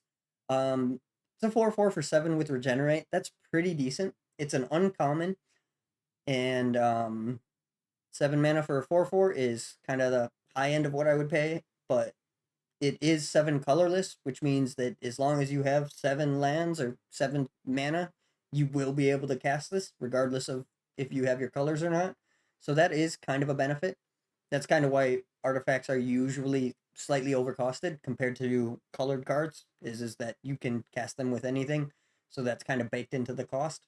And in that regard, this is pretty decent. Like, not good outside of limited. And even in limited, I don't think this is good, but it definitely could help you win a game. Like, if you get this down and they can't really do anything about it, that's pretty solid. Overall, interesting. Not a great card, right? 7 mana is a lot, but 4 damage is also a lot in this set. You know, it's not Leviathan a lot, but it is a 5-turn clock. That's pretty okay. But yeah, the art is. I don't like it, honestly. I don't like this work. Anson Maddox did, like, it's fine. I don't want to rag on an artist, but this is not for me. I'm not a big fan of what's going on here. Kind of looks like a big old transformer, but there's really no, I don't know. This one just isn't for me, but that's okay. Not everything has to cater to me, you know. Let's move on to Felwar Stone. This card sucks. Just kidding. This card's pretty fucking good. Felwar Stone costs 2 mana, and you can tap, add 1 mana to your mana pool. This mana may be of any color that any of opponent's lands can produce. This ability is played as an interrupt. And then there is some flavor text here. What do you have that I cannot obtain? Marcel, called the Pretender. This was illustrated by Quentin Hoover, and this card is pretty damn good. It is an uncommon, and it is a mana rock. It is the first 2 mana rock, I believe, and it is one of the, other than the Mox, and it's the first mana rock that taps for a color mana. Now, granted, it only taps for the mana that your opponent's lands can produce, but that's still pretty decent. Even if this is just 2 tap for colorless, probably definitely playable in this limited. Beyond that, this card is beloved, still sees play in Commander, still very good there. It's especially good in Commander because you have more opponents, so you're way more likely to be able to use colored mana that you can use. But you're still relatively likely. There's only 5 colors, right? And you're likely in 2 of them, which means your opponent is also probably in 2 of them, maybe even 3, maybe only 1, but less likely. Still, even at worst case, this is still good because it adds mana. But yeah, I'd be really surprised if you hadn't heard of Felwar Stone, but this is a super solid card. It's been reprinted a bunch of times. I think it's even made it into some Commander things, but I'm not gonna dig into that to find out for sure. But this card has been reprinted a lot. Very accessible, very good card. But yeah, it's good in limited and anywhere else that a 2 mana value mana rock is good in, which is at least Commander. I wonder if this sees any modern play. I don't know modern well. I don't think so. Probably not. But yeah, Felwar Stone, awesome card. Love the card, and the art is interesting too. It's definitely not one of my favorite mana rock arts, but it's not bad. I do like it. It is higher up on my list of Quentin Hoover arts, but I'm not a huge fan of Quentin Hoover's work. Some of it's really, really good. Some of it's not so much. Um, when I say not so much, I don't mean it's not well done. It's just not a style I particularly like. He's a very talented artist. Let's move on. Oh my god, it costs 0. It's busted. Fountain of Youth costs 0 mana, and you can pay 2 and tap to gain 1 life. All right, that's a little less busted. Uh, the flavor text here says the fountain has stood in the town square for centuries, but only the pigeons knew its secret. Ha! That's funny. I don't know if I've ever read that flavor text. Apparently, the Fountain of Youth is just hanging out in some city, and nobody's ever thought to drink out of a fountain, which makes sense. I've never drank out of a fountain, so I believe that nobody did that. Anyways, Fountain of Youth is an uncommon. It was illustrated by Daniel Gellin, and this is pretty decent, especially in limited. I have at times played this card in Chandelure, and there have been times where it has been absolute garbage and a waste of time and has actively lost me the game. And there have been times where it has definitely kept me alive long enough to win the game. Yeah, I would say run this if you do not have like a complete deck after limited, right? Like this is better than garbage cards in your color, but probably not good as decent cards in your color. Maybe worth considering. The 0 mana is nice, but you do have to pay 2 to gain the 1 life, and that does also set you back. So be cautious of that. 2 mana for 1 life is definitely not worth it. But if you have nothing else to do with that 2 mana, then sure, then it is worth it. So you can, yeah, you can even do it at your opponent's end step, so you can like pretend that you have interaction, hold up, and be like, yeah, yeah. They probably won't believe you, but you know, maybe. Either way, let's continue on, shall we? To living armor. I lied. I didn't talk about the art. The art is fantastic. Daniel Gellin did a really, really cool job with this one. The Lionhead Fountain, super cool. Love the starry sky in the back, the splashing of the water. It's all really good. I really like this piece. The back almost reminds me of Starry Night. Not quite, obviously. It's certainly not as bombastic as Starry Night, but like the little strokes and just the colors kind of just remind me of it, you know? Either way, let's continue on to Living Armor. Living Armor costs 4 mana, and you can tap and sacrifice Living Armor to put a plus X or plus O plus X counter on target creature, where X is target creature's casting cost. That's cool. A plus O plus X counter. Never heard of one of those. There is some flavor text here. Though it affords excellent protection, few don this armor. The process is uncomfortable and not easily reversed. Bum, bum, bum. This was illustrated by Anson Maddox, and it is an uncommon. Um, the Oracle text here did kind of change a bit because now it says tap, sacrifice this artifact, put X plus O plus 1, counters on target creature, where X is that creature's mana value. Which, you know, that makes more sense. I've heard of plus O plus 1 counters. They seem more real than plus O plus X counter. Um, yeah. This card is not really good. It's, yeah, this card is kind of crap. It's definitely not unusable. Um, but you're in dire straits if you're using this, and it is not super likely to be that valuable. Yeah, I don't know. It's kind of hard to even evaluate this one. I would never play this. I don't think. But pumping is not great ideally, and paying 4 for this is even worse because you're either paying 4 to put this on a garbage creature, in which case, what's the point? Because you're not getting much value out of it, or you're putting it on a very, very big creature to get a lot of value out of it, assuming they don't have a removal spell. But in that case, you also spent a lot of mana on that particular creature. Um, yeah, it just scales weird, right? Like the more the you want a bigger creature to have this on because then it does more, but that also means that it's a much bigger mana commitment. It happens later, and it's less impactful. It's just kind of a weird bell curve that the card's value sits in my opinion. Um, but I mean, either way, it's a 4 mana butt pumping artifact that does it once. It's not really good. At least the butt pumping stays, but it's still not particularly worth it. The art is fantastic though. Anson did a great job with this. Super cool, very scale armor style. It's like a Medusa style inspired helmet with the tentacles and stuff. Either I like it. Very cool. It's got not brass knuckles, but some kind of punching thing there. Super interesting. But yeah, not much else to say. Let's move on, shall we? To Necropolis, which is an artifact creature. Oh, it's a wall. I lied to you guys earlier. There's more than one wall. I forgot about this. Yeah, there's 2 walls. That makes that goblin twice as useful. Anyway, Costs 5 mana. It's an artifact creature. Counts as a wall. You can pay 0, take a creature in your graveyard, and remove it from the game.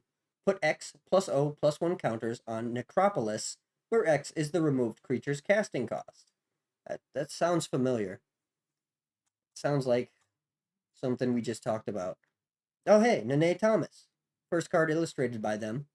That's cool. This is also a 0/1. And this is an uncommon, and this card is pretty bad. Um, it's a wall. Blah, blah, blah. And it gets bigger the more creatures you have that are dead. So that's decent, flavorful, interesting. All of those things, not particularly good. I guess not terrible. Um, 5 mana is kind of a lot for this, though, I think. Feels like it's a lot. Blah, blah, blah. But yeah, from a flavor standpoint, this is interesting for sure. Because as the city of the dead, Necropolis, gains bodies and stuff, it gets more fortified. I can follow that story. I can vibe with that. That's pretty cool. I don't think it is valuable or good in a game, but it is interesting and fun. That's really cool. The art is pretty sweet too. Like this owl here with this mysterious aura, just kind of hanging out. Then this cool statue or carving into the stone. I'm assuming this is a gate into the city or maybe just a random alleyway or something, who knows. Either way, interesting card, pretty cool. Not good. Probably wouldn't recommend playing it, but there are games that this would actually be pretty sweet in, honestly. In limited, this could wall some stuff pretty solidly.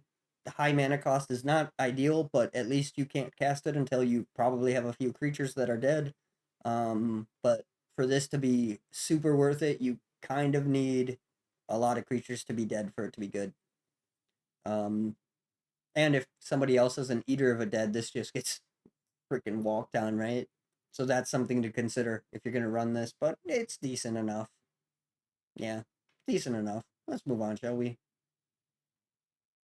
To Reflecting Mirror.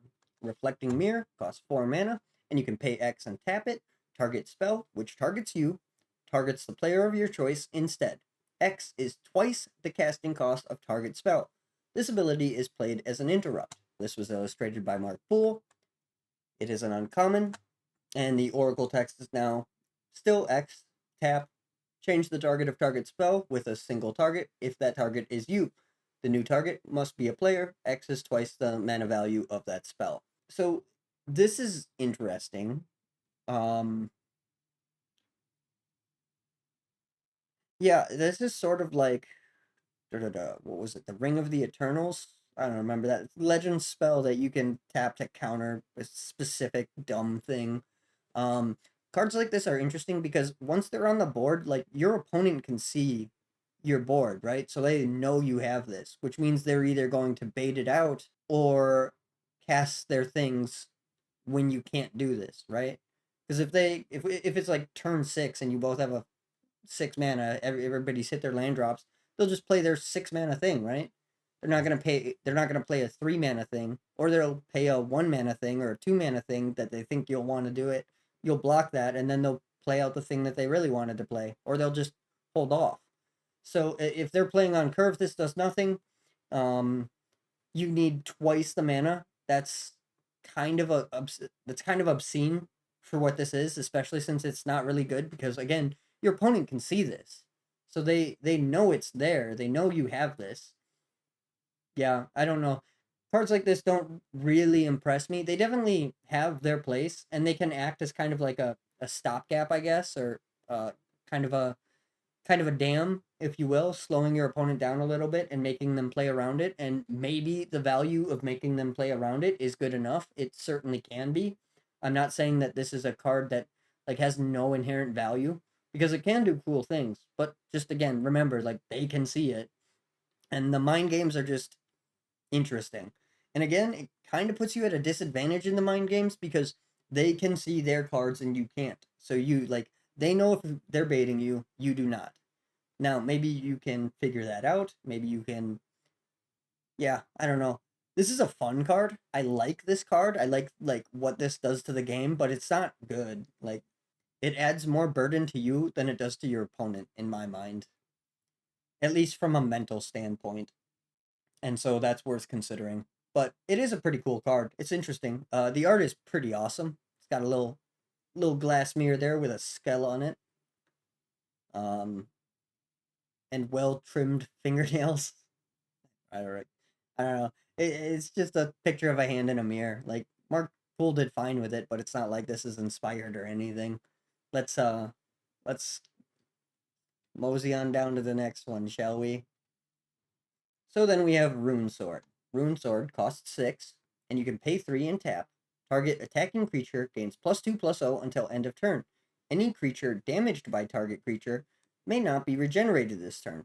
If such a creature is placed in the graveyard this turn, remove it from the game. If target creature leaves play before end of turn, Rune Sword is buried. This was illustrated by Christopher Rush. And then the Oracle text says target attacking creature is +2/+0 until end of turn. When that creature leaves the battlefield this turn, sacrifice this artifact.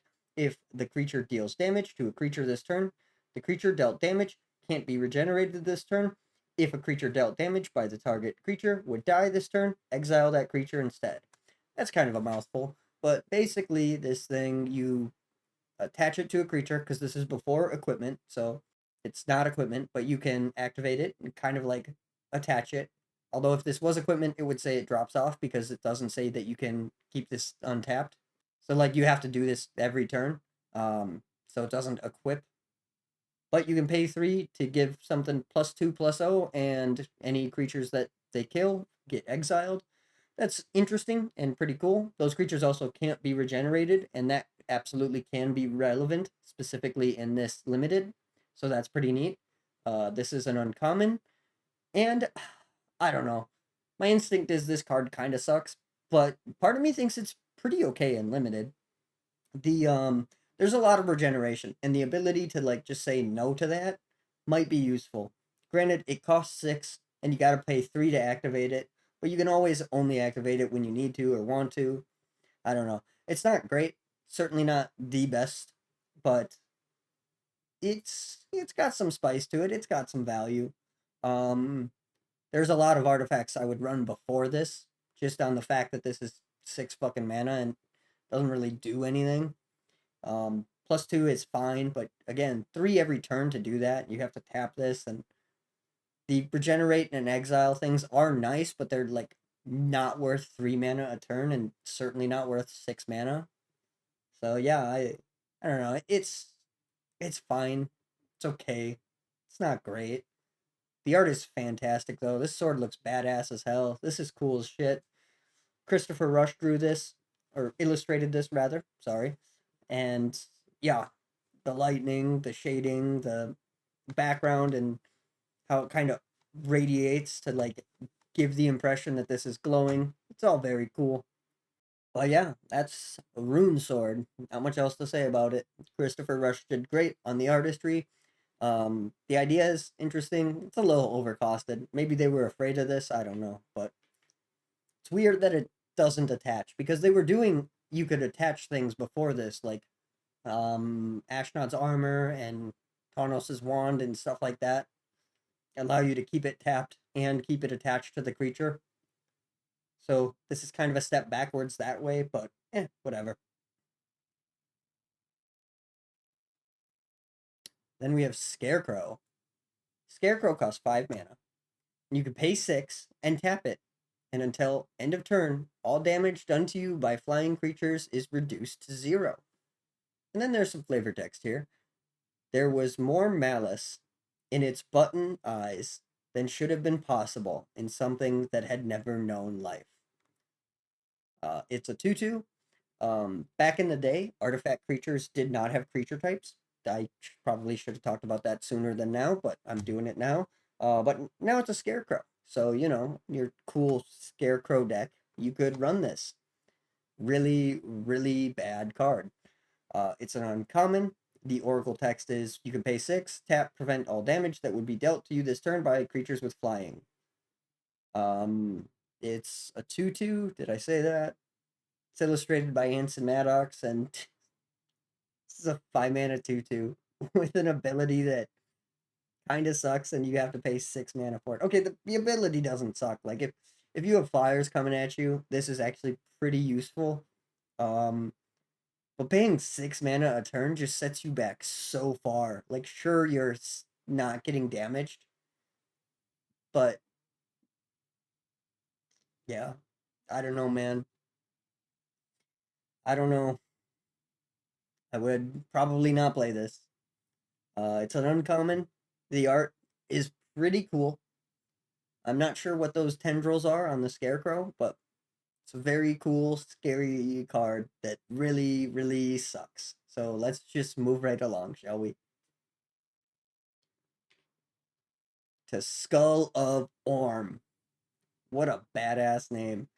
Skull of Orm costs 3 mana, and you can pay 5, tap, bring 1 enchantment card from your graveyard to your hand. And then there's flavor text here. Though lifeless, the skull still possesses a strange power over the flow of magic. Ooh, spooky. This was illustrated by Tom Warnerstrand.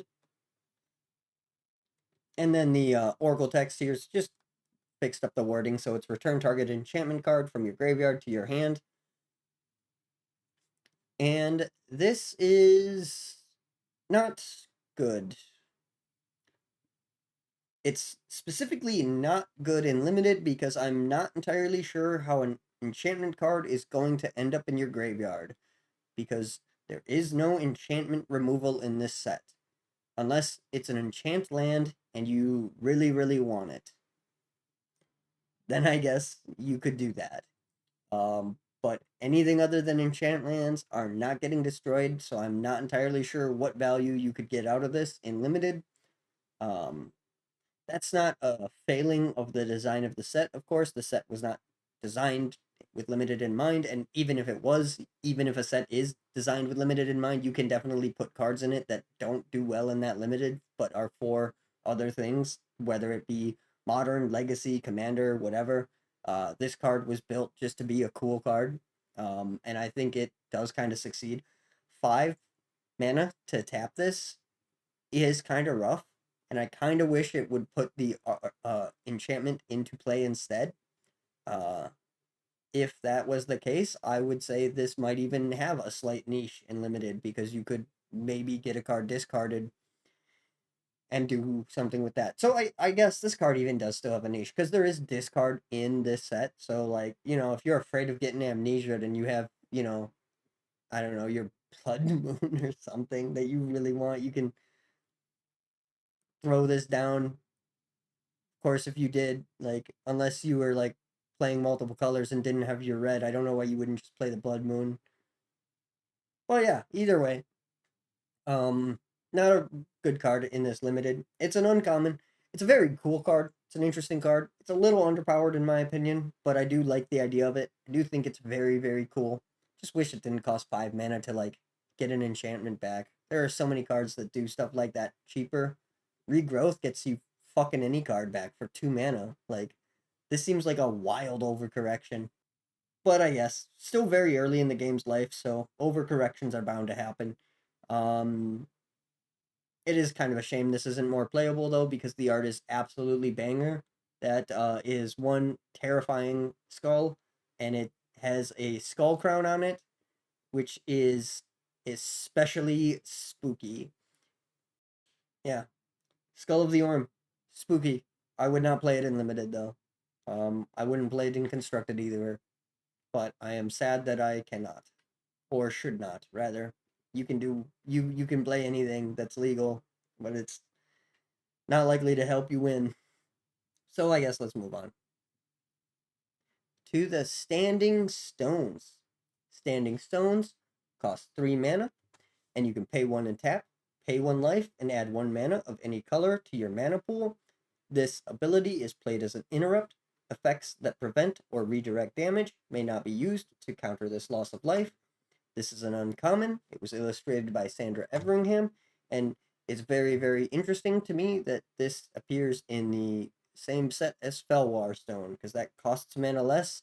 And granted, you do not get to pick the color, but like this could be two and one and tap to add a mana of any color, and it still wouldn't be super good. But it is okay in limited, especially if you're trying to play more than one color. In fact, this is probably necessary if you're trying to play more than one color. It's probably definitely necessary if you're trying to play three colors, or cards with heavy mana pips.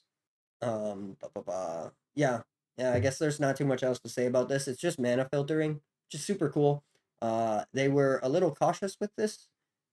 It's not even the first mana filtering that they've printed. I think there's prismatic something in beta. Man, I gotta look at the beta list again. Some of those cards are. But yeah, so filtering's been around pretty much the whole time. It's an interesting card.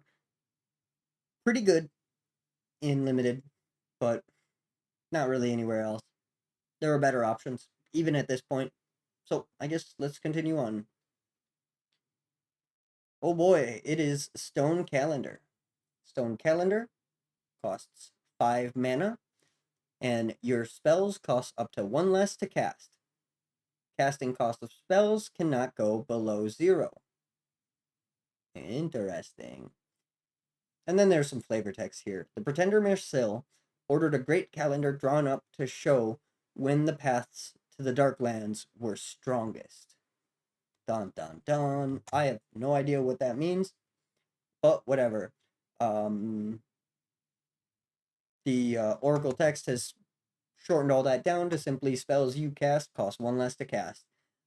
This was illustrated by Amy Weber. It is a rare. It is part of the reserve list, and I don't know. The effect is pretty good. 5 mana is kind of a lot. Maybe not for an effect like this. The games are slow enough that this could potentially bring you some value, but I don't know if it's enough value without like a card advantage engine, or I don't know. It's very tempting to have all your spells cost 1 less, but you have to put 5 mana in it, so that means you'd have, once you cast this, you have to cast 5 more spells in order to get that mana back. Not really playing this until turn 5 or maybe 4 with the Felwar Stone, right? Yeah, it's definitely possible, but you'd have to really look at how your what your win condition is and how fast your game plan is, whether you consider this or not. Like if you're a really fast deck, really low to the ground, you don't care about this. But I mean that probably goes without saying. So yeah, this is decent, but it's not great either. Certainly not like playable and constructed. So, but it is an interesting card. The art is awesome. I like Amy Weber's stuff. This is very similar to like Armageddon Clock and a couple of other pieces she has. Very, very similar, but very cool. All right, Tormod's Crypt. Have you heard of this bad boy? It only costs 0, and you can tap, sacrifice Tormod's Crypt to remove all cards in target player's graveyard from the game. And then there's some flavor text here. The dark opening seemed to breathe the cold, damp air of the dead earth in a steady rhythm. This was illustrated by Christopher Rush, and the Oracle text kind of just cleaned this all up with tap, sacrifice this artifact, exile target player's graveyard. This is an uncommon, and this card is a lot better now than it was then. Still, you can use this to mess with somebody's Eater of the Dead or their Necropolis, which is funny as hell. Um, there isn't too much actual value to this card because there isn't too much actual value to the cards that mess with the graveyard in this set. Um, but in like not limited, this card is fantastic. Like this still sees play. It still shows up in sideboards in real formats and would maybe even see some play if it costs 1. The fact that it costs 0 is just icing. Maybe worth snagging up, but I like in this limited it does like there is stuff that it does, but it's the stuff that this fucks with is not super powerful, so it's kind of like why bother. Um, but yeah, overall great card, well designed card, super interesting card.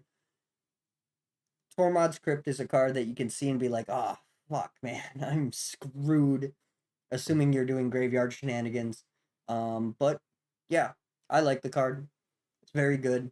You've all probably heard of Tormod's Crypt. This thing is reprinted to the fucking ground. You can get it for fucking next to nothing.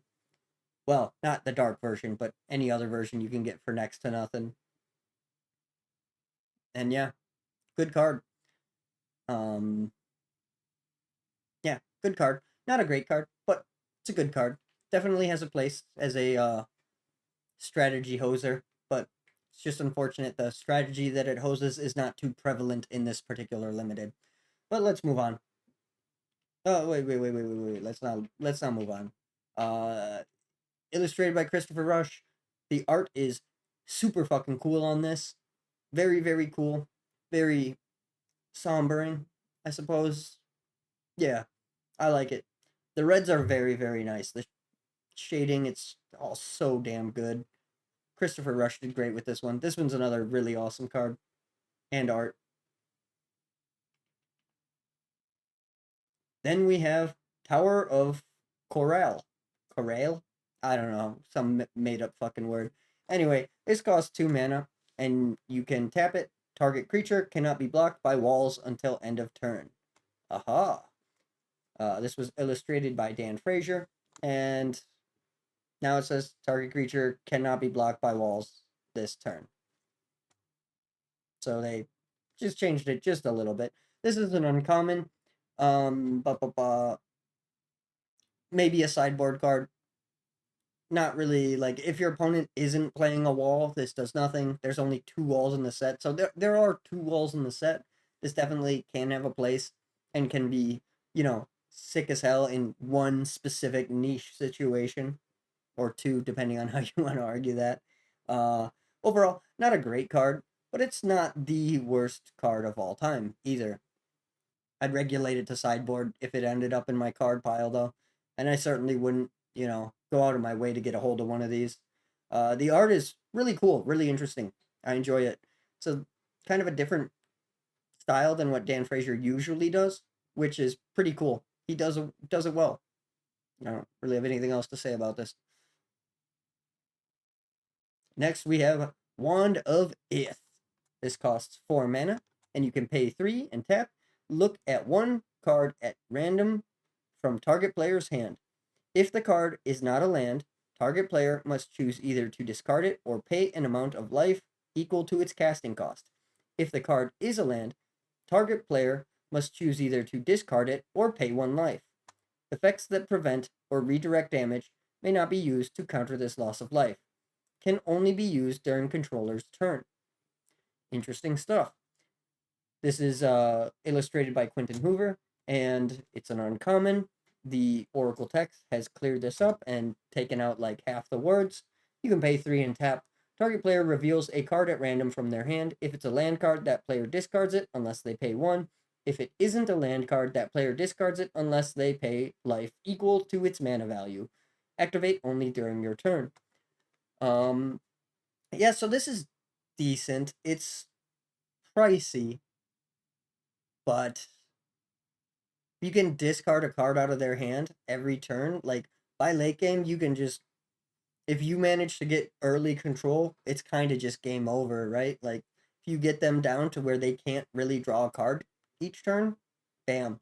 Granted, they're still going to have card selection because they will still have their card draw, and you can only do this on your turn, so they will have the opportunity to cast things, which does limit the value of this a little bit and also prevents you from breaking them completely so that they can't like ever play a card again. You can still rip all the cards out of their hand within a few turns because by the time you get this out, they've probably played a few turns, so they don't have full cards in hand anyways. A few turns of doing this, and they'll just never have a hand again, which is nice and valuable.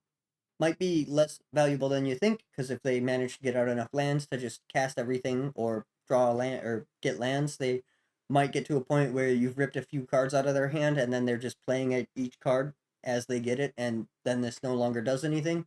Um, and in those situations, you'll only have taken like 3, 2, maybe 4 cards, but that's still really solid card disadvantage. Yeah, Wand of Ith, probably pretty solid in limited. Certainly not good enough anywhere else, but yeah, pretty solid. The art is interesting, illustrated by Quentin Hoover. There's kind of too much going on, in my opinion.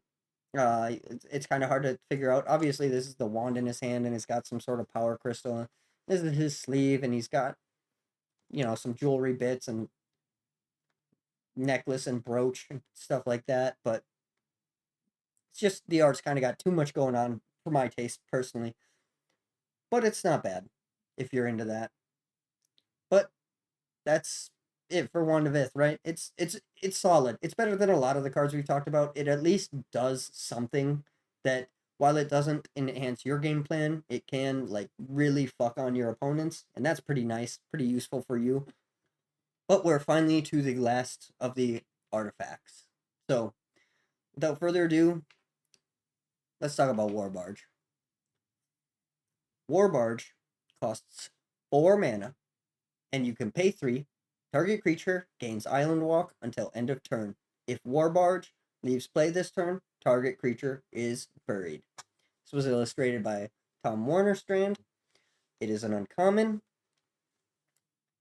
and the Oracle text here has just 3. Target creature gains Island Walk until end of turn. When this artifact leaves the battlefield this turn, destroy that creature. The creature destroyed this way can't be regenerated. Um, so this is a couple of applications. One, you can use it as it's mostly intended to give your creatures Island Walk against a blue deck, and in those situations, it's pretty good, pretty solid. You can also use it with Merfolk Assassin, as we talked about. Give their creature Island Walk, tap the Merfolk Assassin, get that shit out of here. Um, yeah, it's kind of a combo. Not a not the greatest combo of all time. Doesn't really help you win, but it does help clear out the board a little bit. Really put pressure on your opponent. Overall, pretty solid. Really funny. Kind of the first combo within, or 2-card combo rather, within its own set. They usually, and although using the word 2-card combo might be little too complimentary, but it's kind of a combo. The Wombo combo. Otherwise, yeah, this card is decent. It's not great, but it's definitely worth grabbing if there's nothing else in the pack that's worth it, because you can always just side it in against a blue player and get free hits in. There is artifact removal in this set, though. Not a whole lot of it, but it is there, so you have to be cautious of that, because they can definitely 2-for-1 you, or if they're using a dust to dust, 3-for-1 you. So keep that in mind. But yeah, I guess that's kind of it. War Barge is okay in those very niche specific situations, but it's not a great card. Uh, However, that is the last of our artifacts. So all we have left is the lance. So I guess let's get to the lands. All right. So last we have the lands. There's only 4 of them that we have to go over, so we might as well start and get this done. We have City of Shadows. City of Shadows is a rare, and it says tap, sacrifice one of your creatures, but remove it from the game instead of placing it in your graveyard. Put a counter on City of Shadows, and then you can tap add X colorless mana to your mana pool, where X is the number of counters on City of Shadows. This was illustrated by Tom Warnerstrand. It's part of the reserve list, and the Oracle text on this is tap, exile a creature you control, put a storage counter on this land, and tap, add colorless for each storage counter on this land. So, City of Shadows is pretty interesting. The ability to store and pool up a decent chunk of mana is really nice. The downside of this is you have to sacrifice creatures in order to get that mana, and if you sacrifice a 2 CMC creature, then you are out mana that you will not get back. So generally you want to do this with 1 mana creatures, or ideally 0 mana creatures, but there aren't any of those in this set, so the best you can hope for is 1 mana creatures. This definitely has potential. Allows you for some ramping, but it does cost a land drop, so you are going to be -1 mana per turn that this is out, right? Because every turn that this land could instead be a basic, you would get an extra mana that you no longer get. However, this does give you a burst of mana, which can be very good. I'm not exactly sure what you would use this burst of mana for. I mean, there are some big things, but like it's not smart to use this for, say, Leviathan because you have to sacrifice 4 islands for Leviathan to attack. Otherwise, I guess there are a few high costed like artifacts and stuff like that. Because again, it's colorless mana, so but there aren't any like X damage spells. Well, I guess other than Banshee. You could use this with Banshee. That's something you could do. Of course, with Banshee, whatever damage you dish out, you also take.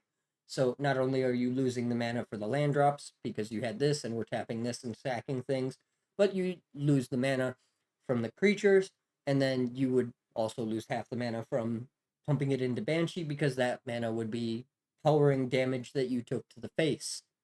Because of this, there really isn't much to do with City of Shadows. This is an interesting card, and it seems like it would be pretty cool, but I personally don't really think it's worth the mana investment in most situations.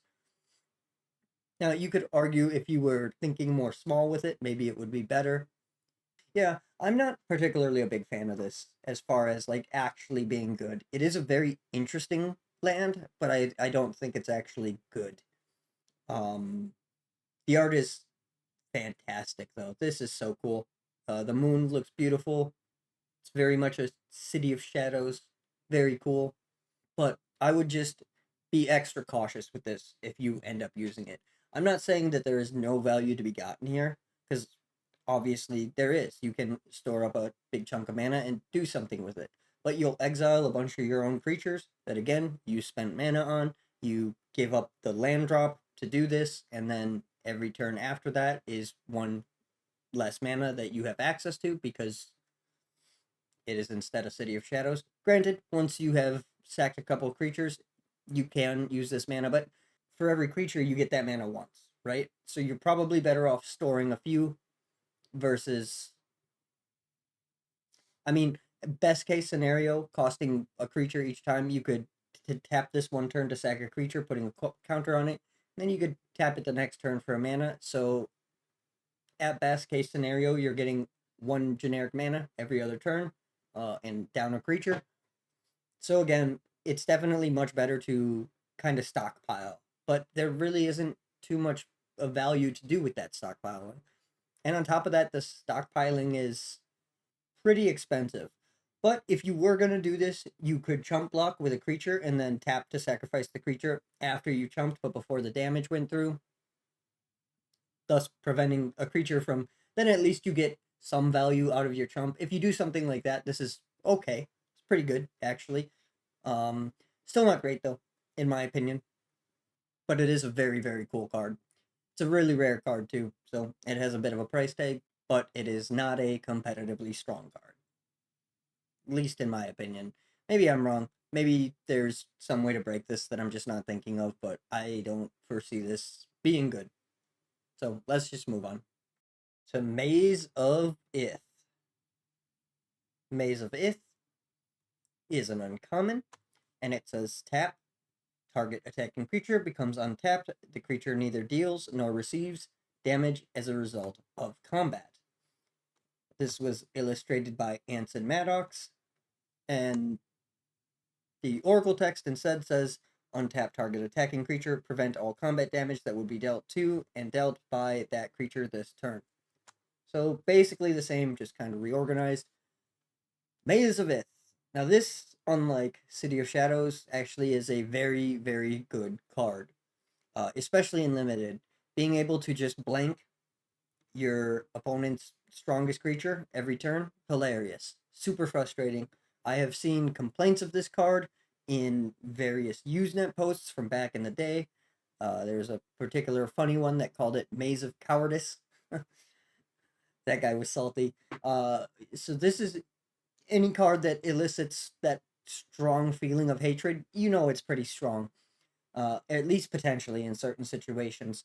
And Maze of Ith is no different. This is definitely a card that's I would grab this up for sure, 100%. The downside to this is similar to the downside of City of Shadows in that it does not tap for mana.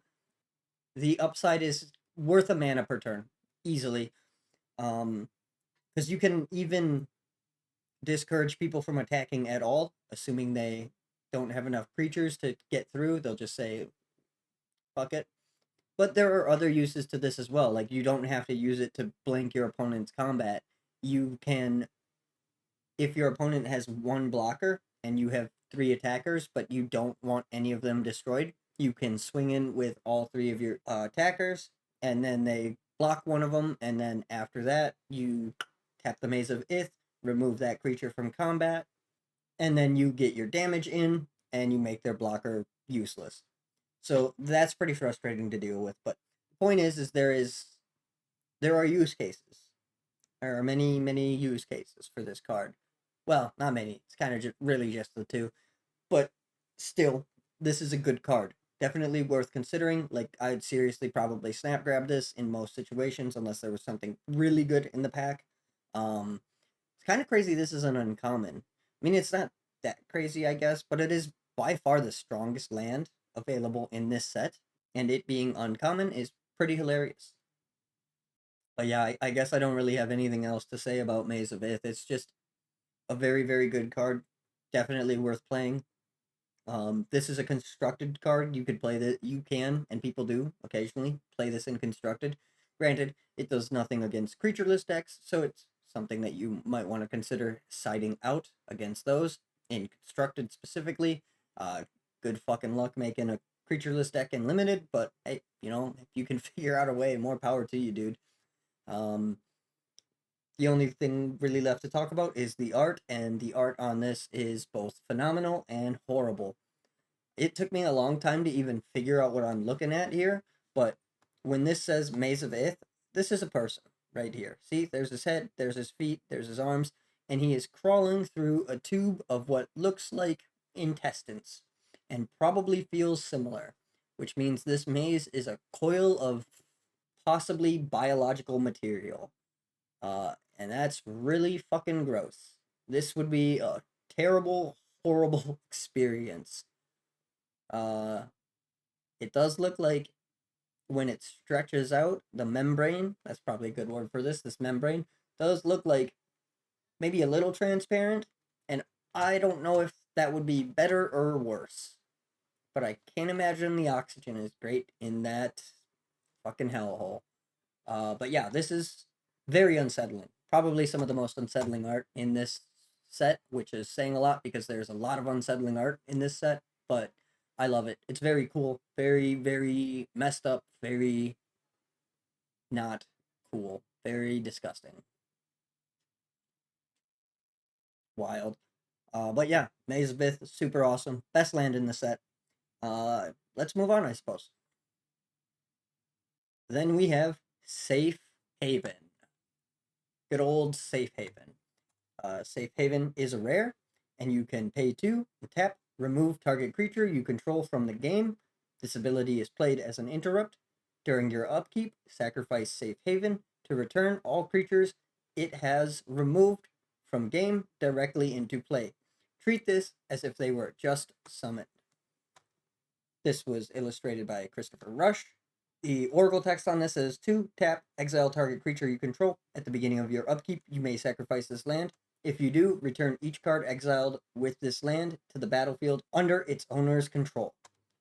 And this here is actually another banger. I know I just said Maze of Ith was by far the best land, and it is the best land, but this one is also pretty solid, honestly. It had a bit of a competitive resume. You can use this ability in response to with City of Shadows. Like I said, you can chump block something and then exile it to get a storage counter. You can do the same thing with this, where you block something, pay 2 mana, tap to exile it, and then eventually get that creature back. And then you can do this with multiple creatures if you need to. Eventually sack this thing and get them all back. You can also do this and then Oh, what was that red card that I already forgot? Shit. The one that deals 6 damage to everything. I forgot the name of it. Sorry, I'm bad at this. But anyways, you can remove your creatures, at least the key ones, board wipe everything, destroy everything, sack this during your upkeep, and then you have a board and they do not. But yeah, Safe Haven, another good solid land. Very cool. The art is also really fantastic. This one is interesting. The story that it tells is very cool and very quaint, I suppose. And the art is fantastic. Christopher Rush did so well with this. The little hidey hole looks nice and warm and inviting, and outside looks scary and mysterious. Just really, really gives the vibe of being a safe place, you know? And that's what the card is, safe haven. So very cool, all things considered. Again, this is another card probably worth grabbing. Um, this one is, I would say, a little less universally good than Maze of Ith. Maze of Ith can pretty much be effectively used by any draft deck. It's important to consider what your plans are going to be and how exactly you'll take advantage of it, but it is a very good card, and there are definitely very strong things that you can do with it. Um, but I think we just have one more left, so let's making our way downtown, huh? To Sorrow's Path. Sorrow's Path is a rare. You can tap, exchange 2 of opponent's blocking creatures. This exchange may not cause an illegal block. Sorrow's Path does 2 damage to you and 2 damage to each creature you control whenever it is tapped. Sorrow's Path was illustrated by Randy Asplinfaith. It is part of the reserve list. And the Oracle text on this says tap, choose 2 target blocking creatures controlled by the same opponent. If each of those creatures could block, all creatures that the other is blocking, remove both of them from combat. Each one then blocks all creatures the other was blocking. Whenever this land becomes tapped, it deals 2 damage to you and each creature you control. Wow, it's a really useful ability. I'm sure there are thousands of situations where that would be sick as fuck. No. So this card kind of gets memed on a lot for being one of the worst cards ever. Maybe even the worst card ever. And it's not. Um, it's not good. There is very few situations where this would do anything valuable.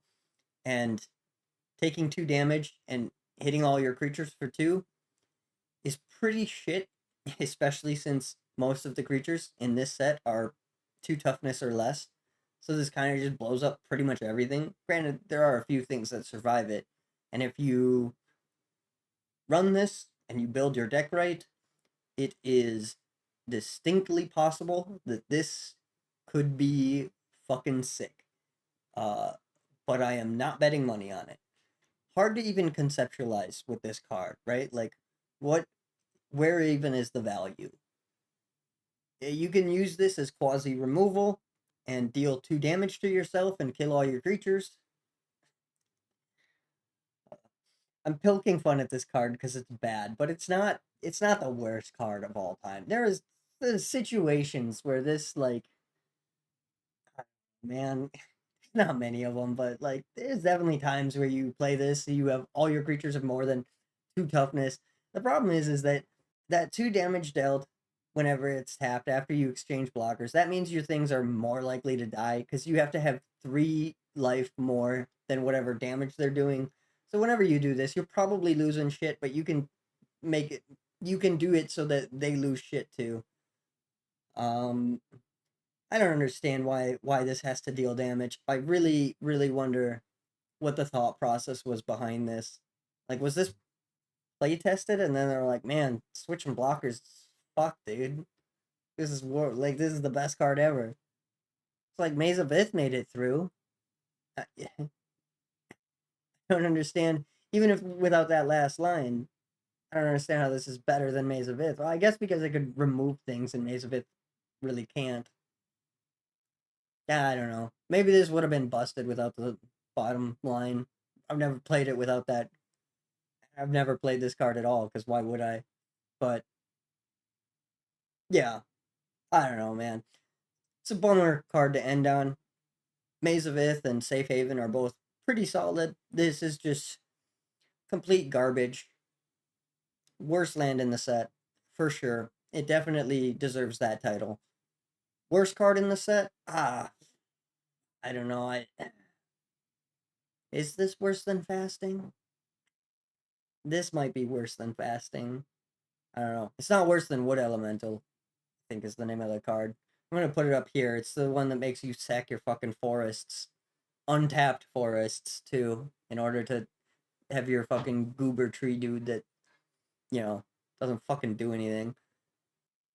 Yeah. I don't know.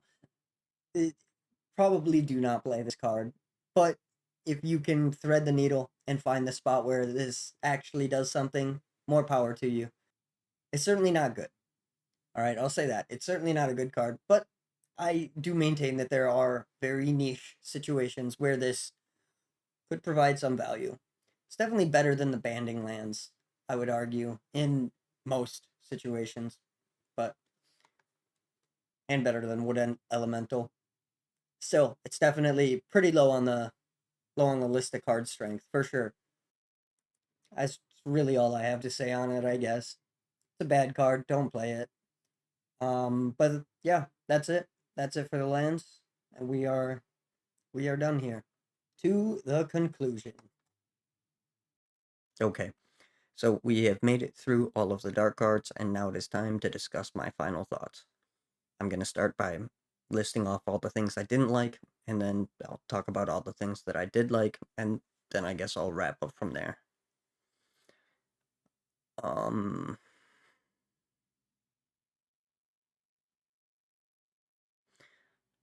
I actually don't think I have any issues with the dark.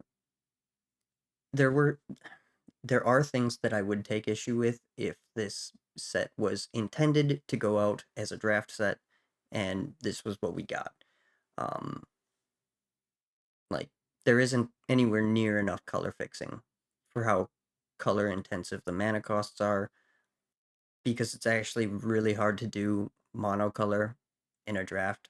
Like you can, but it's really hard to make a good deck out of specifically one color when you're drafting, especially because when you're drafting, if two people end up in that color, you're just fucked. You have to, like, it's so hard to do just one color. So you need there to be some level of multicolor support in a draft set.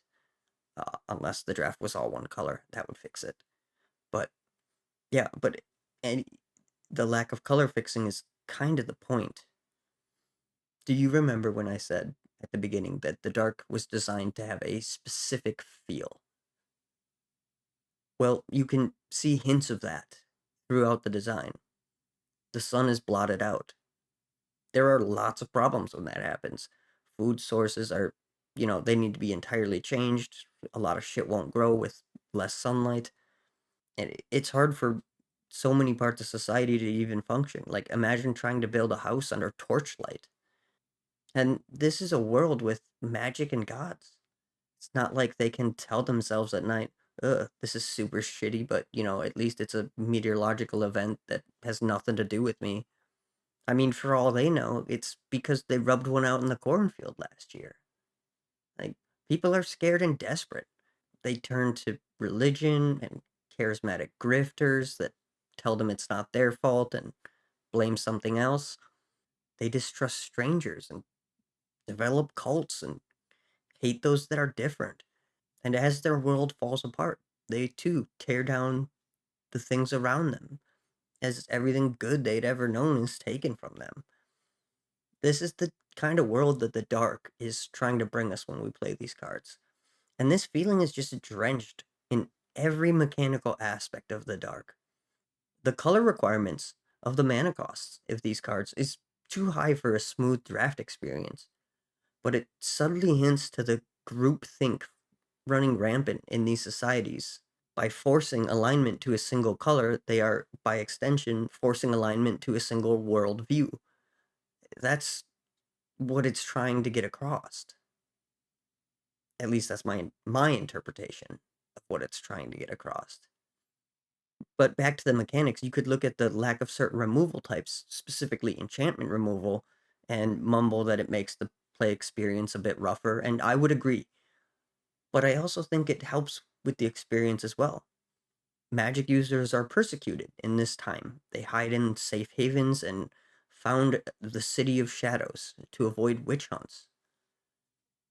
There are no counterspells because flagrant displays of magic are to be avoided. There is no enchantment removal because there is no enchantress of suitable skill willing to step out from the shadows. They could very well be nailed to a board and disemboweled. I could talk about how the color pie is wildly out of sync in this set, and things are not how they should be, but that's the whole fucking point. I don't know, guys. Mechanically, these cards are anywhere from awesome designs to just who the fuck cares. Elves of Deep Shadow, Blood Moon, Felwarstone, Tormod's Crypt, and Maze of Ith are phenomenal bangers, complete classics, and not a one of them is busted. They are all just sort of fine. In any format that's like a real format with a wide card pool, these show up. Sometimes. They may annoy some players, but they are never the strongest thing around, and for the most part have been pushed out by fire design and beyond. I personally think it's more impressive to have your best cards be Elves of Deep Shadow and Blood Moon than, say, Mana Drain or a Force of Will.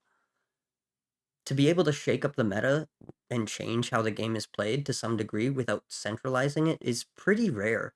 Most sets either do minimal to a metagame or they become the focus of it. Or at the very least, a major part of the focus, if they like a combo piece shows up or something like that. Personally, I really like where the power level is with this set, at least the high end cards. The bad cards suck, and that kind of sucks, but bad cards always suck. I don't know. I guess I just, in the end, really appreciate how much aura the dark pushed into Magic. Some of the coolest sets have a rich, deep lore, and when they really give a shit about a set, you can sense and feel the artistic and emotional cohesion. This is a feeling that no set would capture for a long time after the dark. I just think that that's really important, and I think Jesper's vision with this set was phenomenal. Without the elements that Jesper and the others, of course, explored, Magic would be significantly more hollow. I guess all that to say that I really love the dark. But that's all I have for you today. If you're still here, you're fucking insane, but I appreciate you. Like if you liked it, subscribe if you give a shit, and I hope you have a magical day.